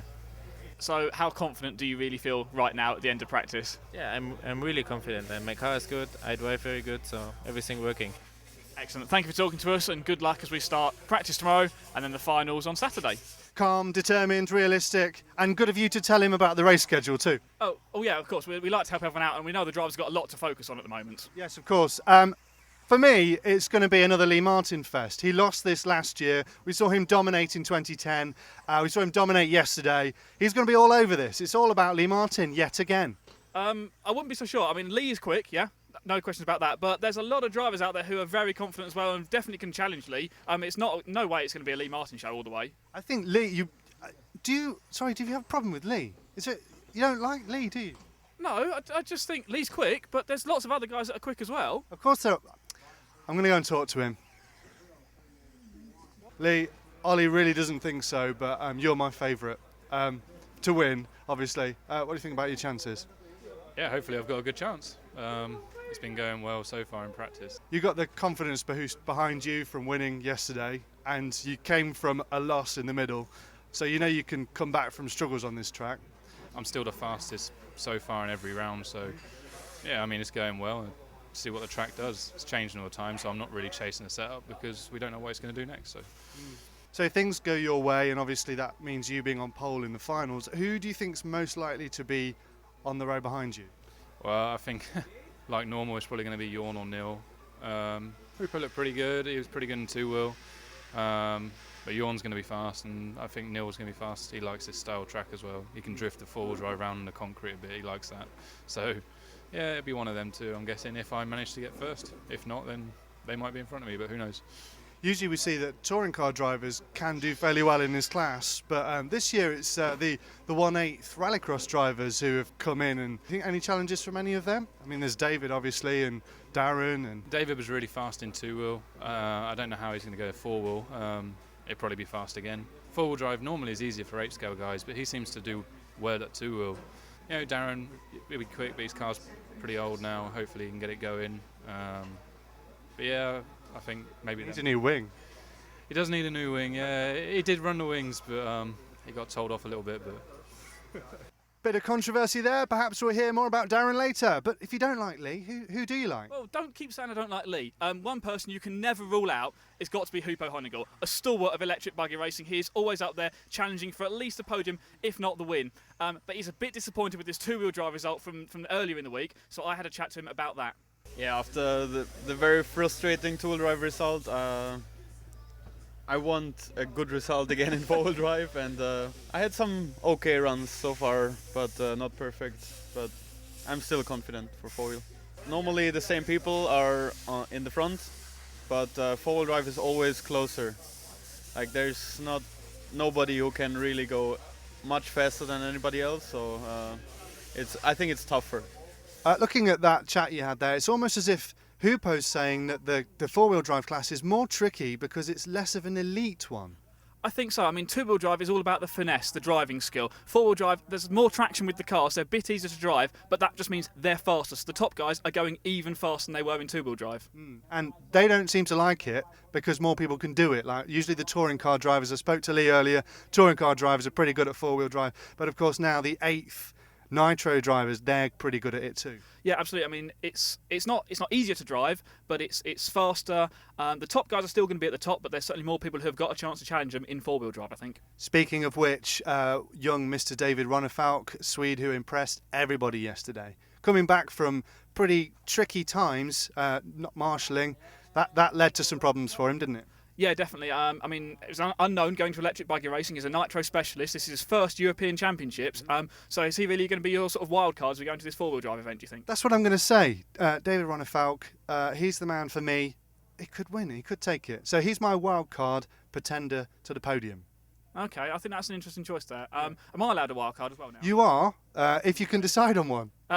Well, that's going to be a bit tricky. I think I've probably got two to decide between. Two teammates, Darren Bloomfield and Miguel Matthias. They're both really quick. They're both driving different cars, and they're both quite old cars because TLR doesn't have the latest spec of buggy at the moment.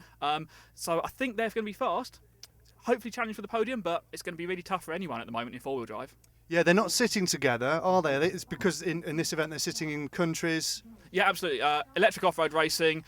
The teams sit by country rather than by make of car or motor or anything like we see in some of the on-road racing. So it's all about countries.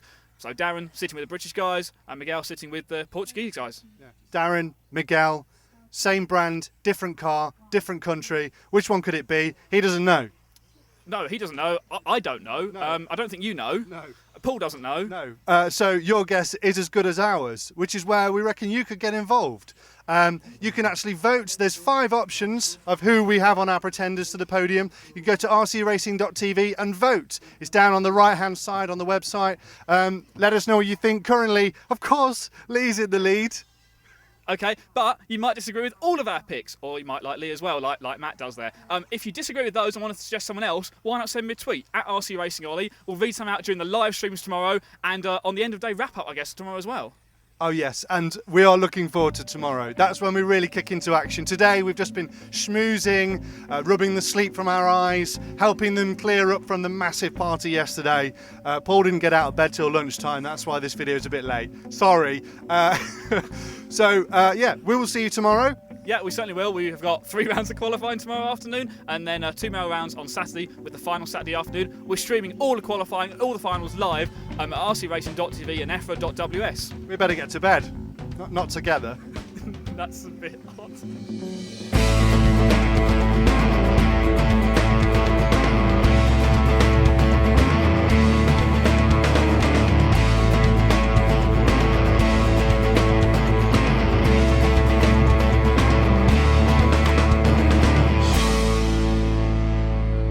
Three fingers, the part of the track. It doesn't look like much on camera, but we've heard all week from the drivers how important this one corner is. I sound like I've lost my voice, and if you've been watching the live stream, you'll know exactly why. This is the highlights package of the A finals and some fantastic racing action coming out for you. Enjoy it. This is the A finals of two-wheel drive Euros from Ferring.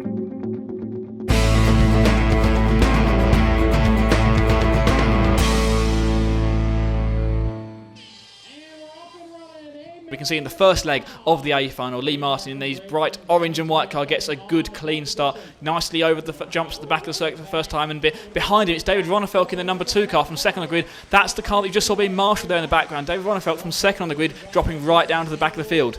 Now we can see Lee, about a minute into this race now, has pulled out a massive gap over second place, and Neil Cragg in the number 6 car works his way up into second. Then we've got Hupo running immediately behind him. And that looks like, yeah, we've got David Ronnefalk work his way back up to 4th place. So very, very quick car David's got beneath him and works his way back up into 4th place. We've got these 3 cars here battling for that second place. Former world champion Neil Cragg, multiple-time European champion Hupo Honigel, and superstar of this event anyway, David Ronnefalk. That's 2nd, 3rd and 4th we can see on the screen at the moment. Going around the paving stones there, that's Hupo getting very, very sideways there, losing traction in the rear of the car. A little bit later on in the race now, Hupo dropped back a bit.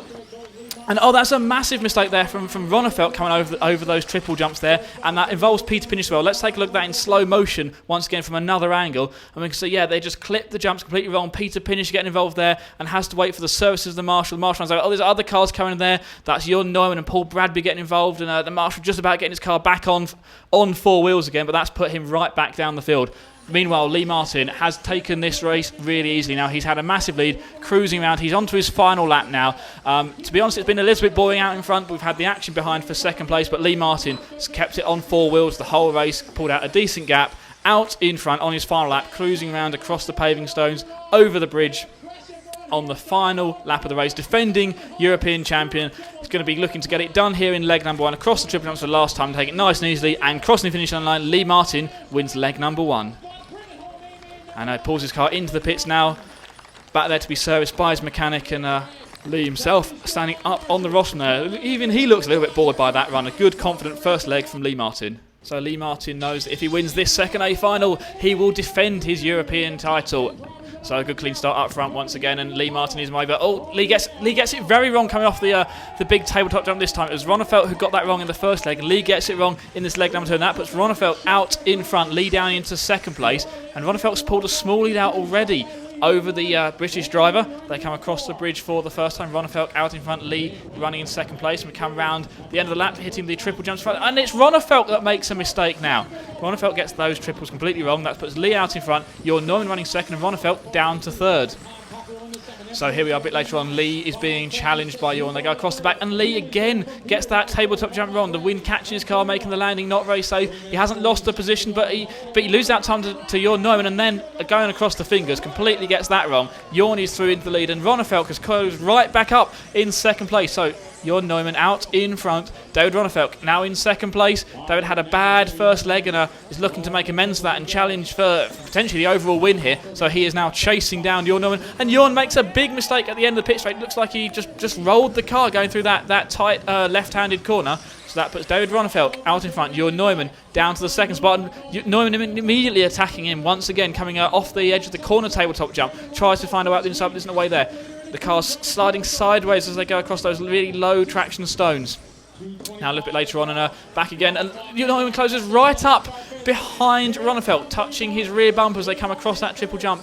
Ronnefelt really not liking that section of the track, and Jorn Neumann right behind him. Once again as they go across the tabletop, but gives Ronnefelt some breathing space. As this time it's Jorn who lands badly as they get big air going through that tabletop. But Jorn straight on the power once again, and right back up onto the rear bumper of the Swedish driver. They go through the paving stones, back across the bridge, through the infield section of the track.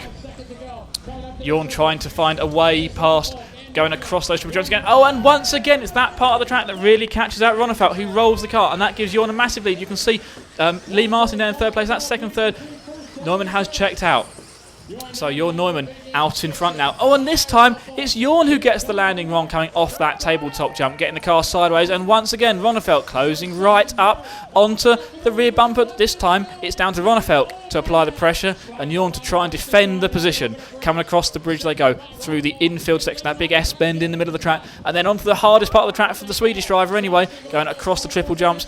Neumann catching the pipe on the inside, but doesn't lose any time, so Neumann is out in front. Ronnefelt, you can see right behind him now in second place. Lee Martin still holding third, but is a little way behind this leading battle now. So we get big air coming across that tabletop jump. Both of them landing nicely. Ronnefelt gets more power coming off the tabletop. The corner tabletop makes a good run on Jorn, but no room to pass there. Oh, gets very close as they go onto the paving stones. Looks up the inside off of them, but again not being able to make a move stick. Jorn Neumann slamming the door shut in the Swedish driver's face. They come across the triple jump. Ronnefelt, still not getting a perfect landing off that. Loses a bit of ground to Jorn Neumann. Jorn breathes a sigh of relief as they go back down the straight for one more time. Across the ski jump, and there we go. Ronnefelt closing right up on him, and Jorn gets it wrong, landing off of that tabletop, proving so tricky, as well as the triple jumps now in front of the rostrum. Across the three fingers, that was the part of the track that we looked at earlier on, but now they've got that sorted. It's the other parts of the track they need to worry about. Ronnefelt out in front, coming across the bridge, round the S section, the infield. Here we go, onto the triple jump for the last time. Here we go. Oh, Jorn goes up the inside and crosses the line first. Jorn takes the win in leg number 2. But if we look at a replay of that jump in the last section of the on the last section of the lap, we can see that Jorn in fact lands on the grass section outside of the white track markers. And we've spoken to the EFRA referees, Fran Heinsbrook, and they have looked at the replays of the videos, and they have ruled that pass does not count because Jorn was off the racing track when he made the pass. Therefore, they're going to reverse those positions. So David Ronnefelt takes the win in leg number 2. Jorn Neumann moves back down to second place by the officials. Lee Martin in third. That puts about 5 drivers in with a shout going into the final leg of the A final. So in the third leg of the A final, once again, Lee Martin getting a good start. We come across the big jumps at the back of the track. Is anyone going to make a mistake this time? Lee lands it nicely, as does David behind him. So the first 2 cleanly through those jumps onto the infield section across the three fingers. Lee Martin already extending a slight lead across the rest of the field. They go across the paving slabs, across the big bridge in the middle of the track. So Lee Martin again extending his lead over David Ronnefelt, who's running in the second spot. David Ronnefelt got the win in that second of A final, of course. So if he wins this one, he'll be European champion. And in front of him is Lee Martin, makes a mistake on that corner tabletop. So that puts David through into the lead. David through to the lead. Lee down to second place. They slide sideways going across the paving stones there. Then back around and over that tabletop bridge. These two drivers really racing for the European Championship. They've both got one win. So here we go across the triple jumps. That's where Ronnefeld made mistakes in the last few legs, and he makes mistakes again in the same place on the track. So Lee Martin now through into the lead. Ronnefeld back to second place. Lee Martin popping a wheelie.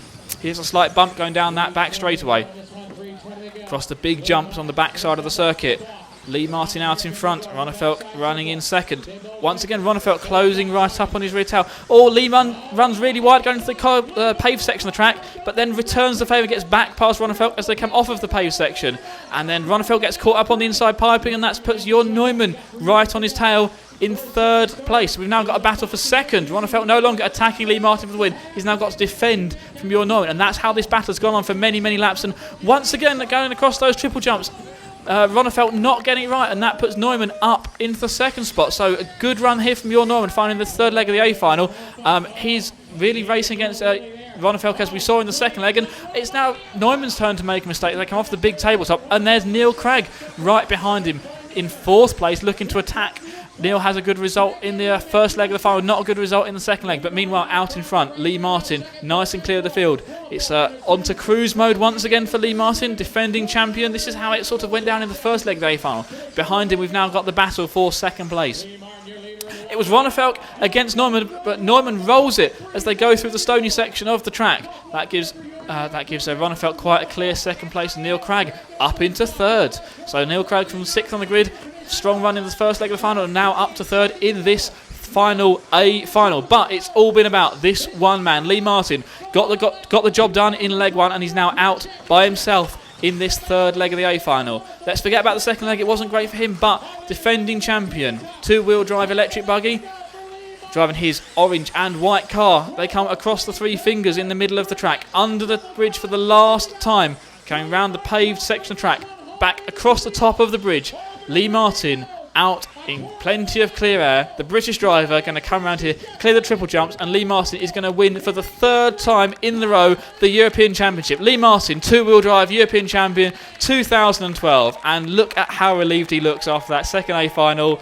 You can see the relief on his face there. Lee defends his European title successfully once again. He did it in France, and now he's done it in Austria. There's a big congratulations there from David Ronnefeld, because everyone now comes around to congratulate Lee on a well-deserved European title. Let's go and hear from the top three finishers. That was three very interesting A finals, certainly. The first one, slight incident from David on the first lap. You had quite a clear lead, a fairly easy win for you in that first leg. Yeah, the first one was good. Everyone said it was boring, but I really like them boring ones. So as long as I'm at the front of it. Yeah. And then that second leg, just talk us about the mistake going through the first few laps. Yeah, I mean, straight away the wind was really high, and then we went over the jump, my car went sideways, so I had to kind of slow down and save it. I was back to third, and then tried to push a little bit to catch, made a mistake, and then marshaled it, but put me straight back on my roof, so lost like double the amount of time I needed to. Eventually got back to third, so I mean, it wasn't ideal, but I salvaged a half-decent result out of that one. Well, I guess third place in a European A final is a pretty decent result still, and then that last A final, what was the pressure like? Yeah, I mean, I got away at the start, and at the start you kind of, as long as you do the first lap, you get your head down, you can do some laps and you're all right. And then they started coming back at me, so you get a little bit nervous, and then just a little bit. Just a little bit. You can't let it get too bad, and then the last few laps you have slight nerves, but luckily I had a bit of a gap, so I could drive a little slower, but yeah, you get nervous. More or less, as soon as you finish, you kind of break down a little bit. But Well, enjoy this one, and you might have thought it was boring, but for us, it was absolutely fantastic. Congratulations. Enjoy your beer and party along tonight. Cool, thank you very much. Cheers. David, second place overall at, your first European Championships in two-wheel drive buggy, really, isn't it? Yeah, it is. And it was pretty cool because 2 weeks ago I became the national champion in Sweden. So I have good confidence to go here and make some results. Well, it was three fantastic A finals. Talk us through in particular that second A final, your battle with Jörn Neumann. Yeah, it was awesome. I mean, he like cut the track just a little bit, but I couldn't say anything if they placed him like first. So, but I was lucky then, and in the A3 I was like just taking it easy in when he crashed. So I won that second place. So. You say that the third A final, you were leading for a little bit of it. You and Lee had a fantastic battle about halfway through the race, but then looked like you just sort of dropped back a bit towards the end. Yeah, like the small triple in front of the driver's stand, my car is just not perfect because like the front end just lifts up all the time, so I need to be very patient every time I go there. So that was my spot on track where I'm like lose the first place. So, but overall, I'm so happy. Talk us through that first A final where you really were challenging right at the front of the field. You had a great start and then just kept your head down and kept on with the job. Yeah, I just kept going. I mean, I wasn't the fastest car out there, but people kept crashing. I just keep it on its wheels and keep going, and got a lucky second, and I'll take that. I think it's more than just luck. I think there was a lot of driving skill in there as well. Well, it was that work, you know, when the track's really hard and when final starts, it's so close, anything can happen. You just got to keep yourself in the game, you know, and see what happens. Well, with the action finished on the track for today, the drivers turned their attention to different sort of action as a majority of drivers heading off to the after-race party, one of the biggest gathering of drivers we've seen perhaps for 20 years in electric off-road racing. Fantastic atmosphere and the drivers reflecting on a great day's finals. Behind those top three drivers, Jon Neumann picks up 4th place, Peter Pinish finishes in 5th, Hupo Honigel in 6th, Tom Cockerell 7th, Darren Bloomfield in 8th, Paul Bradbury in 9th and René Trauner in 10th. So we spoke about one feature of the track, but it turned out to be these triple jumps here that were actually the deciding factor in those A finals. Congratulations to Lee Martin on defending his European title. Thank you very much to everyone for watching along for all our coverage all week. We hope you've enjoyed it. We've got more coming up tomorrow. 4-wheel drive practice starts then, but for now, we're off to the party. See you tomorrow.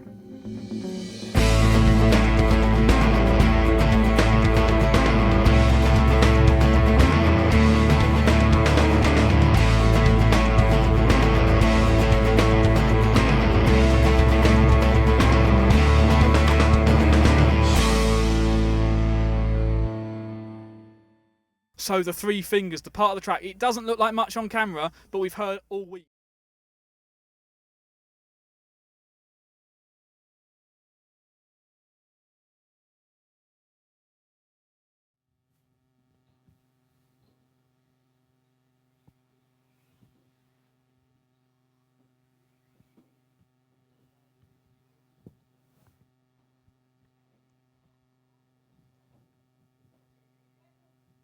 (32.2) last lap for Andre. Peter 32.6, 32.8 for Julian. Mario 32.7. Magnian 33.2. Berg 34.4. 1 minute 45 seconds to go. 1:45 to go. Andre, Peter, Julian, Magni, Mario, Thomas, Andrea, and Thomas Bohr.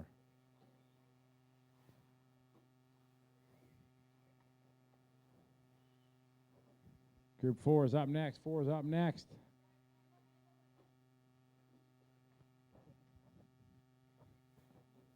Almost looks like the sun's trying to come out. Maybe. Yeah. Andre, you're leading in 3. Julian in 4. Mario in 1. Peter in 2. Magdi in 6. Thomas Berg in 9. Andrea and Tomas. 1 minute, drivers. 1 minute to go here. Group number 3, round number 3 of qualifying. Group number 4 should be in technical inspection. 4 to tech, please. 3, 4, 1 is the order.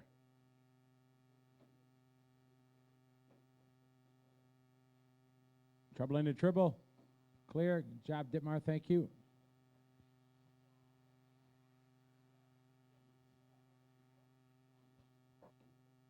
Leader over the bridge in the orange car, number 3.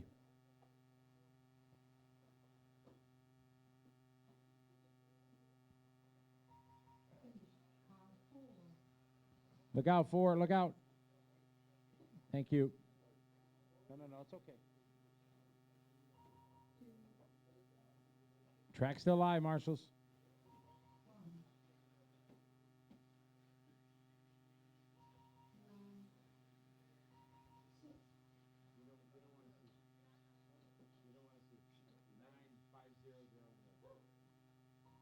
Track still live, guys. Track still live, still racing. Leader coming around. And that's time. Andre going to get a 10-lap run. 5 9,530. Julian 9,500. Magni 9,506.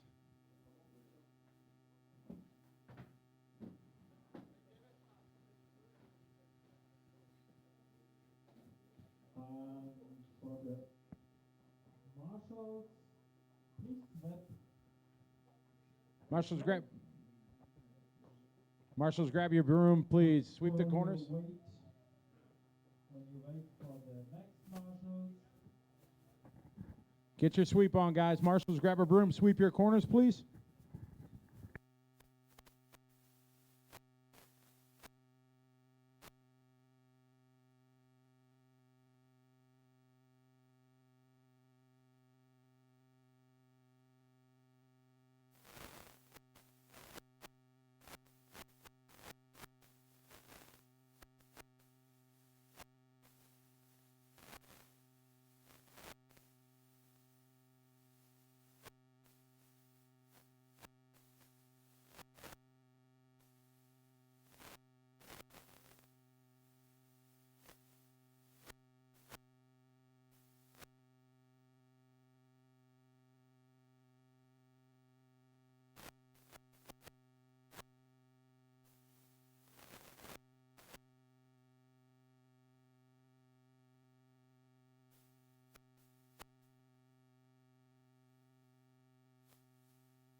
All right, this is group number 4 on the track.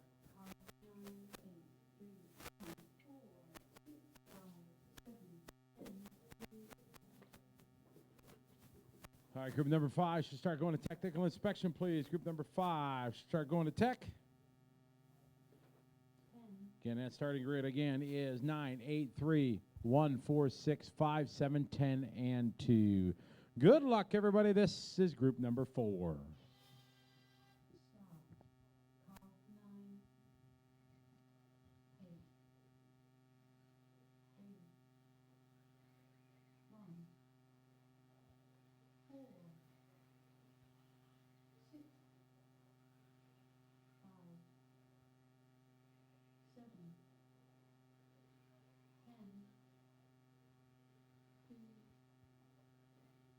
And we have started. Group number 4 on the racetrack. 5 should be in technical inspection, please. 5 in tech.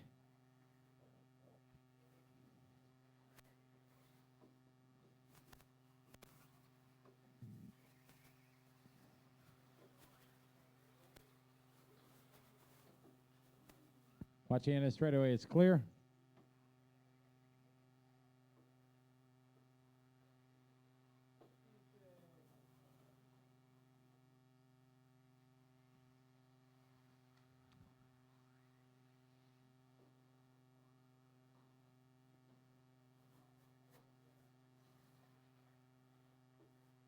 All right, Mikhail Orlowski, your leader, car number 9. On the 10-lap 5:26.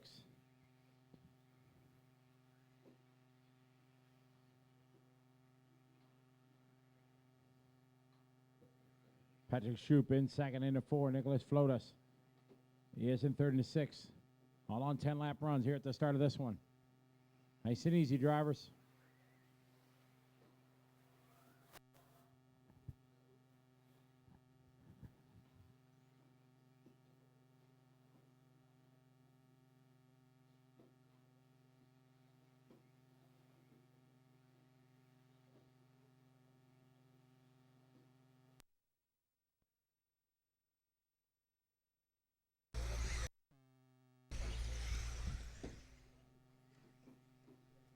Watching the triples. Clear.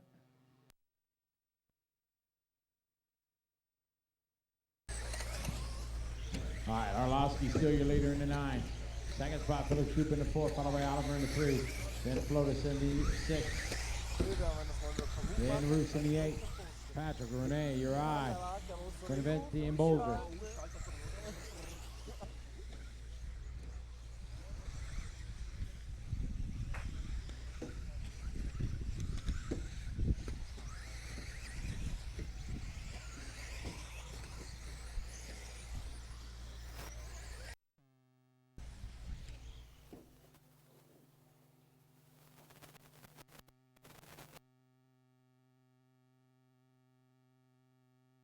Down, 2:30 to go. Arlovsky, Shoup, Preussman.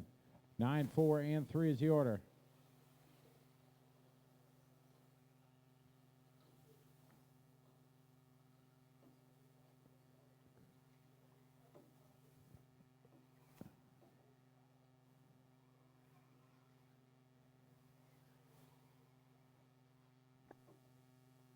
Arlovsky still your leader in the 9, coming over into the back. Over the big tabletop.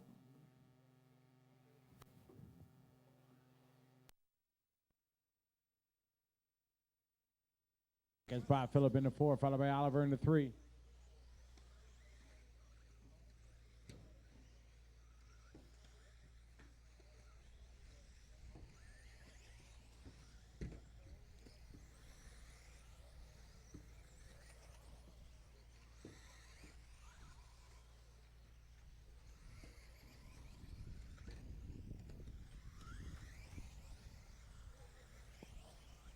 At a minute 20 to go, guys, on the master clock. Arlovsky, Shoup, Preussman, then Roos, Flotus, Emmer, then Uri, Beneventi, Bolger.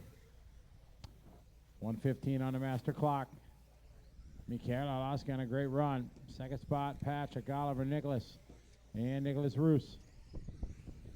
Keep it clean, drivers.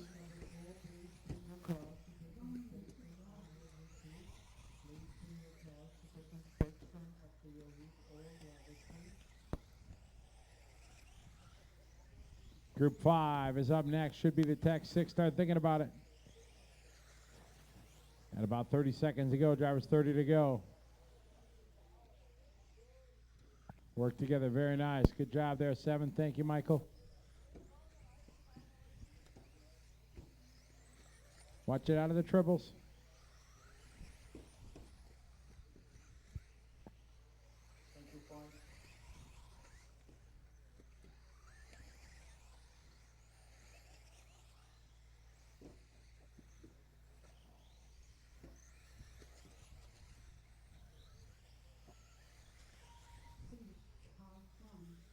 Patrick, racing their final lap here. Nicholas crashes coming to the line.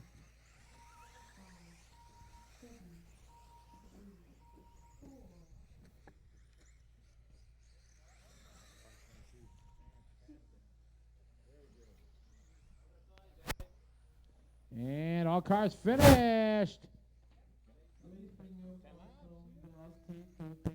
Run. All cars. Hey guys, all cars to 10. Oh, you got that right. Yeah, 529. Yeah. Mikhail Arlovsky going to win at 10.522. Patrick 10.526. Oliver 529. Nicholas Roos 10 laps 529. Nicholas Flotus also again 10 laps 529.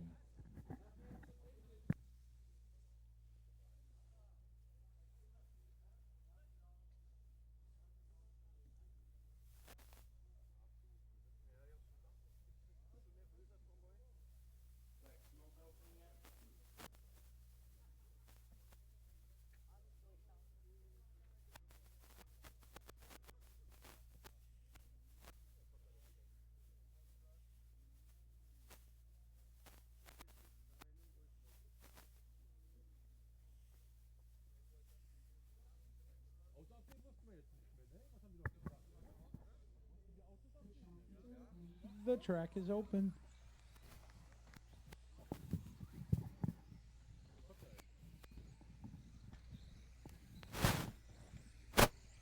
Easy on your warm-ups, gentlemen. Easy on your warm-ups. car number 3, car number 4, car number 6, and car number 9 are missing. Please. Car numbers 3, 4, and 9. We need your cars to technical inspection, please, from the last race. From group number 4, 3, 4, and 9.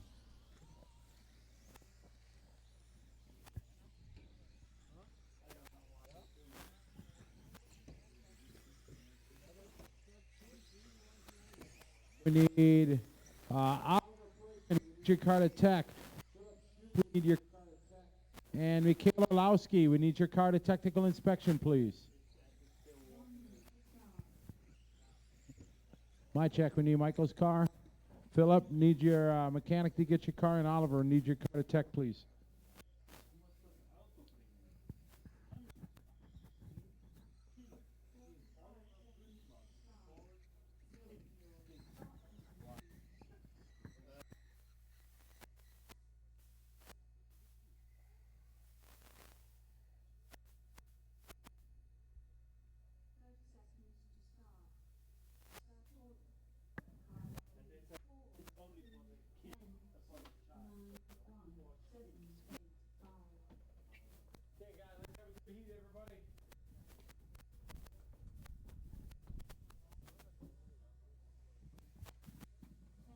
Again, that's starting grid 3, 4, 2, 10, 6, 9, 1, 7, 8, and 5. Good luck. Let's have a good heat. This is group number 5.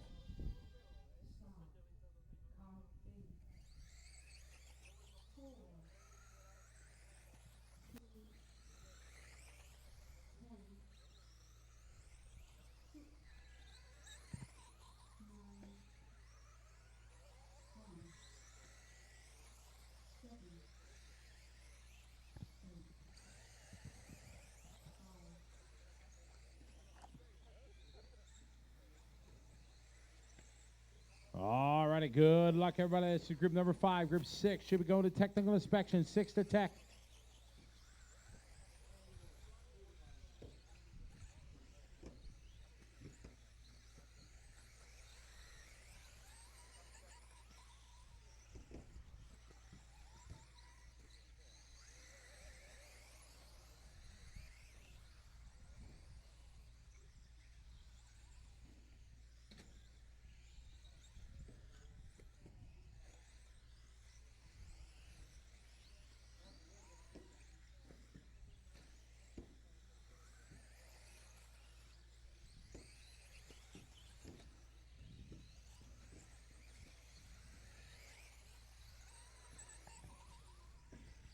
All right, good luck, everybody.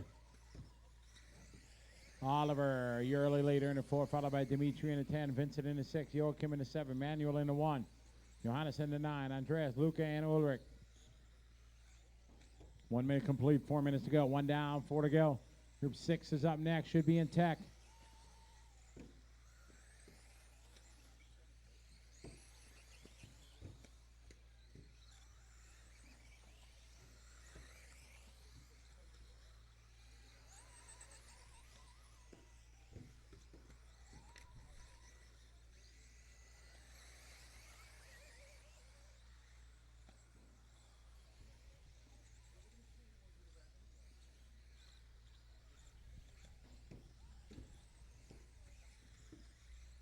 Three minutes, 15 seconds on the master clock left to go. Oliver, Dimitri, Joachim, Vincent, Manuel, Luca, Andreas, Johannes, and Ulrich. 32-0 last lap for Oliver. 33-0 for Dimitri. Andreas, 32-7. We have 2 down, 3 to go. 32-7 for Andreas. Luca, 34-2. 33-3 for Joachim. Manuel, 33-9. 33-5 for Ulrich. On a 10-lap 5:20 for Oliver. Dimitri on a 10-5:25. Vincent, 10 laps, 5:33 is the pace.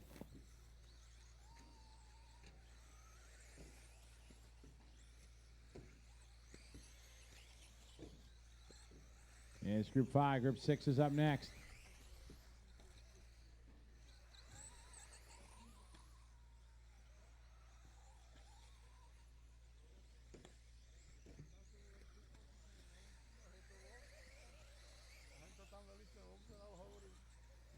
Got 2:45 complete, guys. Oliver, Dimitri, Vincent still at 4, 10, and 6.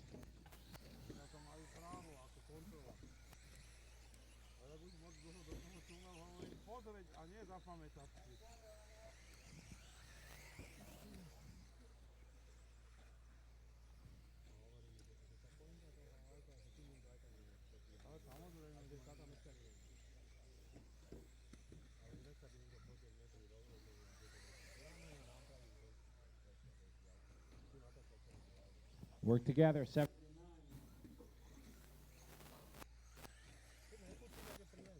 3 minutes 45 seconds. The leader still Oliver in the 4. 2.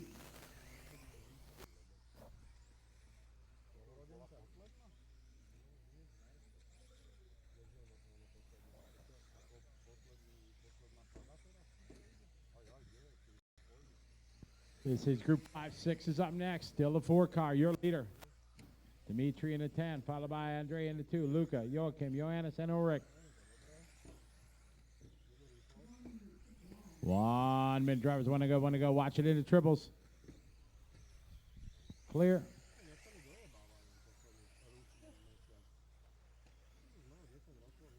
Oliver going under the bridge right now. Your leader. Yellow and white. Number 4. Dimitri second in the 10.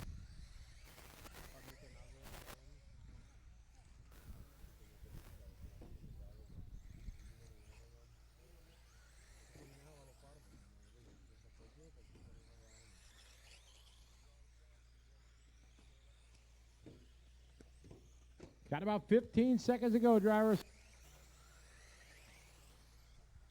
Lots of 10-lap runs here in this group. Group 6 is next. 6 is up next.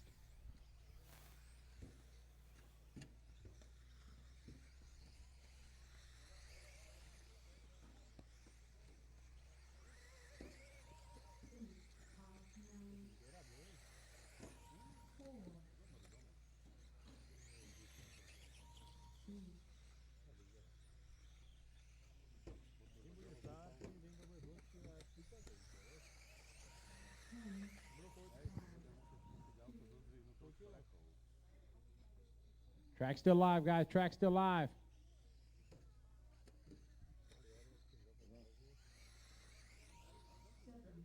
Last lap. You had second the whole time. It's the last lap. And that is time. Oliver going to win that 10 lap 21. Luca going to get second 10-5-27. Dimitri 5:28. Joachim 5:32. Andreas 5:32. Johannes 9:5:07. Ulrich 9 lap 5:14.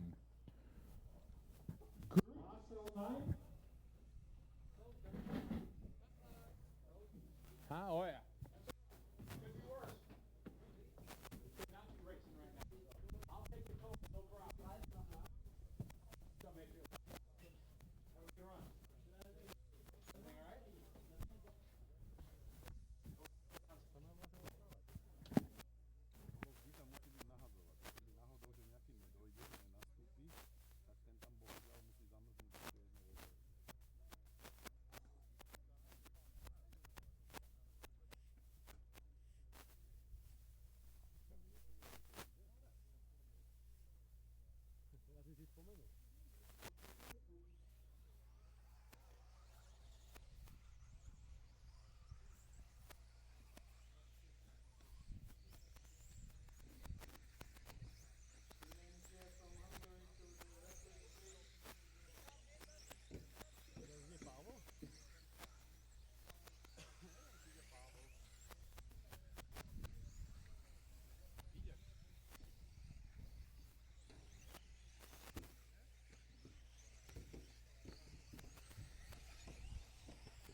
Okay, it's group number 6 coming up.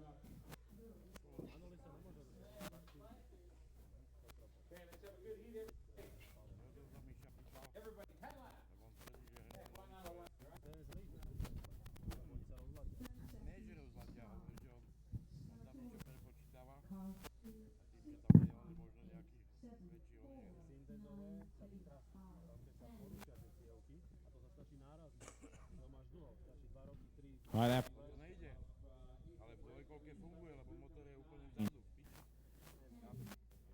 starting order 261, 874, 935, and 10. Let's have a good heat, everybody. This is Group 6.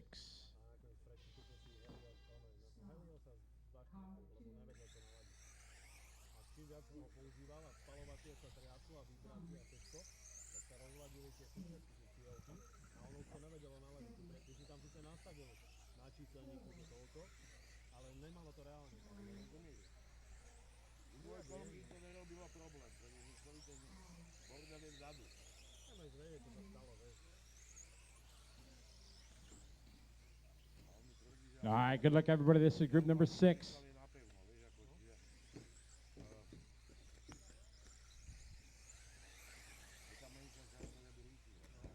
Triples, triples, triples.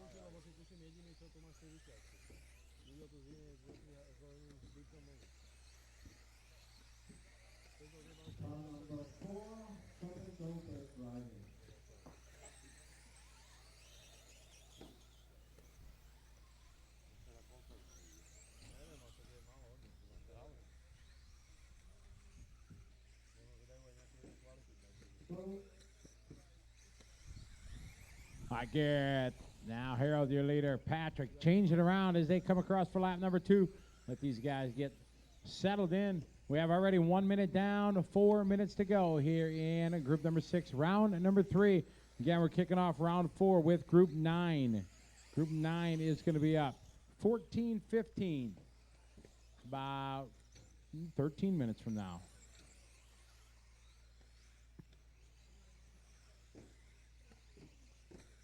Okay, 2 laps in the books. Pavel Blint, your leader, in a 5, followed by Harold in the 2. Patrick in the 6. Luke in the 8.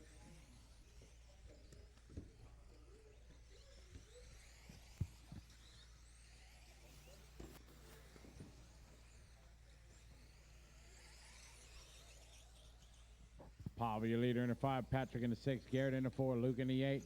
Zachariah in the 9. Then Harold, Gilles, Derek, Florian, and Sven.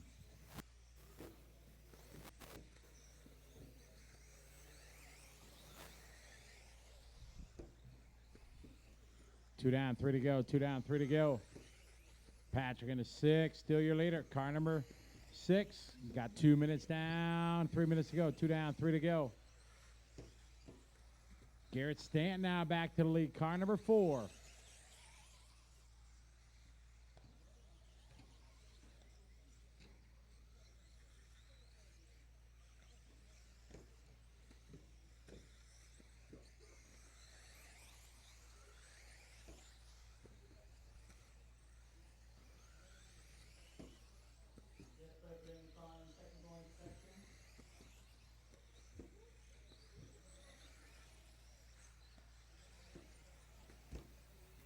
Four, 8, 6 is the order. 4, 8, 6.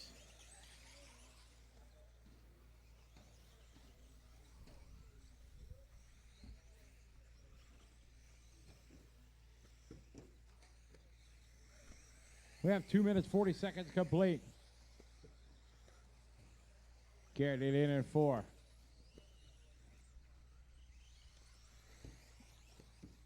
Lucas second in the 8. 4, 8, 6 is the order. 4, 8, and 6. On a 10 lap 5:21 pace. Luke on a 10 5:22.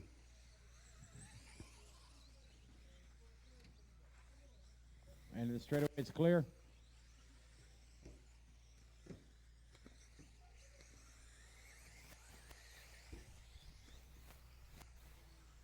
Got about 1:15 to go. Our leader down to pit straight. Garrett Stanton. It's on a 10 lap 5:21. Luke on a 10 5:22. Patrick on a 5:24. Harold on a 10 lap 5:25. Zachariah on a 10 lap 5:29.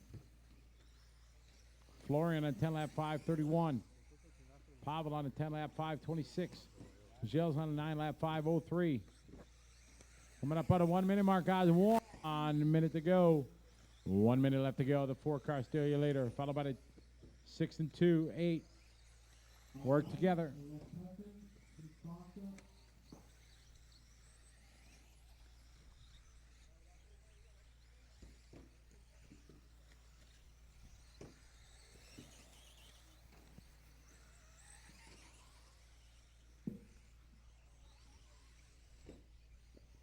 Garrett's still your leader in the 4 car. Oh, no. Garrett's right front. Ah.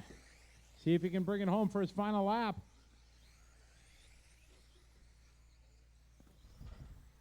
Looks like the front end is broke on Garrett's car. He's got to just take it easy. He'll get that long 10 lap. He's going to single out here. Ah. Trying to finish. Can he do it?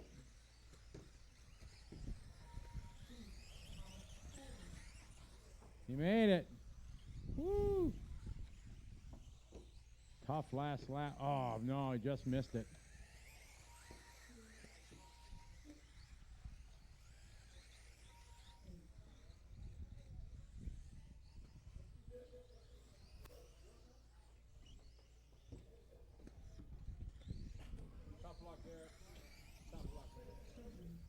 Track still live, guys. Track still live. Marshals, maintain your positions, please. And that is time. Luca going to win at 10 lap 5:22. Patrick 10:5:24. Harold 10:5:25. Pavel 10:5:28. Gilles 5:31. Florian 5:31. And Zachariah 10 lap 5:32. Unfortunately, Garrett just getting caught at 9:5:01. All right, that would conclude.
Hello and welcome to Ferring in Austria for the 2012 four-wheel drive European Championships. We can see the sky looking dark over the track, but still no rain here yet. So this is round 4 of qualifying just getting underway.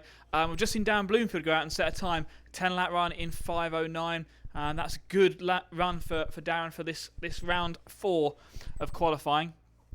And we still don't have a confirmed overall, and we're not going to get one until the end of qualifying, just because of the round-by-round point system. If there's any penalties to be applied and things like that. So at the moment we're certainly looking like Jorn Neumann, Darren Bloomfield, Brad Ease, Lee Martin, Hupo, Neil Craig, Ronner Felk. Those are the guys that are going to be at the top of the pile anyway. But we'll see what happens as we go into this round 4 of qualifying. So I'm waiting for heat number 10 to bring their cars out on track at the moment.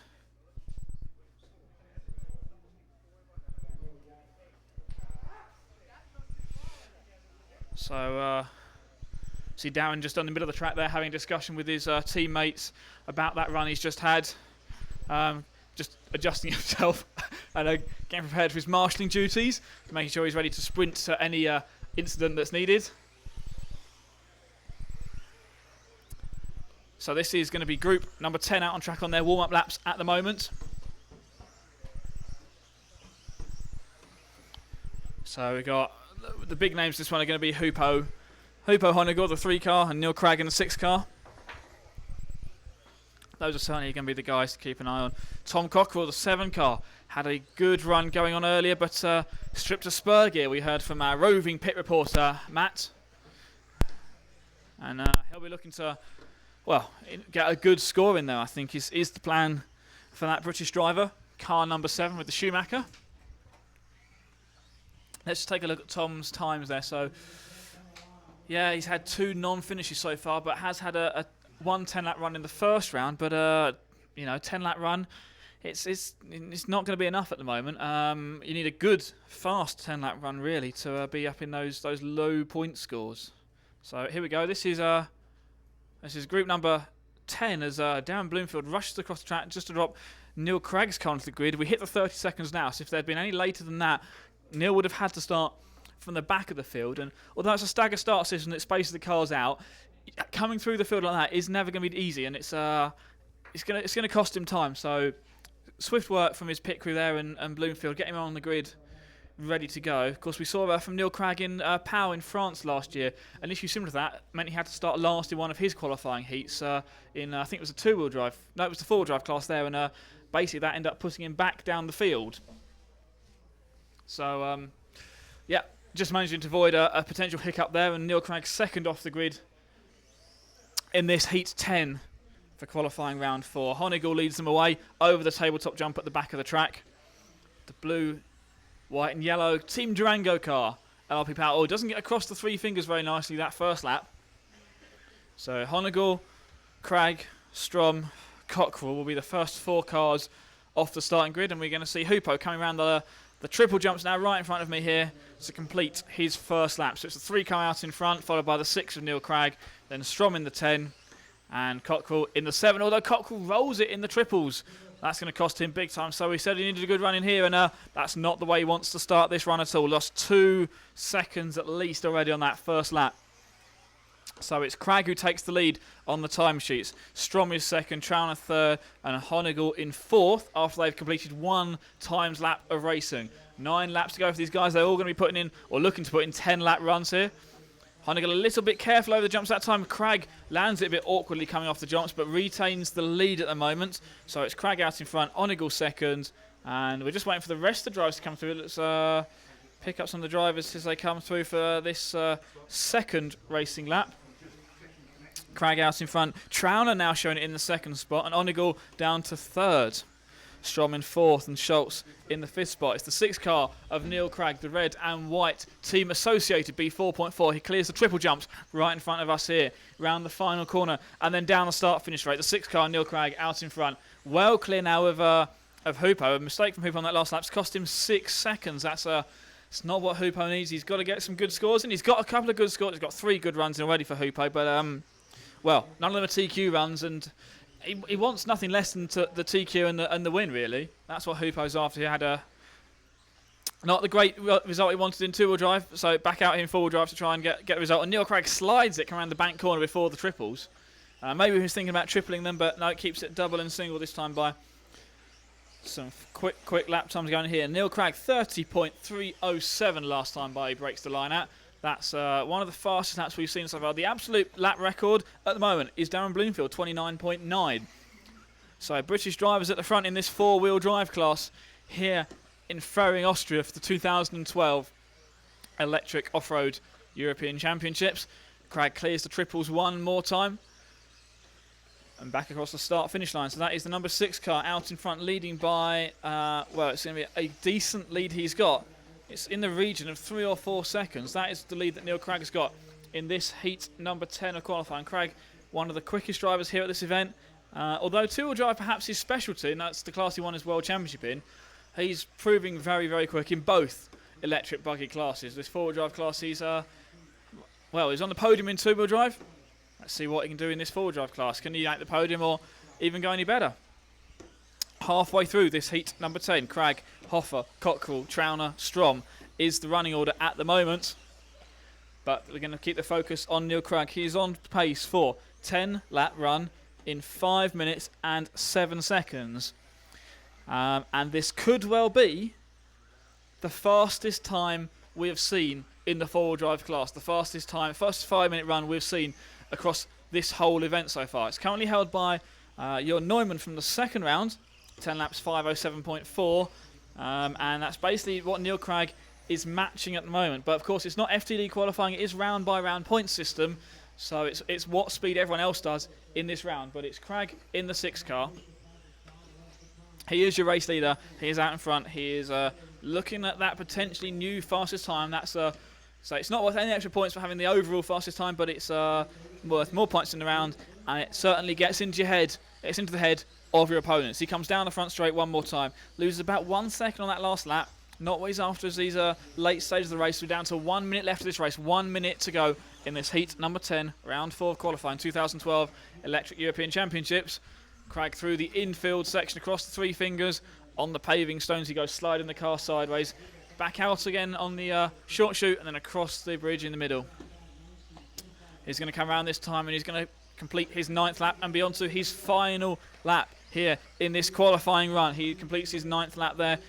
1 more lap to go for Neil Craig. He is looking at a new fastest time. He is basically matching almost 10th for 10th the time that Jörn set in the second round of qualifying. Let's see what happens over these last few corners for Neil Craig. He comes round across the bridge in the middle of the track. Time is going to expire.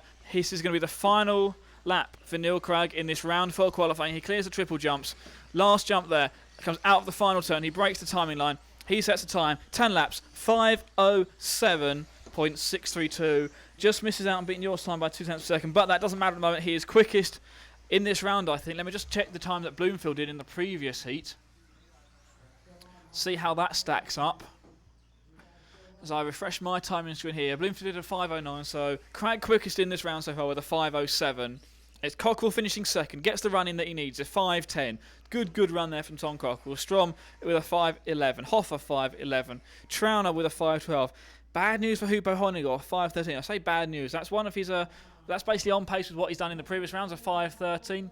Let's just check his previous rounds. Yep, that's matching his previous sort of round times, but that puts him down. Well, he's 6th in this heat alone, and we've still got 1 more heat to go. We know Bloomfield was quicker from the heat before. Who else was quick from the heat before? Pfeiffer was quick from the heat before as well, so he's looking at the best. This is going to be a top 10 score for Hupo for this round, so I think this is going to be one of those dropped scores for him. But Marshall's setting to work, clearing the track.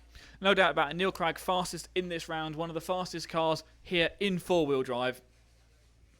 Let's see how it unfolds for this last heat. It's the heat number 11, round 4 qualifying. These guys going out very early on in this 4th penultimate round of qualifying. We say penultimate, we hope we're going to get 1 more round in afterwards. And we'll see what the weather does, really. That's the deciding factor now. It could be the weather that decides who's on pole, but more likely to be down to the times that particularly Jörn Neumann has set early on. So we've had Jörn TQing rounds 1 and 2, Bloomfield TQ'd round 3, and at the moment Craig has TQ'd round number 4. So if Neumann wins this one, it's down to a shootout between himself and Bloomfield through that final round. Who'd have thought that, I wonder, going into this week's racing? But it could be anyone else that TQ's around. Plenty of different opportunities, and well, let's see what happens in this heat number 11 of qualifying.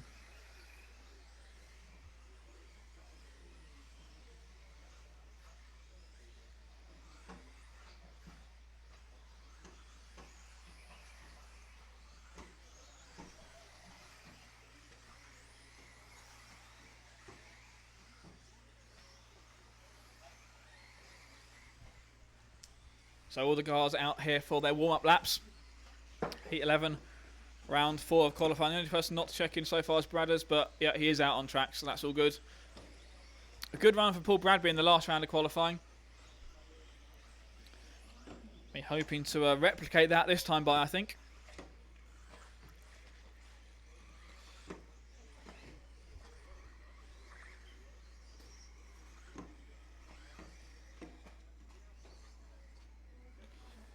So we're at 45 seconds before we start Group 11.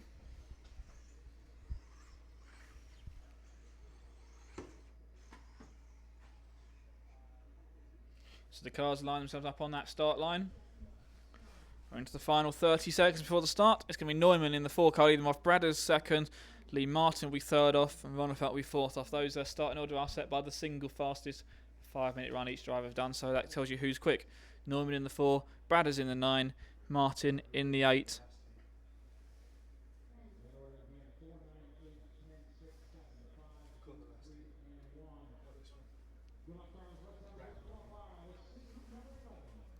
So this is heat 11. Off we go.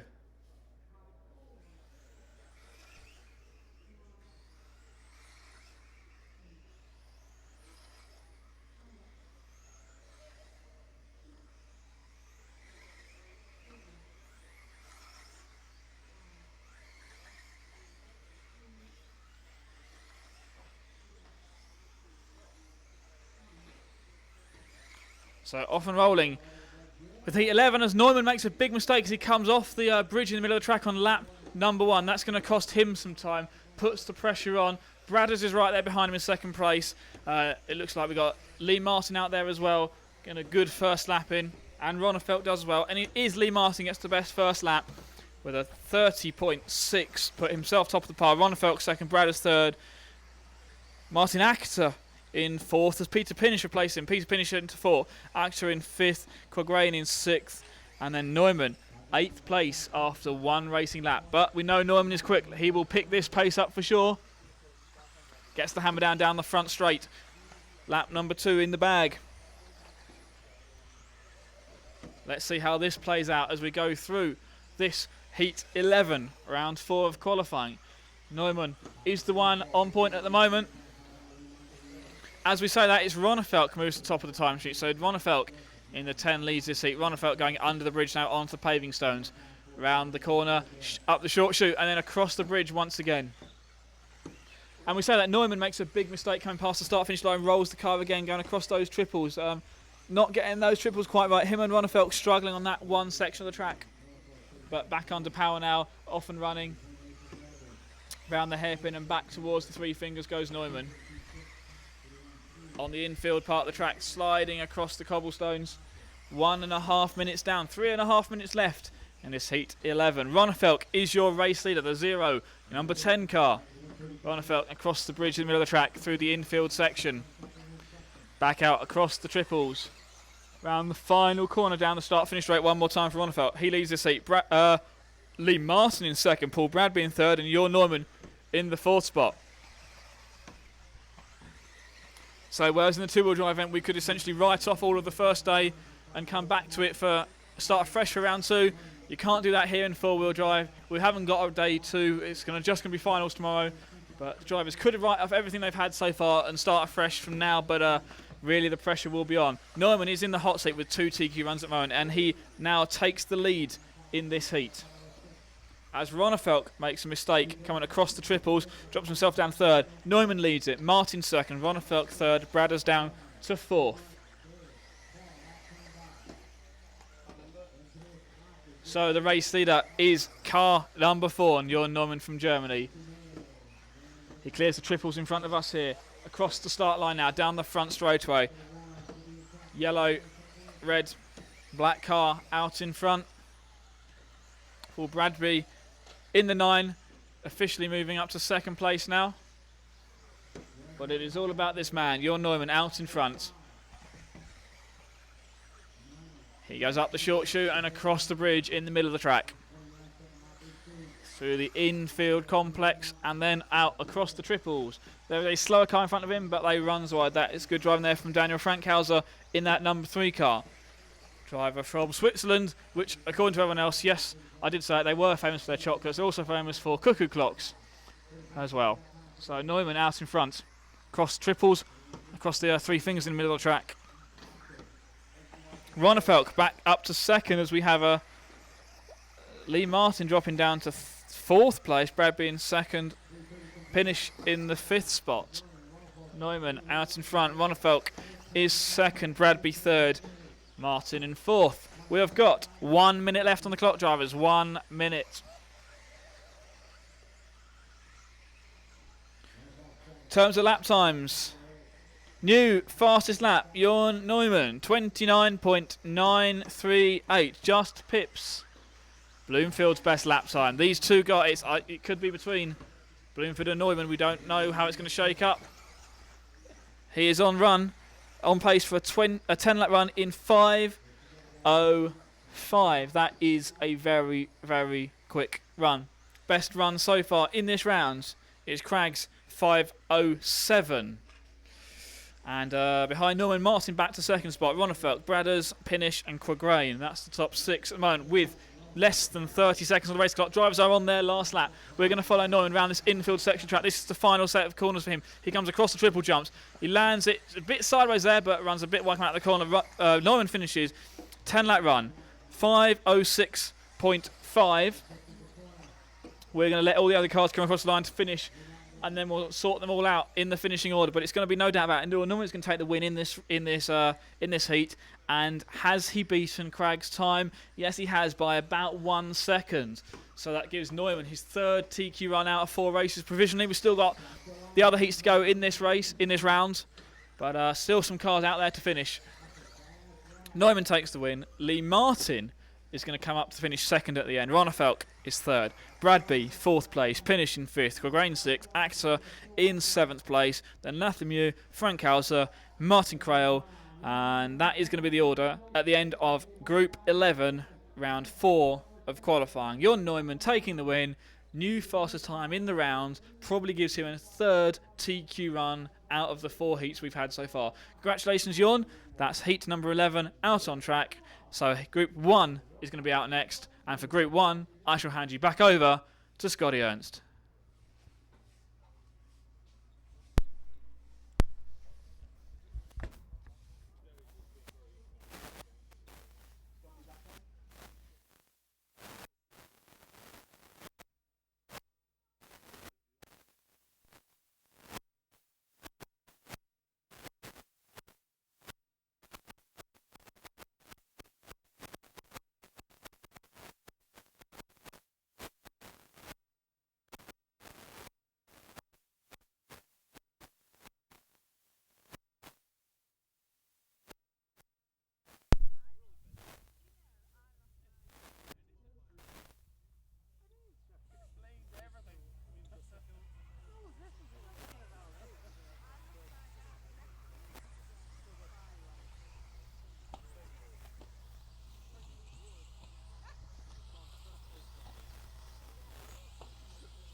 Starting grid 2, 3, 7, 4, 1, 6, 8, 9, and 5. Let's have a good qualifier, everybody.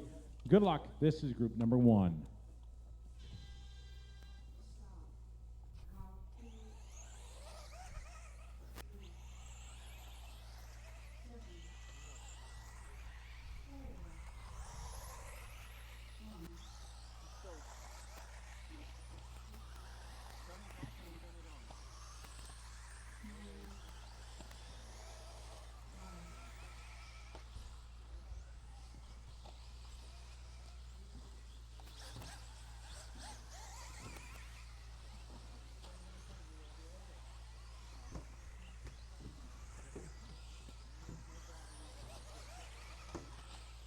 Okay, everybody has started on time.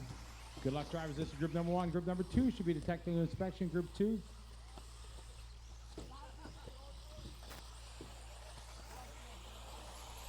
Oh.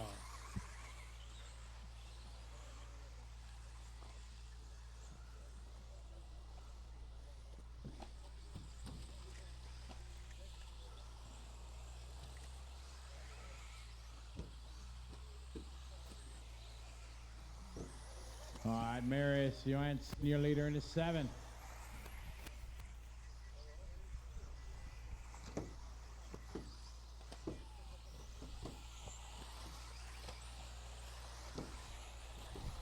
Sack is going to be Philip in the 2, followed by Martin in the 3.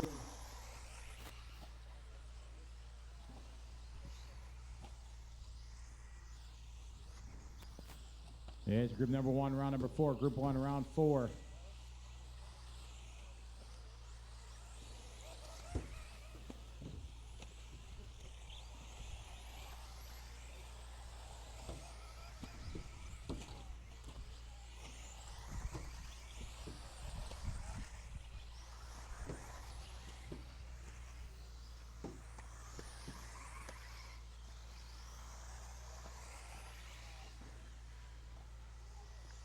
All right, Philip, your leader in the 2, followed by Franco in the 6, Christian in the 1, Martin in the 3, Julie in the 8, then Marius, Mate, Lubos.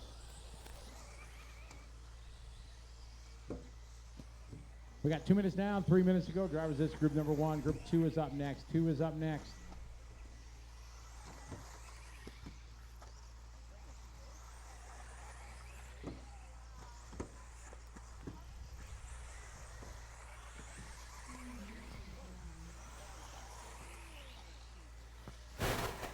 Bring your cars to take inspection after this heat. Drivers of heat number 1, please bring your car to take inspection after this heat. Philip, your leader in the 2, Franco in the 6, Martin in the 3, Julie in the 8, then Marius in the 7, Christian, Mate, and Lubos.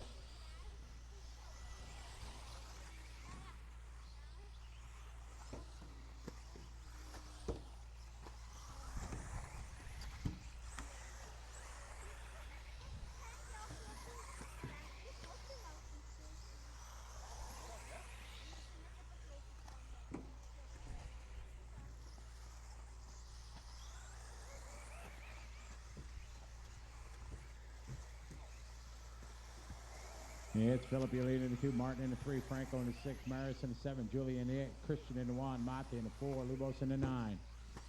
3:30 complete, drivers, 3:30 complete. Group 2 should be in technical inspection. Group 2 to technical inspection.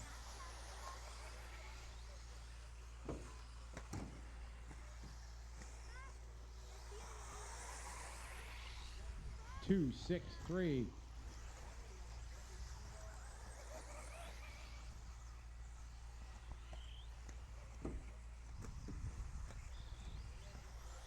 Come on, Franco.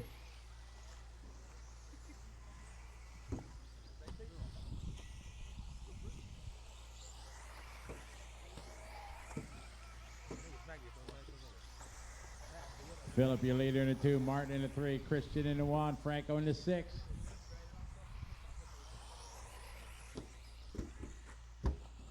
Watching the triples, okay. 2, 3, 6 is the order, our leader. On to the right side straight.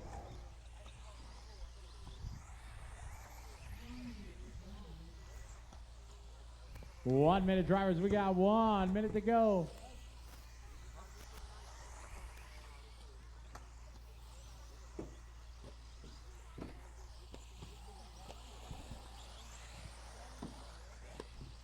Philip still your leader in the 2-car. On a 9-lap 5:01 pace. Oh, just missing it.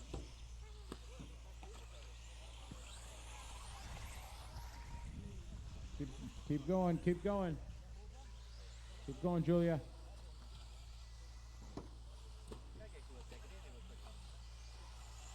Track still live, Marshals. Group 2's up next. Group 2's up next.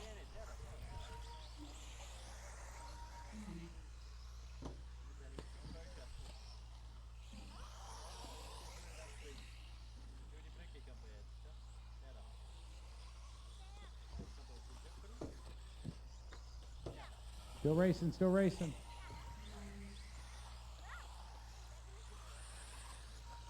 Ooh. Finished.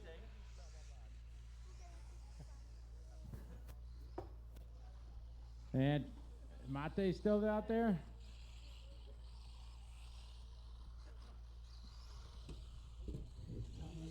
Mate's still running. Everybody's done. Philip going to win that 9-lap 5:00. Martin 5:04. Franco 5:10. Maris 5:13. Christian 5:15. Julia 5:30. Mate 5:32. Lubos getting 7-lap 5:23. Group number 2 coming up. Marshals on your brooms, please. Group number 3, the technical inspection, please.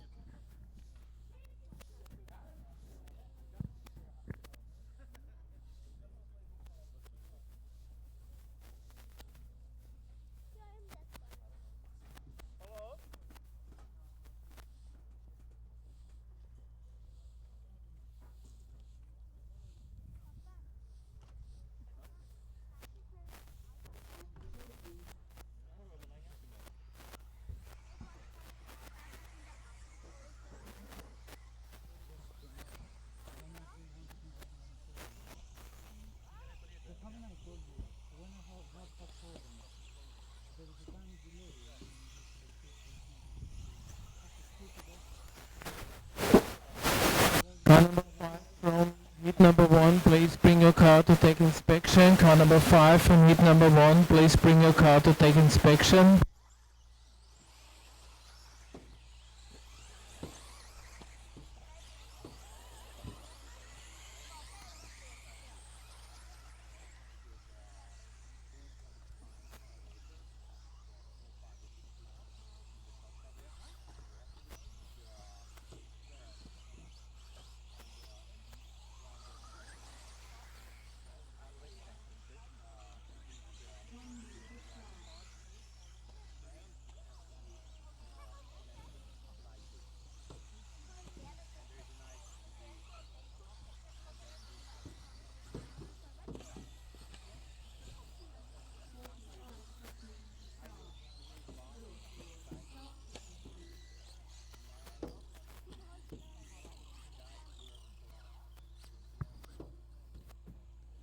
Is group number 2 on the track. Group number 3 is up next. 3's up next.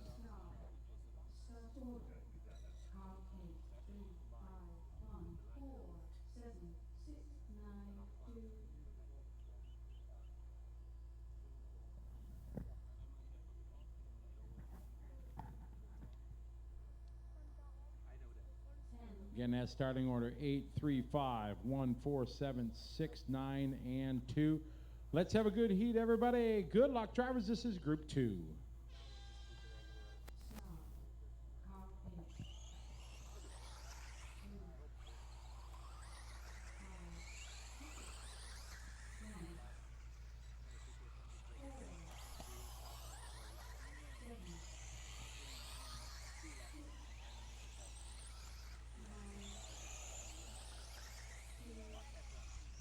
All right, good luck, everybody. This is group number 2. Group number 3 to technical inspection, please. Group 3 to tech.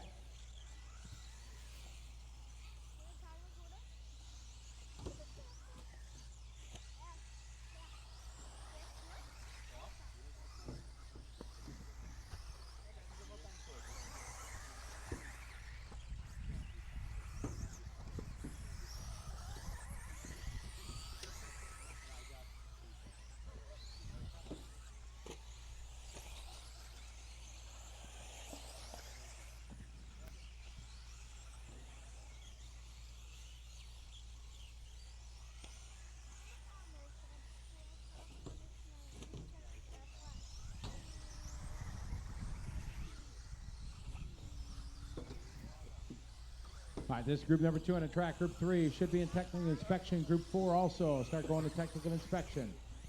1 minute, 4 to go. Carl, your leader in the 8. Second spot. Going to be Avengi in the 7.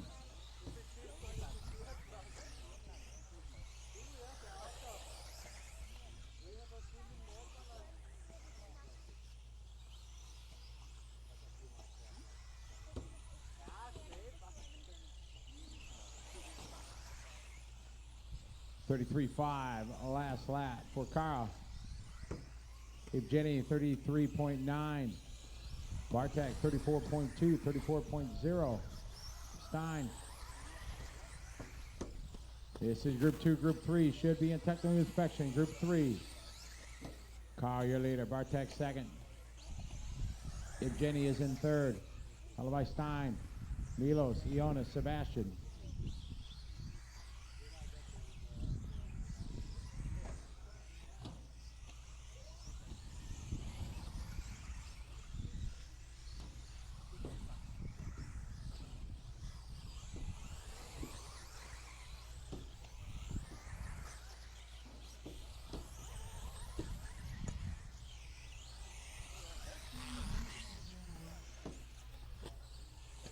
Oh no!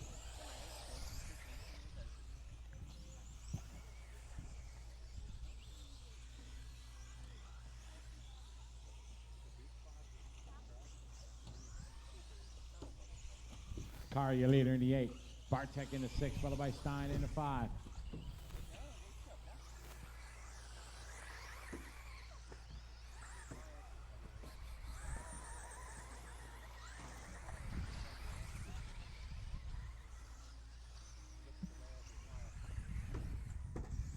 Bartek, your new leader in the 6, followed by Stein in the 5. Carl in the 8.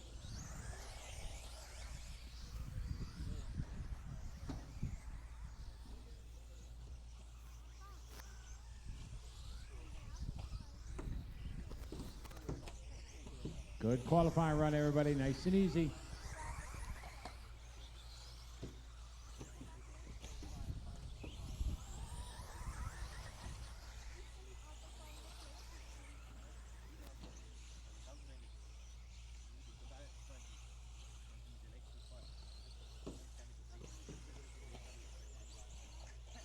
All right, 9 lap 5, 10 pace right now. Bartek in the 6, followed by Stein in the 5, Carl in the 8. 3 minutes, 30 seconds complete. Oh, Carl, big crash at the line. He's okay. Go, go, go.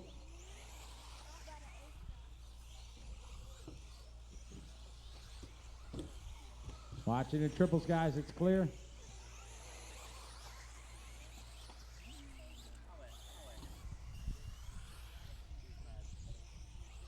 Oh, no. Trouble for the 4 car. Jonas. Oh, broke it off. 1 minute to go, drivers. We're at 1 minute.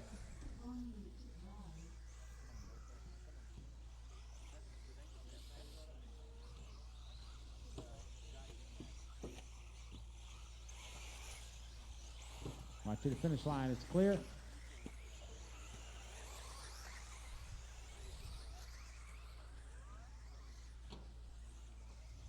Group 3 is up next. 4 should be in technical inspection.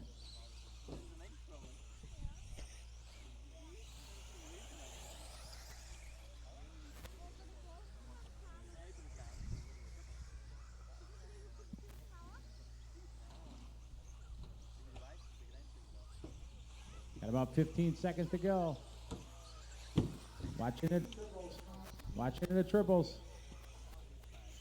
Yeah.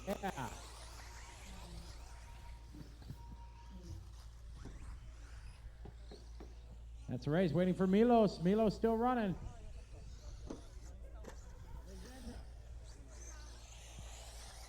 And that's a race. Good run. Bartek. Gonna win. That's 5:11. Attaboy. Good job. High five. High five. High five. Yeah, good job, Bartek. Sebastian second, 9:5:16. Stein 9:5:20. Milos 9 lap 5:20. And Carl 9 lap 5:27.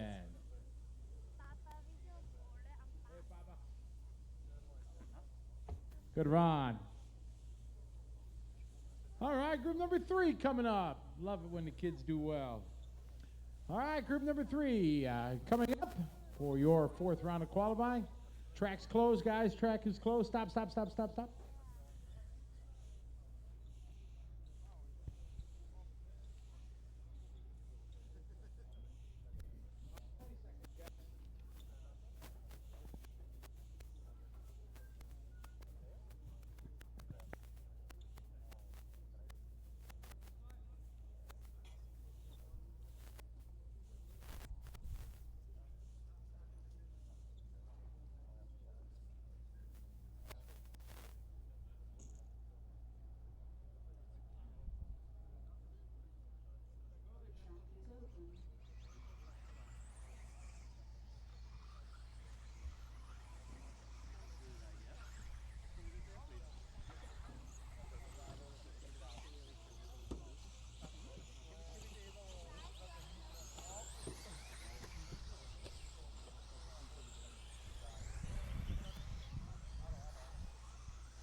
Again, that's order 3, 4, 2, 6, 1, 9, 7, 5, and 8.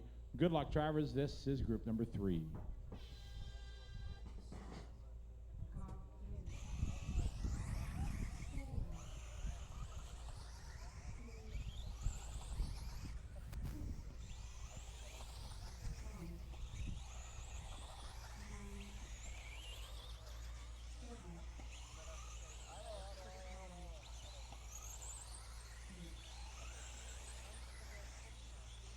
Good luck, everybody. This is group number 3. Group number 4, the technical inspection, please. 4 and 5, the technical inspection. We have group number 3, round number 4, qualifying here for the... Wow, watch it on the backside. Triple, guys. Back triples. It's clear. Good job, Carl. Thank you, 9 car. Oh, nice front flip.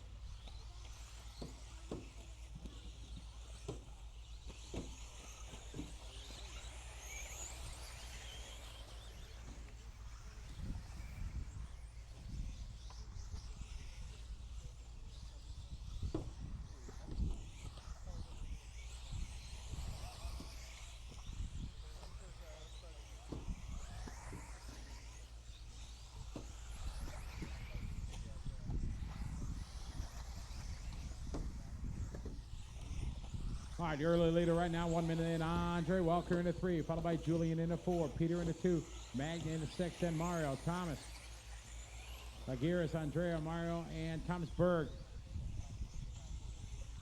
Good start. We have 6 seconds between the entire field at the start of this one. This is group 3 on the track. 4 is up next. All drives from group 4 should be in technical inspection. 5 start going to technical inspection. Minute 38, 30 to go. Nice and easy, drivers. Give each other space.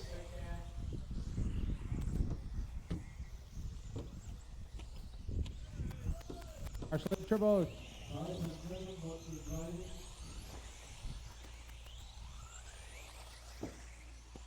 Andre Andre leader in the 3, Julian in the 4, then Magni Kobevic in the 6, 3, 4, 6 is the order.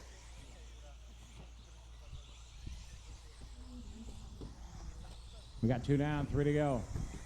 Our leader on the left side, hairpin. Watching on the backside, triple. Good marshalling, guys. Andre leader in the 3, Julian in the 4, Magni in the 6, then Mario, Peter, Aguirre, Thomas, Andreas, and Thomas.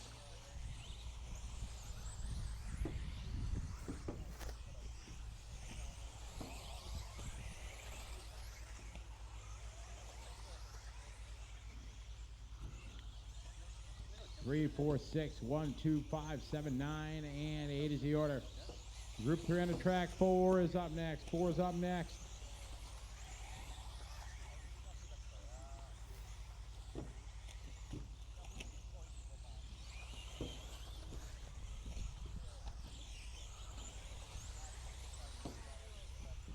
Andre still out front in the 3 car.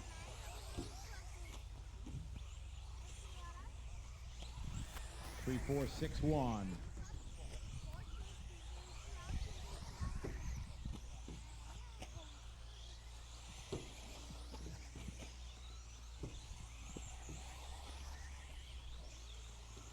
$32.7 last lap for Andre. Magni 33.4. Oh, Julian, tough lap there. 32.7. Julian 38.3.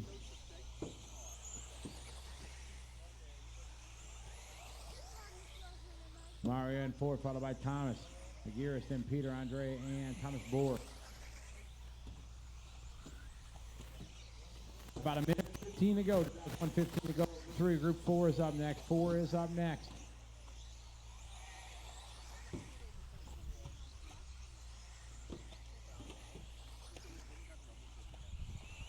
Andre, still your leader, car 3. Watching the triples. Good driving, guys. Good job. Thank you very much. 7 car hitting the brakes, letting the leader go. Magni second in his car. Julian.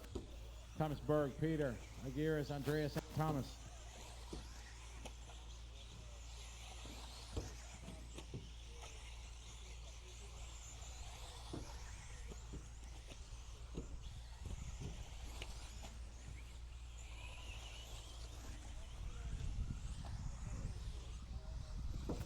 A 30-second driver, 30 seconds to go.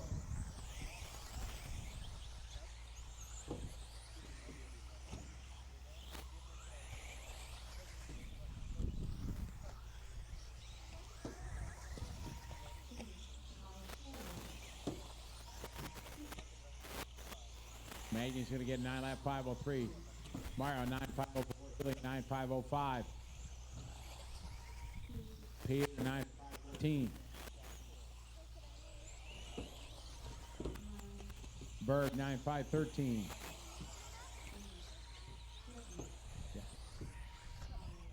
And track's alive. One more driver.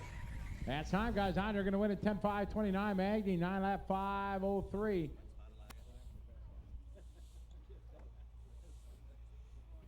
Mario going to get 9.504. Julian 9.505. And Thomas, Aguirre, Peter, Andreas, and Tomas. All right, group number 4 coming out. Marshals on your brooms, please. Group number 5, the technical inspection. Yes, definitely. Bardzo dobrze pojechałeś. Poza jednym tutaj małym błędem, który ty zrobiłeś, no to się mówi. Raz się zdarzyło, to wszystko, i triple ci wychodził, i tam przepięknie, i hopa, i tam raz ciebie tam wyniosło daleko. Na betonie bardzo dobrze jeździsz, bardzo dobrze. No synu, to naprawdę, ja ci powiem tak, jeździsz w tej chwili, no ale poczekaj. No. Nie wiem, synusiu, dlaczego to jest tak. 15 seconds, guys. Nie, to nie tak jest, synusiu, bo to oni robią, że w biegu, jak się skończą wszystkie biegi eliminacyjne dane, czyli na przykład teraz kończyły się 5. biegi eliminacyjne, prawda, 5. kolejka, prawda, to potem ustalają po czasach kolejność 5. kolejki. I wedle tej kolejności sortuje im się lista i nowa lista się robi, który startujesz. Czyli pomimo, że byłeś 5., to mogło się okazać, że w tych innych grupach pojechali trochę lepiej ludzie ci, co pojechali gorzej i znów na przykład byłeś w ogólnym nie 95, a na przykład znów 100, prawda? Więc to nie da się tak powiedzieć. Nie wiadomo, nie, pojechałeś bardzo dobrze teraz, synu. Jeśli jeszcze ten taki Big to będzie rewelacja, synu, rewelacja, naprawdę. Co myślał, czy to twój patrz, patrz, mówi, że twój model coś lepiej robi i coś tam podpowiadał cały czas. Lepiej jest postawiony na to. To macie dobrze. Na betonie pięknie ten ring zacząłeś robić, bardzo ładnie. Ta mi się podoba ta prosta. Tam zaczynasz taki gaz dawać po zeskoku, aż miło spojrzeć na tym, naprawdę. Po czym tutaj też zaczynasz bardzo ładnie jechać pod mostem. No każdy fragment wyjdzie ładnie, naprawdę, każdy fragment. Podoba mi się. No jedyne co znów tam na tej zielonej, tej hopce tam daleko cię wyjdzie. No raz, no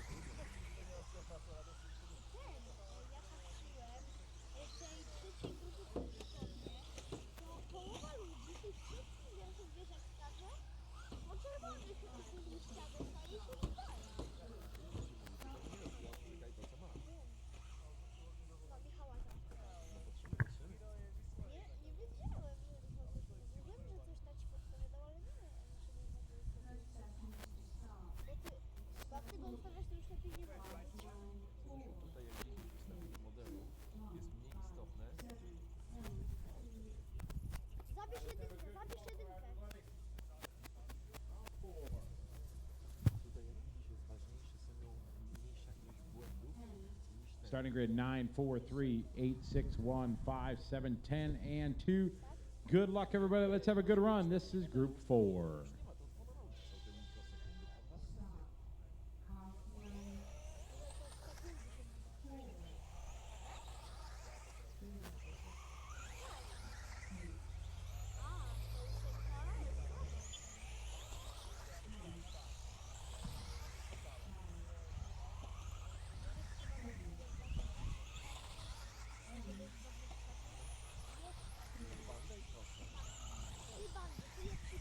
All right, good luck, everybody. Let's have a good qualified as Group 4, Group 5, and 6 for technical inspection.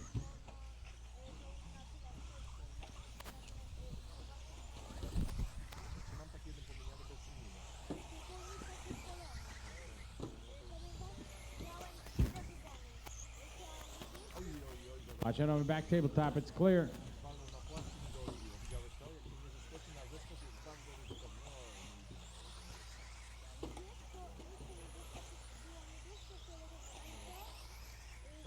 Tam się na stronie samemu projektuje, wiesz o tym? No to nie gadaj, to ja ci pokażę, jak się projektuje. Fajnie. Zobaczcie, spokojnie.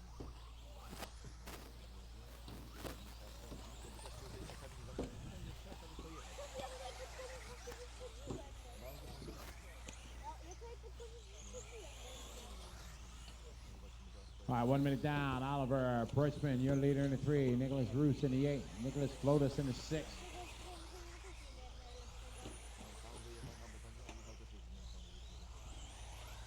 Work together, guys. Backside of the tabletop, clear.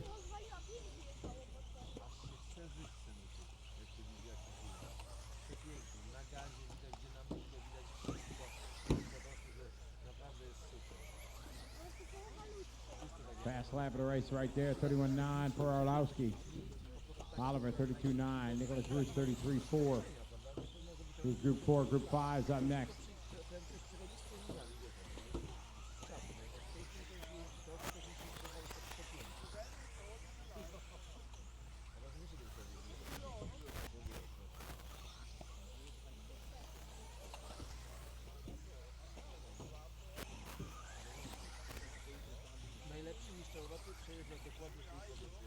Watching on the backside triple.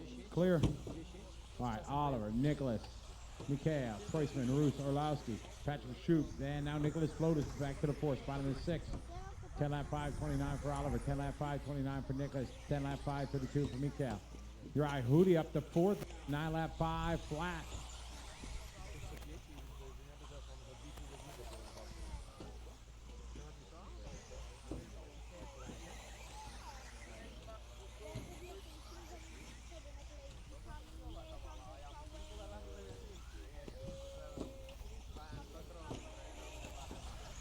Beneventi last lap 33.6, Patrick 32.7.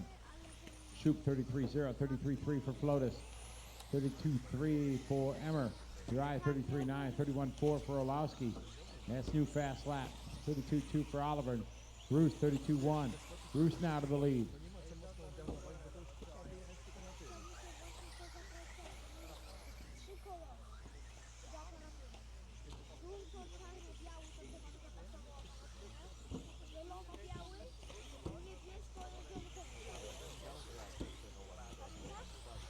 Three minutes, 15 seconds complete. 3:15 complete. On our way to 5 minutes.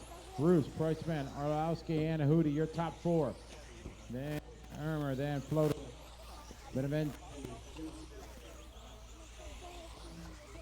And Bolger. Bolger 33-0. That's his best lap. 9 lap 5:21. Watching on backside triple, guys. It's okay.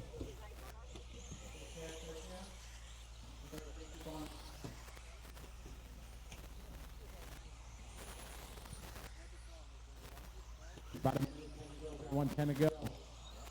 Taylor's your leader in the 8 car. Clean track in front of him.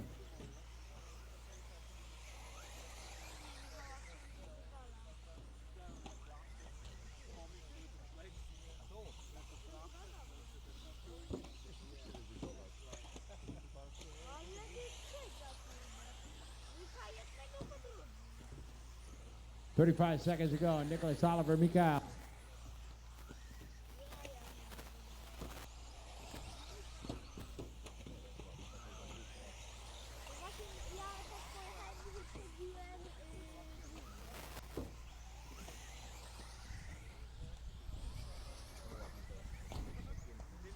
Lead behind the 5. Oh, good save, Nicholas. Thank you.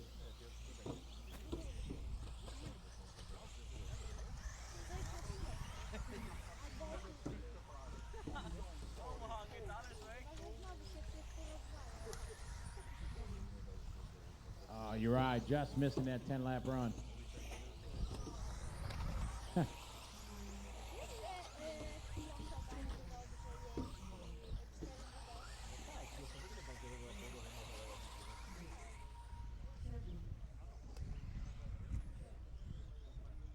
right, that's a race. Bika going to win that one, 10 lap 5:28. Nicholas Roos 10:5:29, very close. Oliver 10:5:30. Uri 9:5:01. Uri 9:5:01. Patrick 9:5:03. Nicholas 9:5:04. Renee got 9:5:06. Nicholas Benevente 9:5:16. Group 5 coming up 6.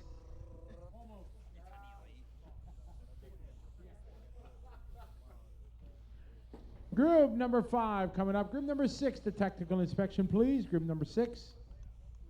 Marshals on your brooms, please.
Tribbles.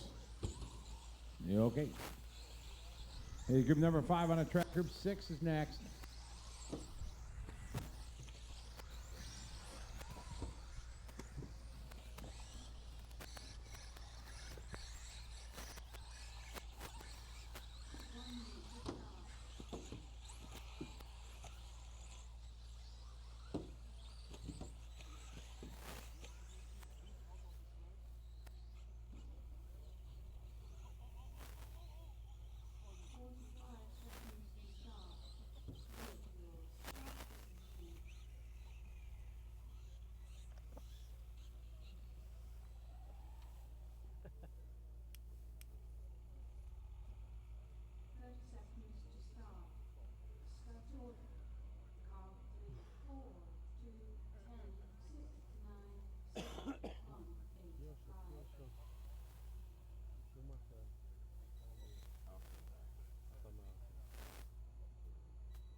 Again, that's starting grid 3, 4, 2, 10, 6, 9, 7, 1, 8, and 5. Good luck. Let's have a good run.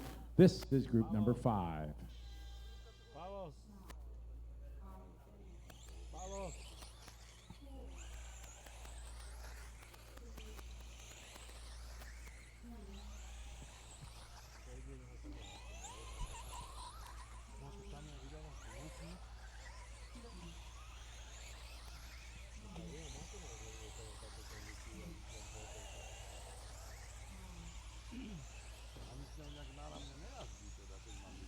Watching on the backside of the tabletop, backside of the tabletop.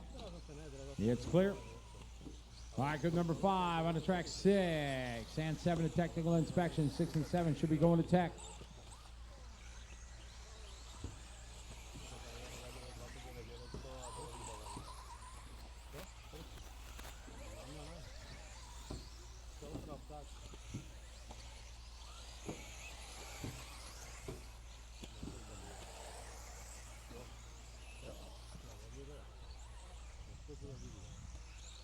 All right, Dimitri early leader in the 10, followed by Oliver in the 4, Vincent in the 6, Luca, Johannes, Ulrich, Manuel, Paul, Andreas, and Joachim. That's lap 1.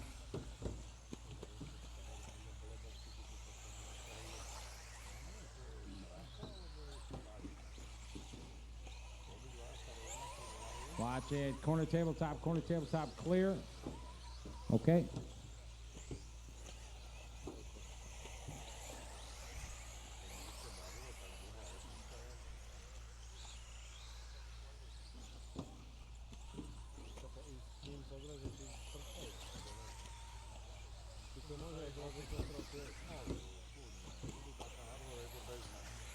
All right, Luca, you're leader in 3. Now Dimitri back into the lead in the 10. And Luca in the 3. Andreas in the 2. Oliver. Johannes on the 10 lap 5, 24. 32.5 last lap for Dimitri. Luca 32.3, 32.2 for Johannes. Andreas 32.1.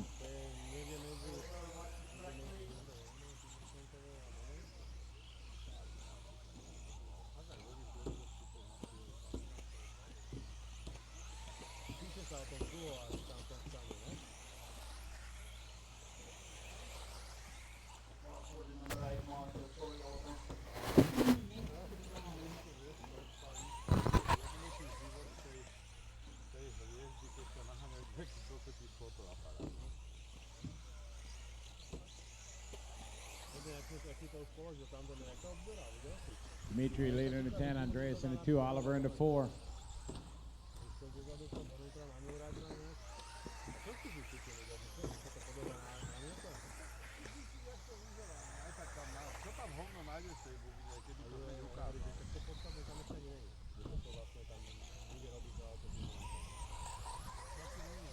All first and second both crash.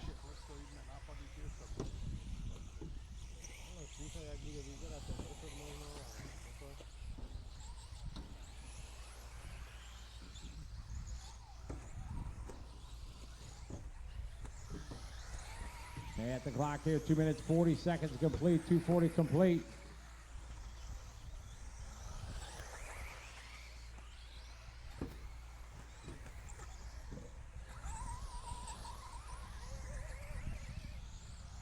Watch it. Yep, track's clear. It's Dimitri. Your leader. Very close on the track. Oliver second in the 4.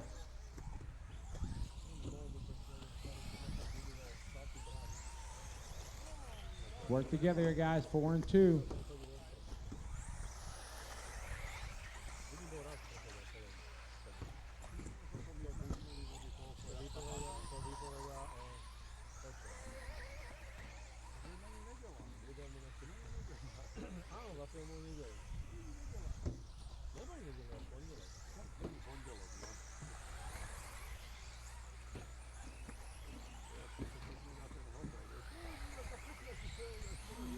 Got 1 minute, 1 minute to go, guys.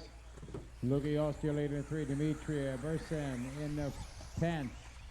Followed by Andreas Yanda in the 2. Oliver Speed in the 4. Johannes, Vincent, Ulrich, Manuel, Joachim, and Powell. Got about 30 seconds to go. Drivers 30 to go. Very close race. Keep it clean, drivers. job, 4 car. Behind the 2, nice and easy.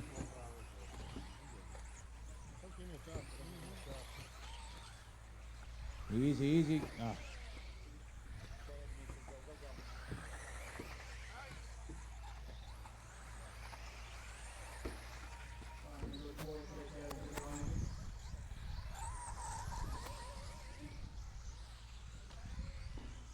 Okay, we got some 10-lap runs here in Group 5.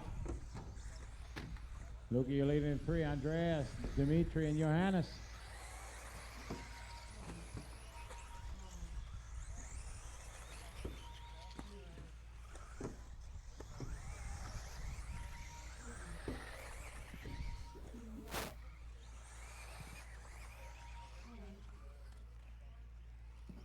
Track's still live, guys. Track's still live.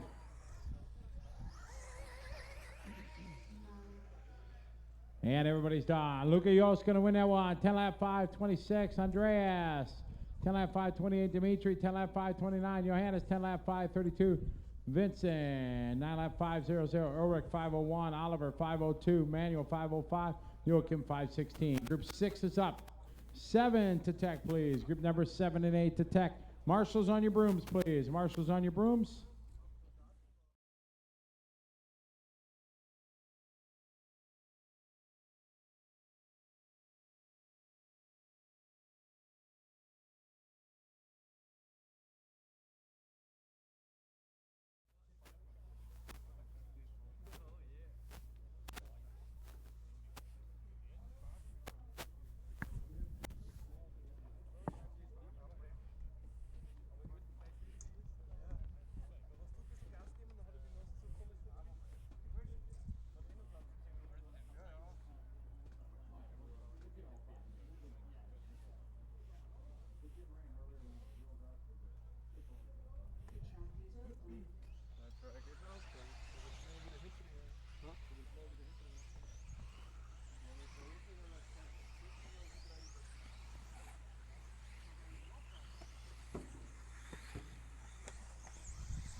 All right, guys, let's have a good qualifier.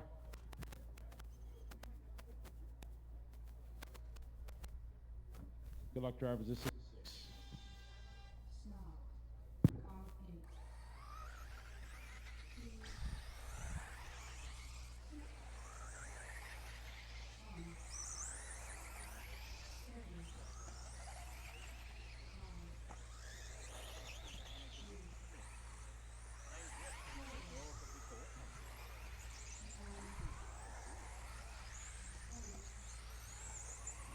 All right, good luck, everybody. This is group number 6 on the racetrack. 7 and 8 should start going to technical inspection. 7 and 8 start going to tech.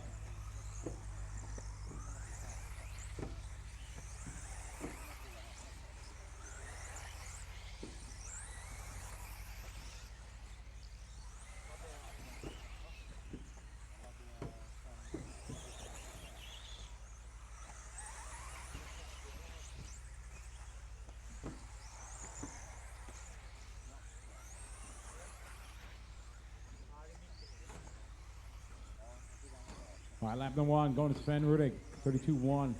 Garrett Stanton, 32-2. Patrick, 32-6. 32-6 from Patrick. Florian, 32-7. Harold, 32-7. Derek, 33-0. Zachariah, 33-4. Gilles, 33-5. Papa, 33-9. Group 6 on the track 7.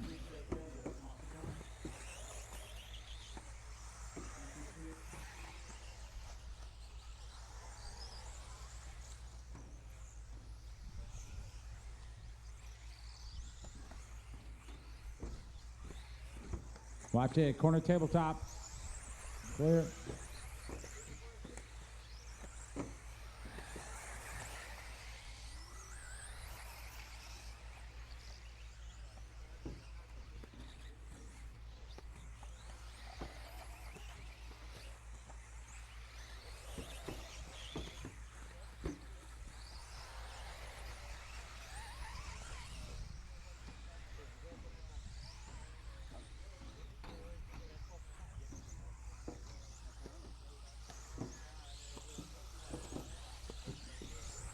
All right, Luca, your leader in the 8, followed by Sven in the 1. Patrick in the 6. Harold in the 2. Zachariah, then Garrett, Florian, Pavel, Gilles, and Derek. Group 7's up next. 7's up next. There's Patrick in the lead in the 6. Patrick, Sven, Luca, 6-1 and 8. 6-1 and 8.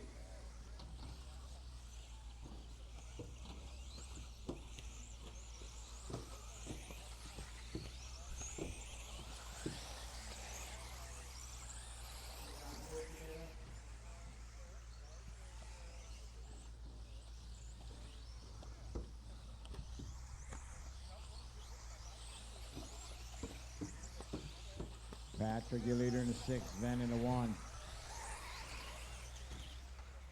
6 car coming up. Oh, thank you.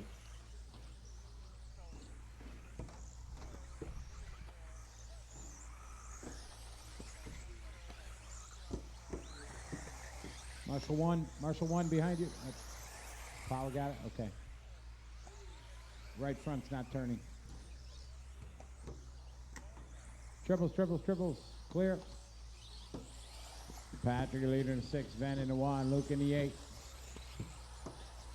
Garrett's last lap, 33-0, 32-1 for Garrett, 34-7 for Harold, Florian, 33-1.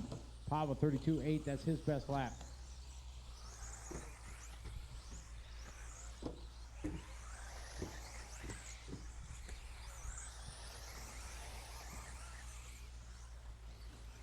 Six, 182 is the order. 6-1-8-2. 10 minutes. 4-8. 15.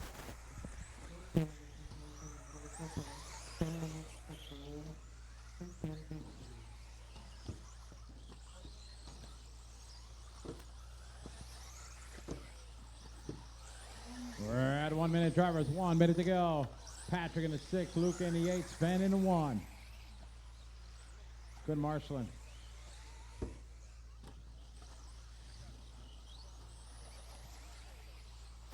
Lead over the backside, triples underneath the bridge. It's the 6 car. Patrick on the 10 lap 5:21. Luke on the 10 5:23. Sven on the 10 5:24.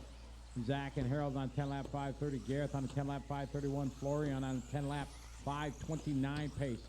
Gilles on the 9.501, Pavel 9.506. Got about 15 seconds to go, guys. Nice and easy to the end.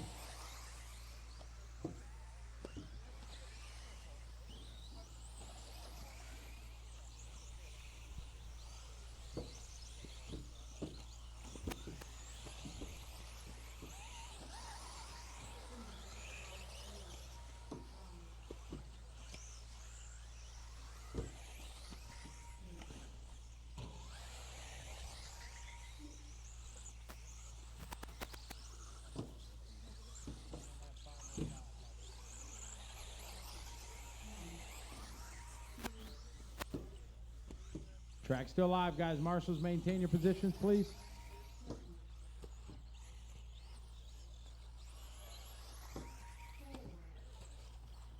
That is time, guys. Marshals, grab your brooms. Patrick going to win that one, 10 lap 5:21. Luca 5:23. Sven 10 lap 5:27. Garrett 10 lap 5:30. Zachariah 10 lap 5:31. Florian 10 lap 5:32. And Harold 10 lap 5:33.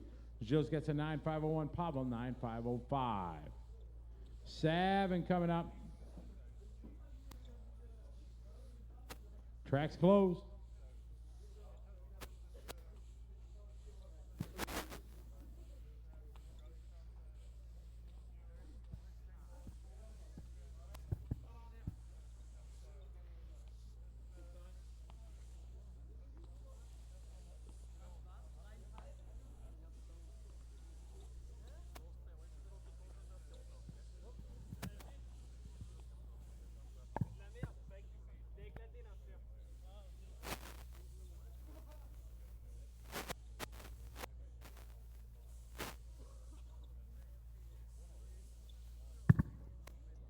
Track's open.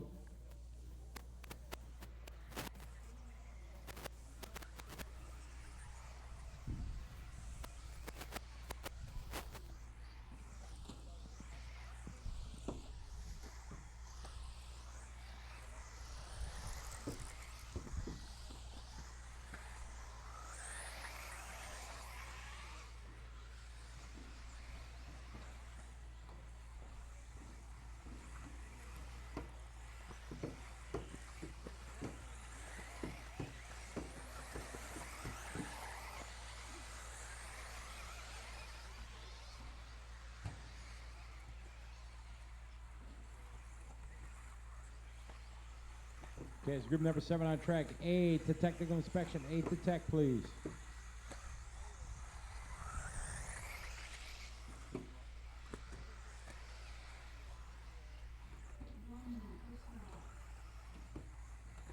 Cars to the starting grid, please.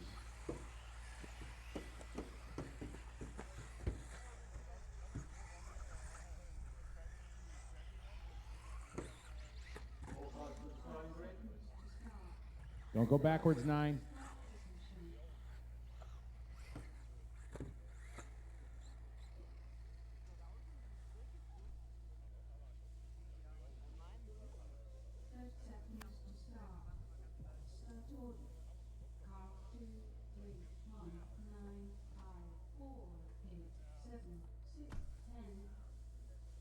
At this group number 7 on the track, look for drives from group number 8 to technical inspection, please. Group number 8 to tech. Should be going up there now. Again, that starting grid 2, 3, 1, 9, 5, 4, 8, 7, 6, and 10. Good luck, drivers. This is group number 7.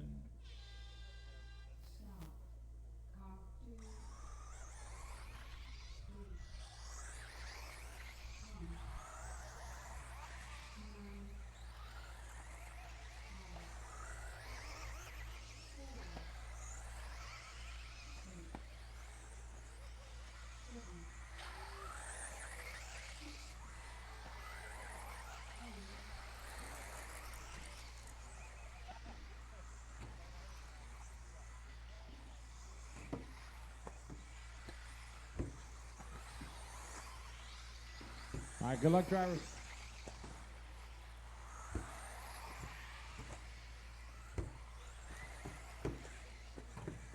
Check the switch.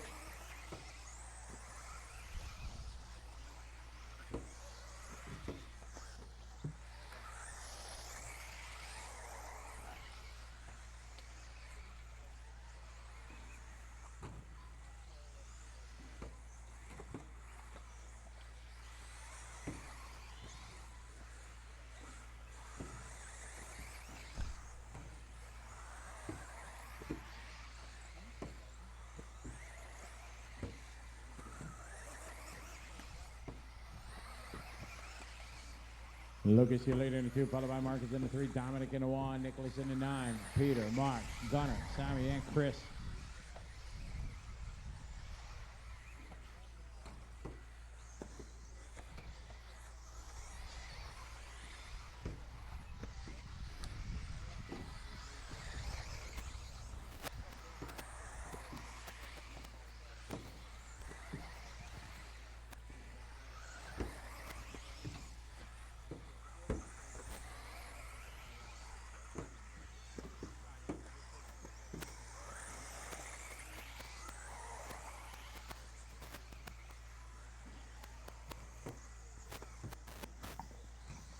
130 complete, drivers 130 complete. Lucas, your leader in the 2.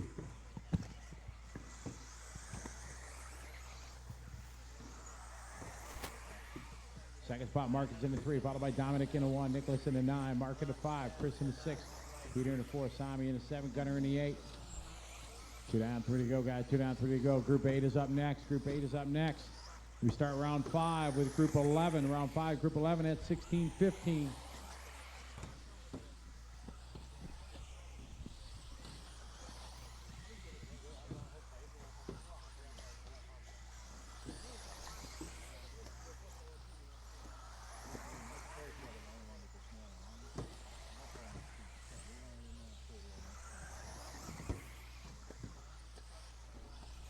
.230, Lucas.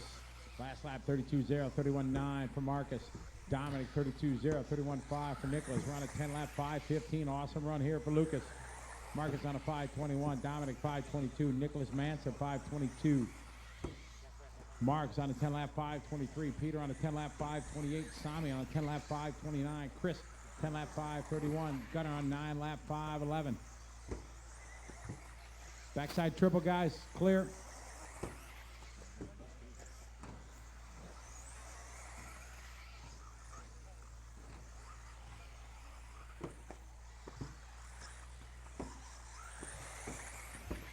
Three minutes down, 2 to go, 3 down, 2 to go. Group 8 is up next. 8's up next.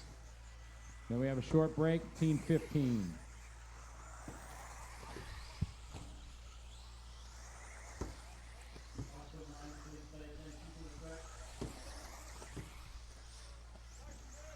.340 complete.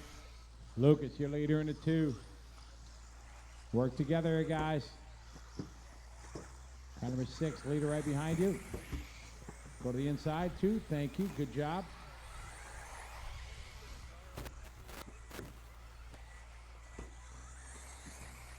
Lucas going a little faster now, down to 5:18. Good, fast qualifier drivers. Marcus on a 5:21. Dominic on a 5:21. Manson on a 5:21.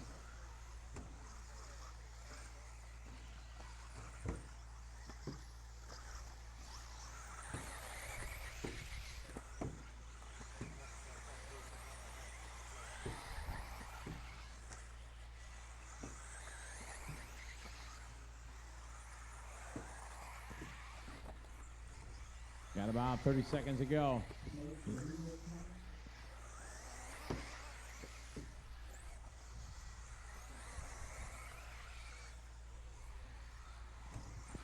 Group 8 is up next. 8's up next. Should be through tech. Now it's coming out of triples. Clear.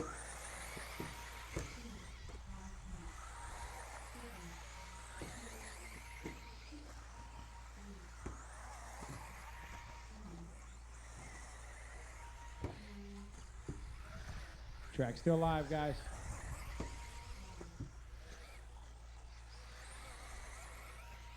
All cars are finished. All cars are finished. Marshals, grab your broom, please. Lucas going to win that 10 lap 5:18. Marcus got a 10 lap 5:20. Dominic 10:5:21. Nicholas 10:5:21. Mark 10:5:23. Peter 10:5:25. Sami just missing it 9:5:00. Chris 5:01 and Gunner 5:03. Marshals on your brooms, please.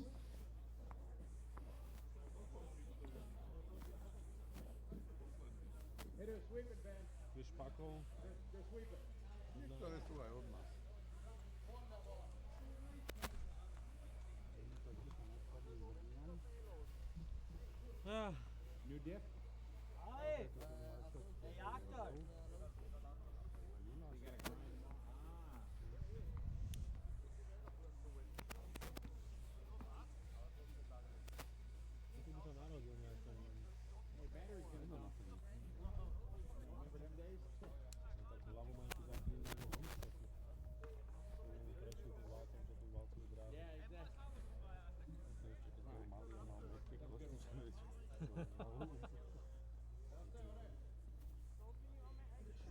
Track is open.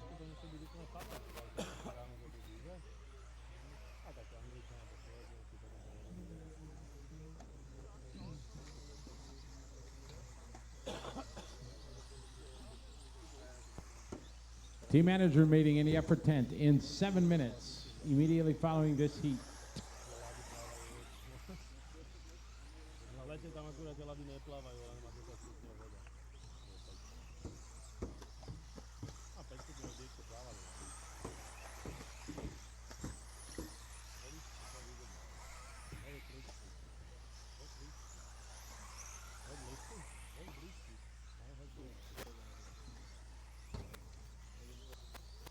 Ten nasadzovač na tej jednotke. Katastrofa. Katastrofa. Náhle tu rakúka.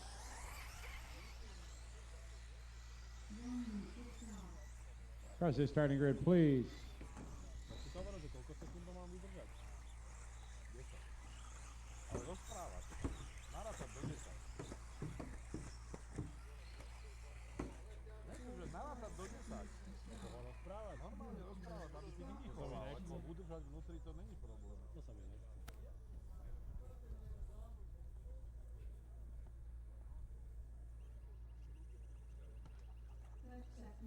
Help me. To nikto nesúva. Sranda, že? Podobné aj to je.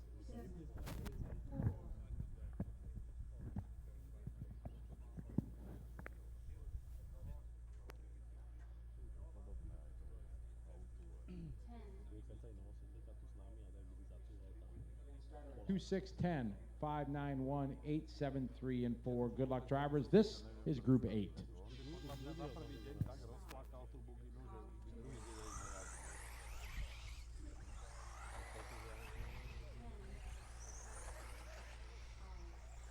Ten nás vám vydával, že si niečo buky nie je. To sú rúbky?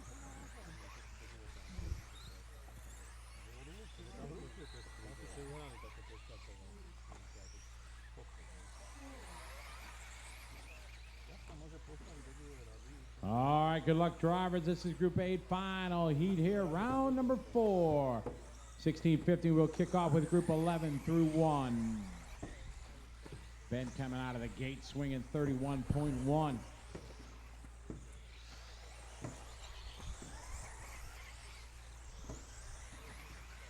Yanni 32.3, Thomas 32.4, George 32.4. Auto 33.1, 33.0 for Julian. 33.6 for Jesper.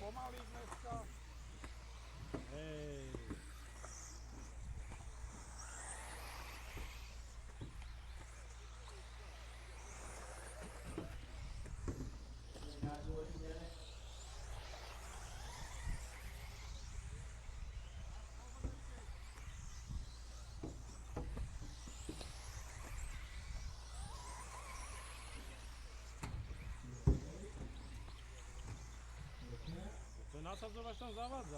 All right, Ben, your leader in the 6, followed by Yanni Hovey in the 9.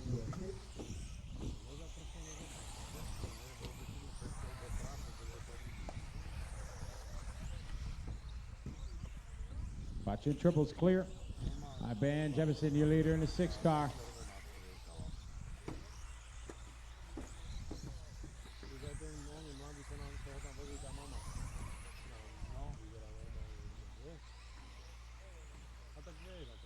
Second spot, Julian in 10, Thomas in the 2, Yanni in the 9, Andreas, Jesper, Otto, George, Christian, Patrick.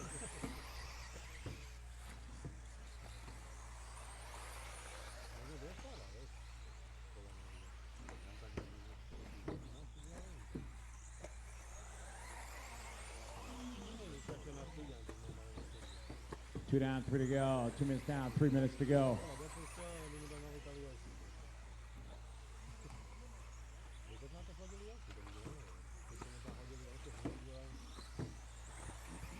Yeah, Ben, your leader in the 6, Julian in the 10, Thomas in the 2, Yanni in the 9, then Andreas in the 7, Otto in the 8, George in the 1, Jesper in the 5, Christian in the 4, Patrick in the 3. We're 2:30 down to go, drivers. Ben out front on a 10-5, 14 pace. Marshall, start finish line corner.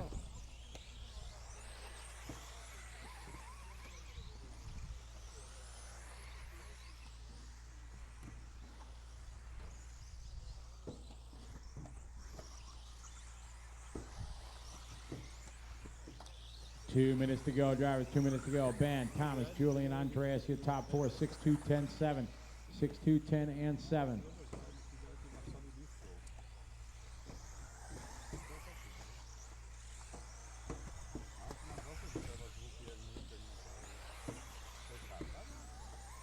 Back straight, watch it in the back, guys. Trap, triple, back triple.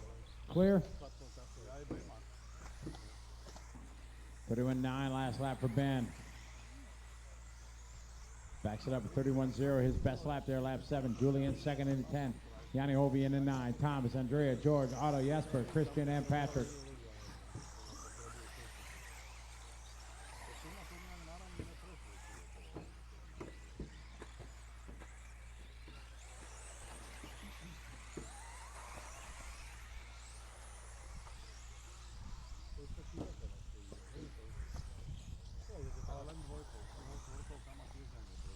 .45 seconds to go, guys. 45 seconds to go for our leader, Ben. On 10.5.13. Yanni on a 10.5.23. Julian 10.5.25.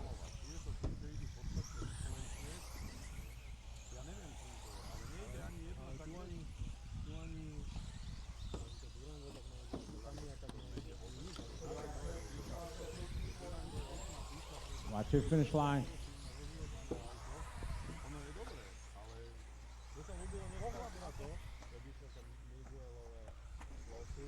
Got about 30 seconds to go, drivers.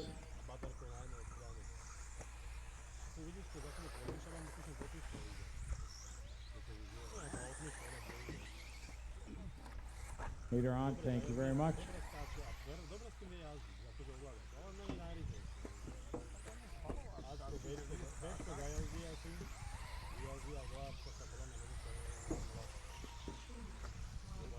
Good run, Ben.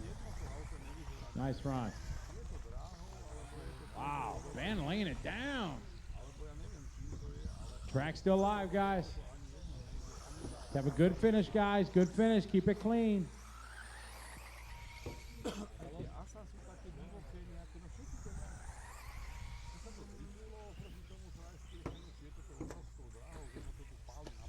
These guys still running. And that is a run. Somebody find out who was driving Ben's car. Awesome run. 10 lap 5:14. Julian 10.5.22. Somebody going to pick up that spring there. Marcus, you got it right there. Yep. I think that was off the 3 car. That was off the 3 car that just ran. Car number 3, there's a spring that Marshall got. So Ben going to win at 10.5.14. Julie 10.5.22. Yanni 5.25. Andreas 5.26.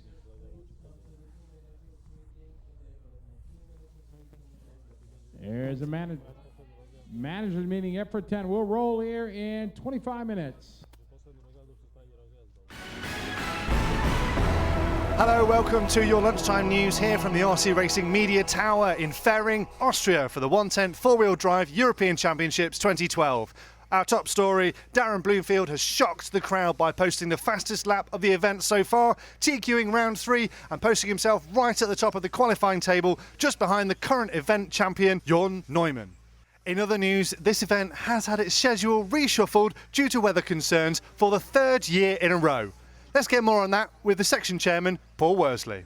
For the last 2 years we've had rain affecting us and we've lost rounds, which is not really good, and it's not very good for the drivers either, and can sometimes give a false result. So to get the maximum number of rounds is what I always want to do.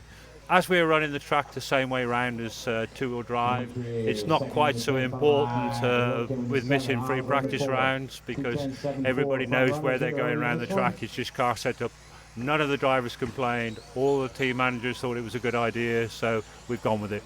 Well, that's all very well, but let's see how it impacts on the drivers. The approach is a little different because you haven't got the 2 rounds tomorrow that you can sort of rely on if you have a bad day today. So every round has to count, and you go out there just maybe not 100% committed because you just want to do a clean 5 minutes. Well, it's really difficult to judge it because some will try to push it more now and maybe they will make it, maybe they won't. So it's really hard to guess what's the best thing to do. Well, that just about wraps up your news for this afternoon. Now for your weather, it's Oliver Maggot. Thanks, Matt. Well, the good news at the moment is it hasn't actually started raining yet, but if you look around the track, there are a lot of big black clouds gathering. The wind has picked up. I'm very glad I've got this P1 racing jacket to keep me nice and warm. You can see the track itself, a little bit tacky still underneath, but it's starting to blacken up on the racing line at least, and it's being swept between every heat, as we can see from the drivers on the track at the moment. Now, as we go further around the track, some of the different surfaces are attracting the weather in different ways. We can see this rubber section here at the edge of the big jump in the middle of the track. That doesn't be affected by the weather, but the big thing is the cobblestones over on this far side of the track here. Now, these are really low traction area anyway, and the drivers are sliding the buggies in. They're getting lots of understeer going to particularly this tight hairpin end of it. But as we say, the good news is it's not actually raining yet. It's not warm though. It's cold. It's windy. We'll see how this affects it as the qualifying continues here in Ferring.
Hello everyone and welcome back to Ferring in Austria for the final round of qualifying for the 2012 Electric Off-Road European Championships 4-wheel drive class.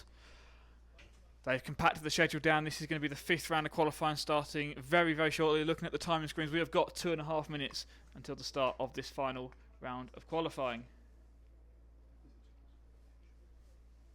Now, just to make this even more interesting, it has just started to rain here in Austria. Now that is not good. Not very heavy rain at the moment, just not even a shower. It's just a very light sprinkling at the moment. Track doesn't even look damp, but we can see from the windows here in our commentary box lots of droplets of water covering them.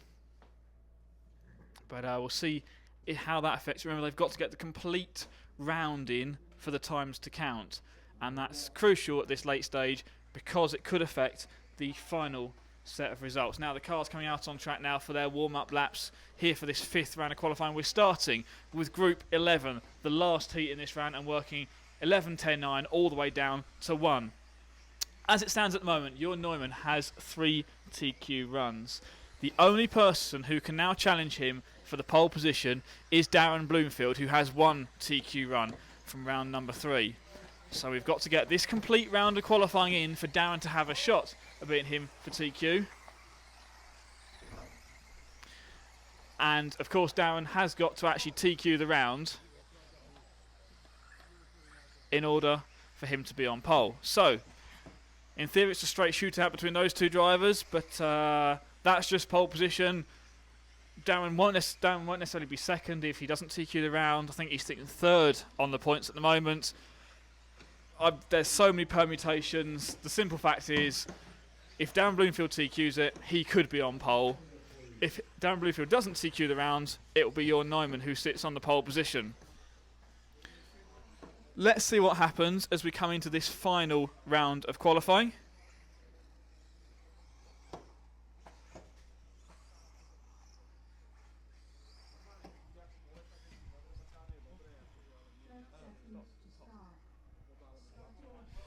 It's going to be car 4 of Jörn Neumann who will be the first one away.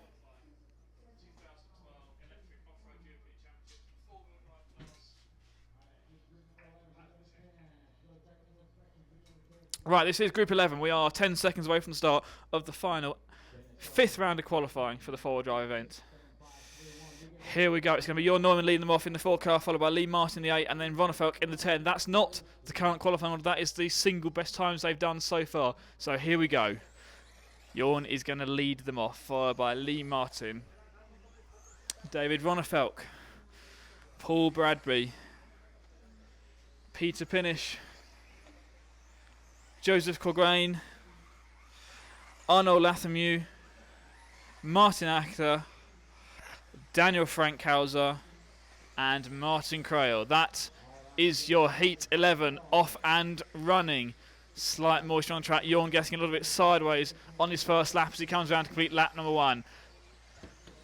We'll give him a lap or so to let them shake the cars down, see where they're going to stack up as they come around to complete their first few laps in this 5th and final round of qualifying. The rain is getting heavier. I can feel it coming down as I'm sitting out of the commentary box window for this final round of qualifying. Jörn is leading this one away. Lee Martin running 2nd. Paul Bradbury running 3rd at the moment. That is the running order as the rain falls heavier and heavier here in Austria. Out on the track, it's a mistake from Lee Martin on that last lap. It's going to cost him some time, and he has got Ronnefeldt all over his rear bumper. He's got to pull wide to let him go through. This is not doing Lee's chance of getting that front row start any good at the moment. I believe he's sitting 2nd in the points at the moment, but we've still got a round to go potentially. But who knows what's going to happen. The rain, as it falls heavy, the one corner to watch out for is going to be the corners on the paving stones. The cars are struggling with steering and rear of traction there anyway, but this water just makes it harder and harder. Lap times dropping off massively. 31.5, 32 second lap times for these top drivers, rather than the 30s and even 29s we were seeing a bit earlier. You can see how much the water is affecting the track. It's the 4 car of Jörn Neumann out in front. Paul Bradbury in the 9 still running in 2nd. And Ronnefeldt in the 10 and JQ in the 6 car. That is the running order. We are about 2 minutes into this race, 3 minutes to go.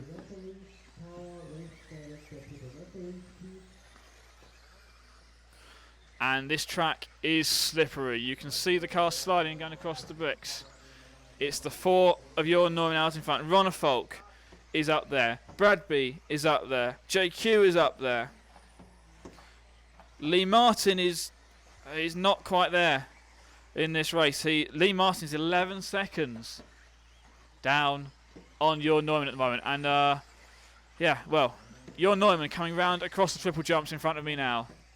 Round the last corner, out onto the front straight. We've got a broken car in front of him, which he avoids nicely.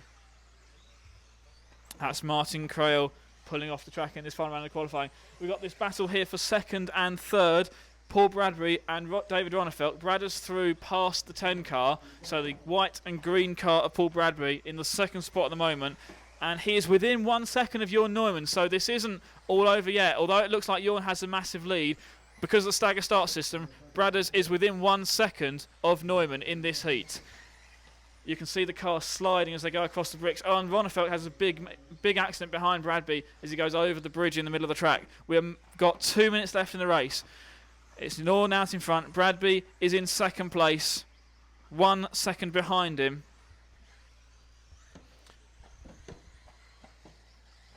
Further down the order, Ronnefeld third. JQ is fourth and Pinish is fifth.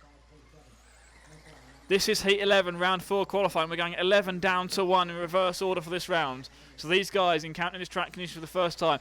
If it stops raining, it might dry up, and the guys in the later or the earlier numbered heats, which are running later in this round, could have a huge advantage if it dries up. But we can see, the sliding there from Ronnefeld coming down the front straight. That's cost him a lot of time. It's Jorn Neumann out in front in the number 4 car. Going sideways across the paving slabs, Jorn goes, over the bridge and then onto the infield section, looking more like a drift car, American dirt track racing, rather than the electric buggy racing where we've seen the cars glued to the track for the first few rounds of qualifying. Those paving stones slippery in the first place, but in this rain they are a treacherous corner indeed. So Jorn is leading. Bradders is second. The gap now 1.2 seconds. Jorn Neumann stamping his authority on this heat and potentially taking another TQ. The 0 points for TQ. We'll have to wait and see how it plans out with everybody else in this, the final round of qualifying. And even if we're able to complete this final round of qualifying, the clouds not looking good around this ferrying circuit. Newman out in front, Bradby running in the second spot, Ronnefeld still in third. We'll not worry too much about the individual predicted times. Only 2 drivers, in fact, on for a 10-lap run now for Neumann and for Bradby. So only those 2 drivers on for a 10-lap run.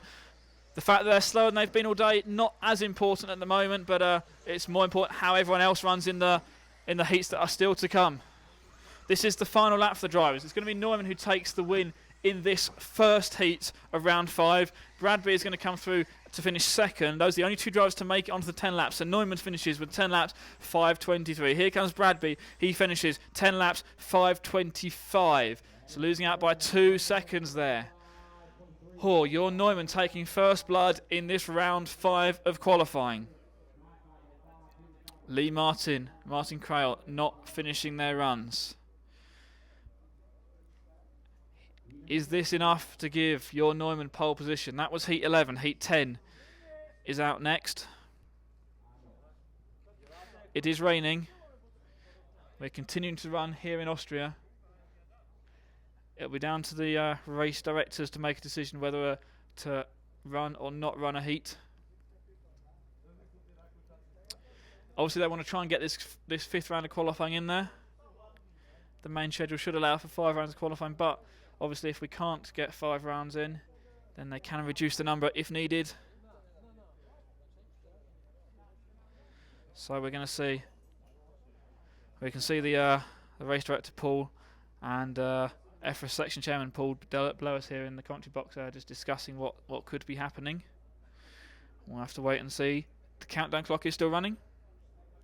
So we've got 2 minutes until the start of group number 10. Marshals are out on track. Drivers are up there. Cars are in the pit lane. I think at this stage everyone does want to keep going. And the track has been opened for this Group 10 for their final round of qualifying. I don't think, in fact, if anything, the rain's potentially stopped now. We can see the referees down at the start of the pit lane looking at the condition of the track. The referees coming in to join in this discussion. Just at the far side of the other gantry we've got there, we can see Franz Heinsbruck coming down to talk to Paul and Paul about these track conditions. We understand at the moment we are going to keep running. But it's, well, it's just an unknown at the moment. These drivers really need to make use of these warm-up laps to find out what the track is like. We have got 1 minute until the start of this heat.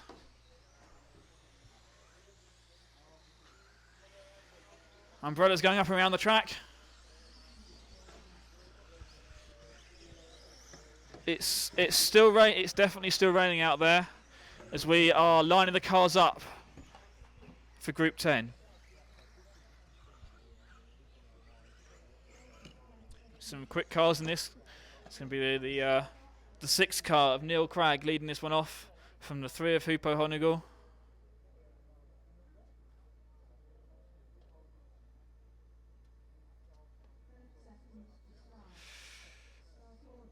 Let's see what happens with this then.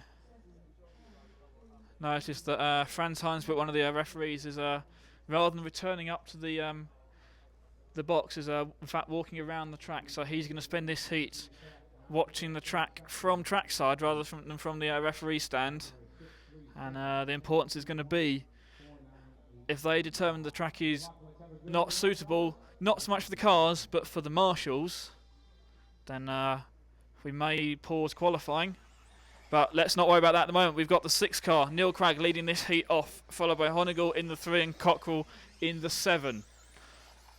Neil Cragg, former two-wheel drive world champion, so he's used to driving those low traction conditions as typical with two-wheel drive.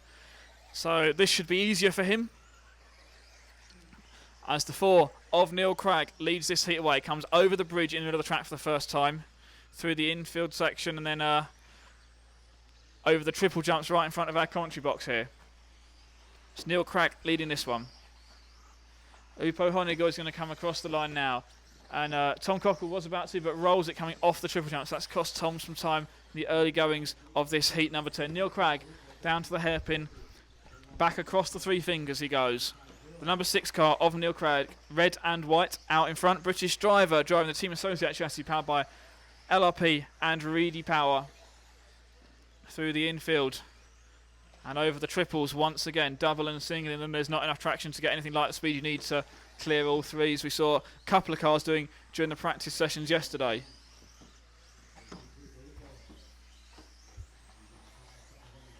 Hupo out in front. 1 minute down, 4 long minutes to go for these drivers. Neil Cragg leading this one from Hupo. Petri Strom in the 3rd spot, but it's the 6th car of Neil Cragg we need to be focusing on. He comes off the bridge through the infield section. Hits the triple jumps now. Double and single once again. Round the last turn and across the start-finish line. 3 car of Hupo Honigel running in 2nd. The blue and yellow car going across the ski jump at the far side of the track. Then up and across the tabletop. Hupo running in 2nd. Cragg is out in front. This is Group 10, the final round of qualifying the 4-wheel drive European Championships. Cragg leading this one. Honigel 2nd, Strom in 3rd.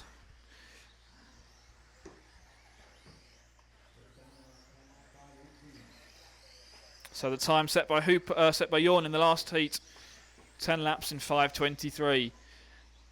We have got 3 drivers going inside that time, so I don't know if the track is quicker or the drivers at least knew what to expect with the rain, been able to adjust their cars or their driving style quicker or easier than Jorn did in the last one, but we've got 3 drivers going quicker than Jorn's time.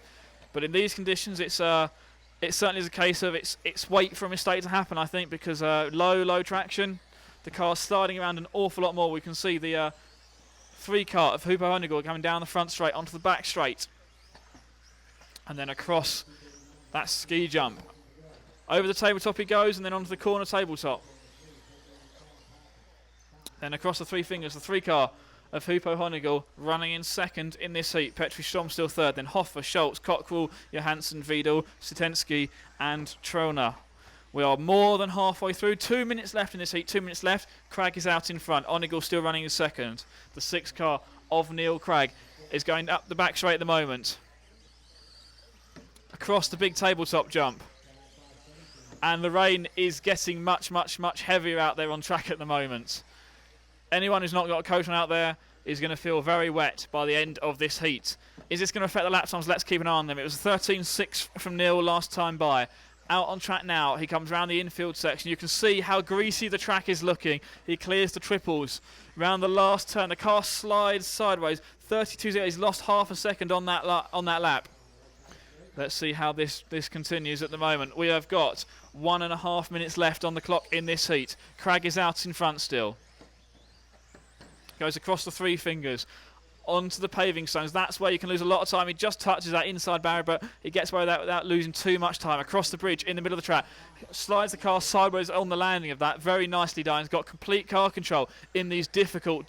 I really can't stress how hard the track must be to drive at the moment. You can see, well, you can't see the Team Associate 6 on the side of his car anymore. It's covered in mud already, and I'm sure you can see on the camera pictures there how much rain is falling across the track. It is getting seriously wet out there. We have got 50 seconds left in this heat. Neil Cragg has got 2 more laps to go. He's on for 5.18, but so is Hupo Honigel as well. And a 5.18 will be faster than Jorn went in the previous heat. So maybe as the track gets wetter, in fact, it gets easier to drive. I don't know. We'll try and find out from some of the drivers later on. But every time Neil's car comes blasting down this front straight, it looks even muddier than it did the previous time. 30 seconds left. This is the last lap for Neil Cragg. He's got to bring this one home to beat Jorn's time from the previous heat. It looks like Jorn might be on the pole position. We're going to have to wait to find out what Bloomfield can do in the next heat. But knowing that there's other cars quicker in these changing conditions will not mean that Jorn can have an easy night's sleep as we go into tomorrow's finals. Neil Cragg almost getting caught up by a back marker there, but Neil Cragg is going to cross the line to Neil Cragg is actually going to finish with a 10-lap run in 5.17. Neil Cragg is going to win this heat with a faster time than Jorn did in the previous one. Hupo finished second, also going faster than his teammate. So the pole position is not yet decided. Petri Strom finishes in the 3rd spot with a 10-lap run in 5.21, but it's Neil Cragg taking it. Oh, we can see a Marshall slipping on the track there as they come out of the last corner. That's not good. That's not what we want to see. That's the thing that's the problem with the rain here. It's not the track conditions for the cars, it's for the Marshalls. And if the race director saw that Marshall slipping around on the track, they may well decide that is the end of qualifying for today. But let's wait and see. If we hear anything, we'll let you know. The race officials are discussing this up in the driver's stand at the moment. And we just had an official word there from the referees that the racing is suspended. So we are not going to continue with this next heat. Group 10 will be up next, which has got in it Darren Bloomfield, the only man who can challenge Jorn Neumann for the pole position now. If they do not complete this whole round of qualifying, these 2 heats that have run so far will not be counted. The times will be wiped. If that happens, it will give Jorn Neumann the pole position. But I don't know what the rules are exactly around suspending a round. I believe they can wait and restart a round later on. I don't know if they can wait overnight and restart the round in the morning. But, well, we knew it was going to rain today. And race director just waving at me there, giving the no-go sign. So, well, I don't know if we're going to wait this one out or see what happens.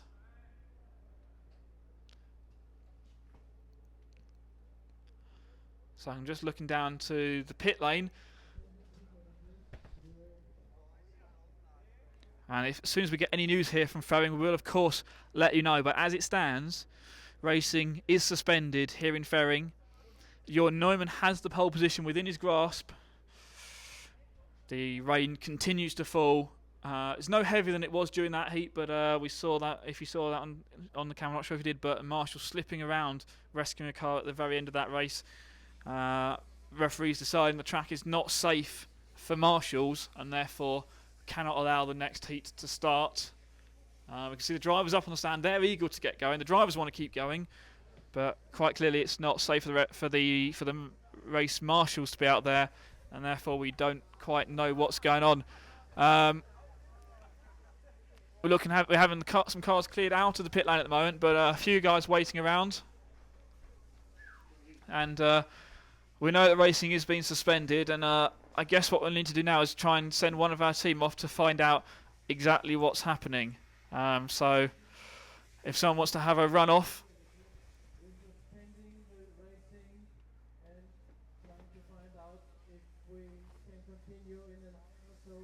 Okay, we're just having an announcement from the race director, and the official word at the moment from that announcement was that the racing has been suspended for potentially 1 hour. If we can restart within the hour, then we'll try and get this final round of qualifying completed. But the time here, local time at the moment, is now 4:30. So it gets dark here. Well, they can't race much past about 7 o'clock in the evening. Certainly don't want to go past about 7:30, I wouldn't have thought. So we've got at least an hour's racing to get in there. So we need to be well up and running, I guess, certainly by 6 o'clock. So we've not got a lot of room to play with here. Matt McCallum's just joined me up here in the commentary box. Matt, it's you're just out trackside for that last heat. What was it like out there? You look quite damp. I'm a bit wet, yeah. It was pretty miserable, pretty hectic out on track. Lots of drifty action around the cobbled section.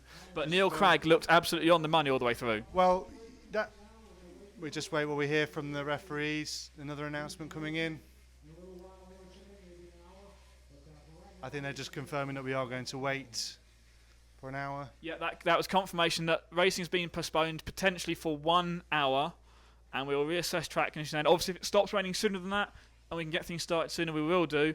But yeah, it's not looking good here in Ferring, I'm afraid. Thank you to everyone who's joining us on the live stream. We're going to have a lot of filling time to do now, Matt. Well, we've got lots of things to watch. We've got a collection of videos we can play to you. It's like wet playtime. We can put a DVD on if you want. But yeah, a couple of grumpy faces out there. Hupo Honigel, he was doing some kind of mock crying at the end of that round because I saw him. His buggy was absolutely trashed. Covered in mud and water, and the words from him were, all that work for nothing. Bit of a waste of time in his view. I think a lot of the drivers, the general consensus is they don't feel that they are going to get out again, and that will be the end of the day. That's it. Tom Cockrell also very upset with some of the marshalling out there, asked Franz Heinsbruck if there are penalties for bad marshalling, as he believes he spent 5 seconds on his roof, and that's not fair game according to him. So yes, very wet and rainy. Lee said to me yesterday, in fact, he thinks that Neil is going to do very well because he loves drifting around those cobbles, and this rain just made him even more drifty around those cobbles. So, lovely shot of the cobbles there. I like saying the word cobble. It's not even cobble. It's not even the cobbles, they're not cobbles because cobbles, they're flat. They're It's an inappropriate word that I like saying. It's not that inappropriate because there are cobbles on the track. In fact, the shot you're seeing now is live pictures. This is it's the matted section at the end of the bridge in the middle of the track, and you can see the puddles forming. Yeah, Matt's very confused by this whole thing, and we're going to get some Paul to do some good camera, and perhaps Paul can now zoom in on the cobbled section just for Matt, so we can see what that looks like. I'm wiping the rain from my eyes. That's the problem. I haven't wiped the rain from my can. Usefully, that's the one corner that's just out of shot for us. So let's see what we can see. In fact, that doesn't look as good. I think we should go back to the matted area there. We can see how it looks. It looks slippery. Apparently, you can see some of the rain glinting off the cobblestones there. So lots of filling potentially be done now. So if you want to help us fill the time, please send in some messages.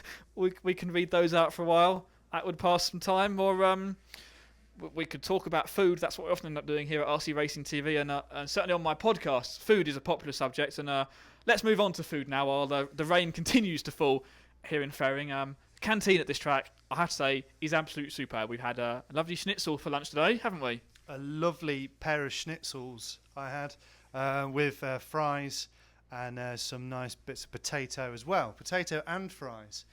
They like their potato in this part of the world, don't they? Yes, they do. And some interesting salad I've not had before. So that was fine. So let's see if we can bring you any other exciting news while we don't have an awful lot to talk about at the moment because not an awful lot is obviously happening. So we're just looking at a camera shot of the sky, and that's a tower in the background. It's not the Blackpool Tower or the Eiffel Tower. It's in fact a big corn tower thingy. This is the direction apparently the rain is coming from. I thought rain came from the sky, but apparently no, it's coming from further away. So I've seen some phallic tower in the background. Yeah, yeah, hopefully you can see how grey the sky looks compared to the nice blue sky we've seen over the last, well, the two-wheel drive event certainly was nice blue skies throughout. I'm going to stick my head out of the window now. Almost, well, it is literally, and yeah, it's not raining anywhere near as hard as it was, and we have got some action coming out on the track here, and the guys are bringing out some of the tarpaulin coverings that. These were out on the track all last night as well, so if there had been any rain overnight, would have been kept nice and dry. But yeah, the first area to be covered there is the stop-go area. Very important for the finals tomorrow to make sure the top stop-go area is kept dry. And then they're of course going to cover the cobblestones, Matt. So if it keeps raining, we're not going to be able to look at your cobblestones. That's a shame. They're not really cobblestones, are they? No, they're just paving slabs, really. It's just like a It's sort of like it looks like my patio, really. I think that's the best way of describing it. If you haven't ever seen my patio, then that's probably a bad example to use, because I'm just thinking how many people that are listening now have seen my patio.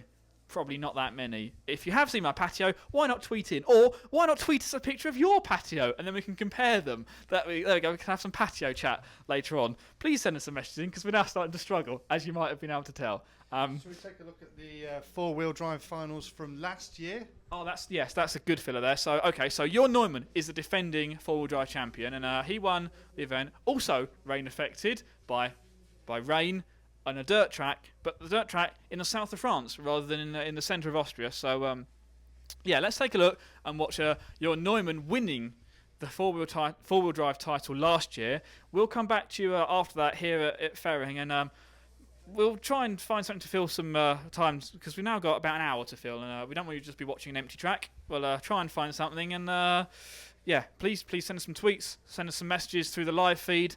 And yeah, let's see how Jorn won the title last year in France. But there's more from Pau, more from Ferring. I don't know what I'm saying anymore, do I? Just play the clip, Matt.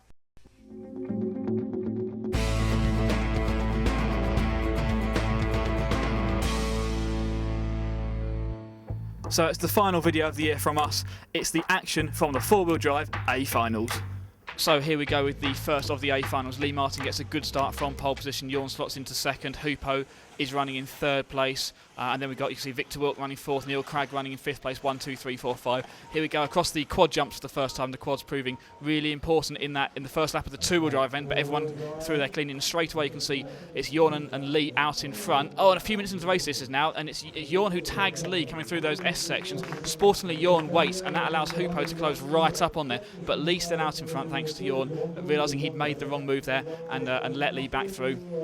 Now down the back straight a few minutes later on. Oh, and Lee makes a big mistake in the hairpin there. Jorn is through into second place, and that's now Neil Cragg who's worked his way up into second from fifth on the grid. Oh, Neil gets really close to Jorn under the time bridge as they go across the quads, and the two cars even touch as they land off the quads, and then Neil clips another pipe. Nose to tail racing here, coming through this S section at the far end of the track, right in front of the grandstands. Crowd loving this sunny weather. Awesome racing out on track. Let's have a look at that move at the hairpin again. Lee clips the pipe going in there. Jorn then tags him from the rear, which spins him out a bit further.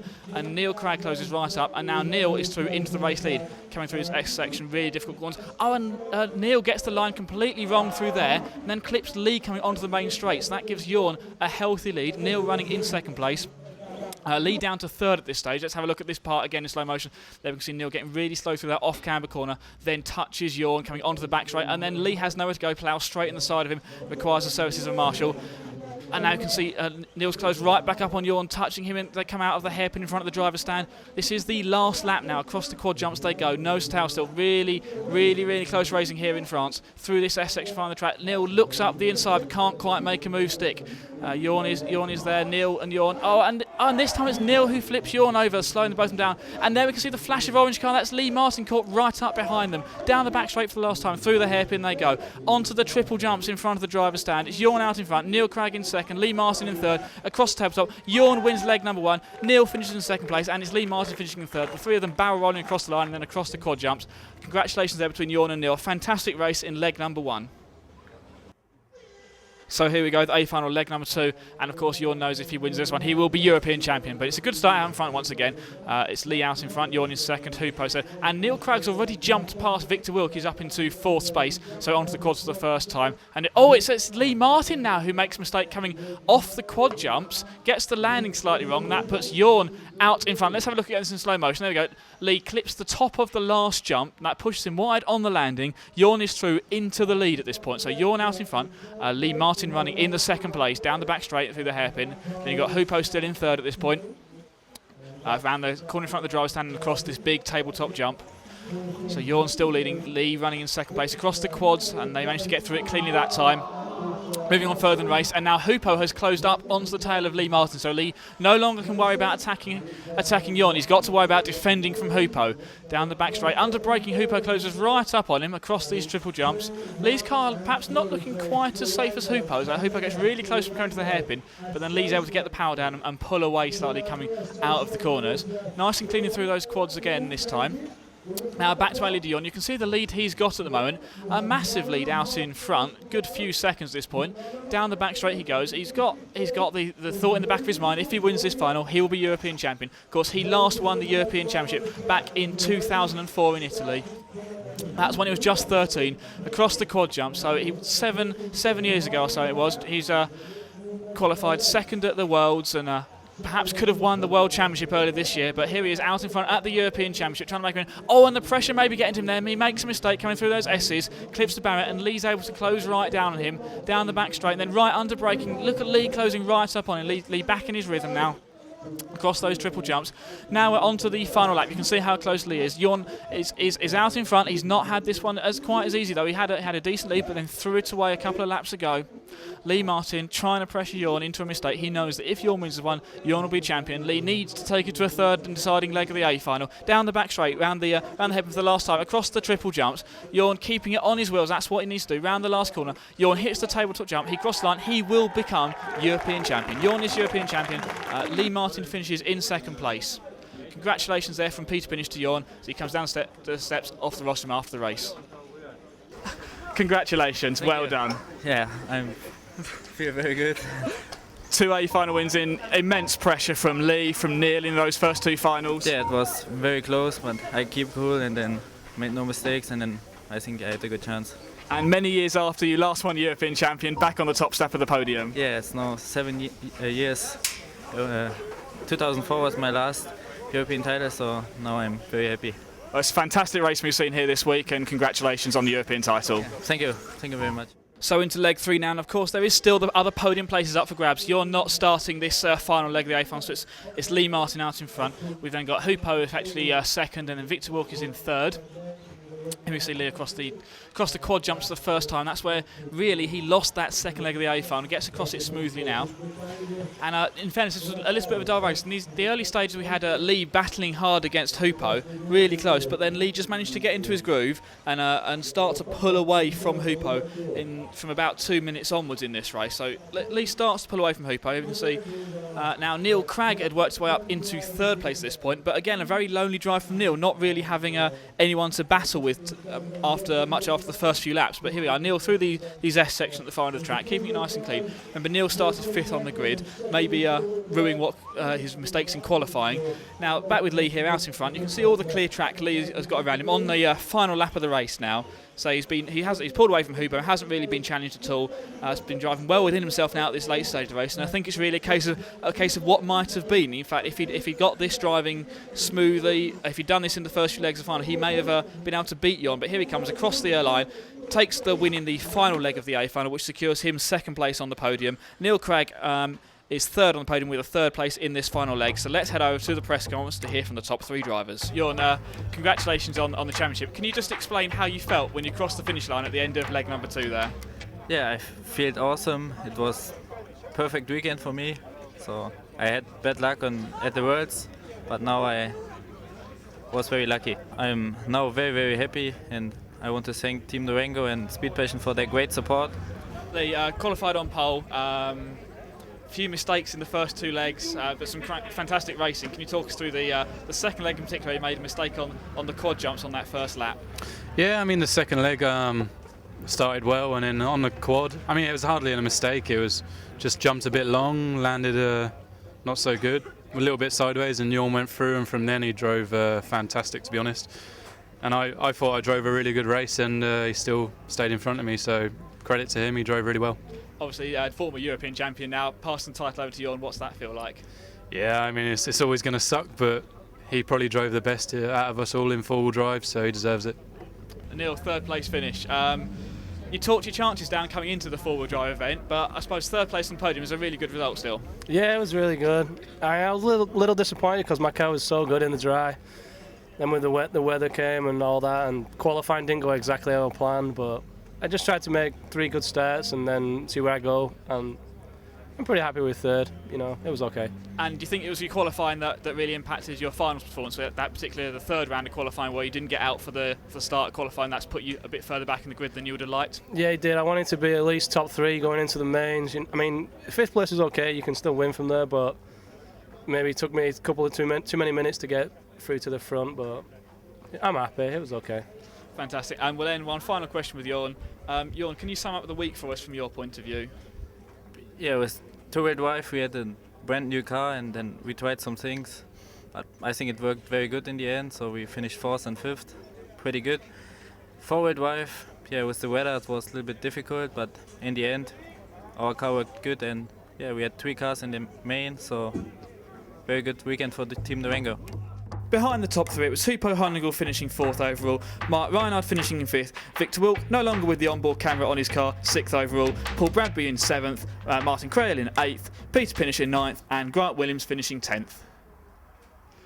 Well, it's been another fantastic year. We've had some fantastic racing in all the EFRA European Championship events. Congratulations to all the champions we've crowned throughout the summer. I need to sit down after all our travels. It's been a brilliant year. Thank you very much for watching along with us. We hope you've enjoyed it. But from us now, goodbye.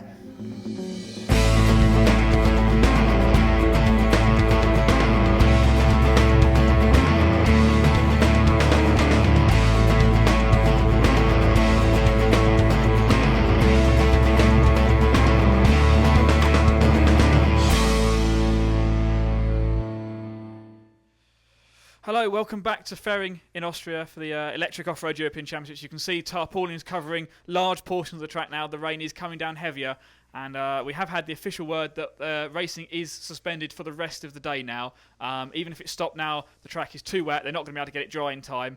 The best weather forecast for tomorrow is looking at rain being dry up until about midday, so not really any chance of getting the qualifying round completed then, so it should be straight into finals tomorrow morning. Scotty Ernst has come up to the RC Racing TV Media Centre, and well, sad end to the day, I guess, Scotty.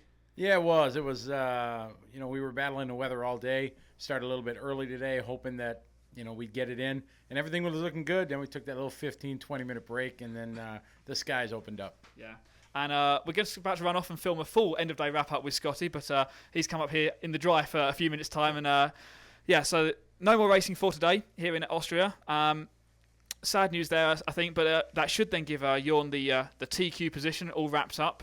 But we'll obviously come back tomorrow for all the action from the finals. It's going to be a nice, dry, sunny morning tomorrow, we're sure, and we'll have 3 wonderful A finals to get through tomorrow. But from all of us here in Austria for today, check out all the videos at EFRA.ws from everything we've done today. But we'll have more for you on the live stream tomorrow. So until then, it's goodbye from us in Austria.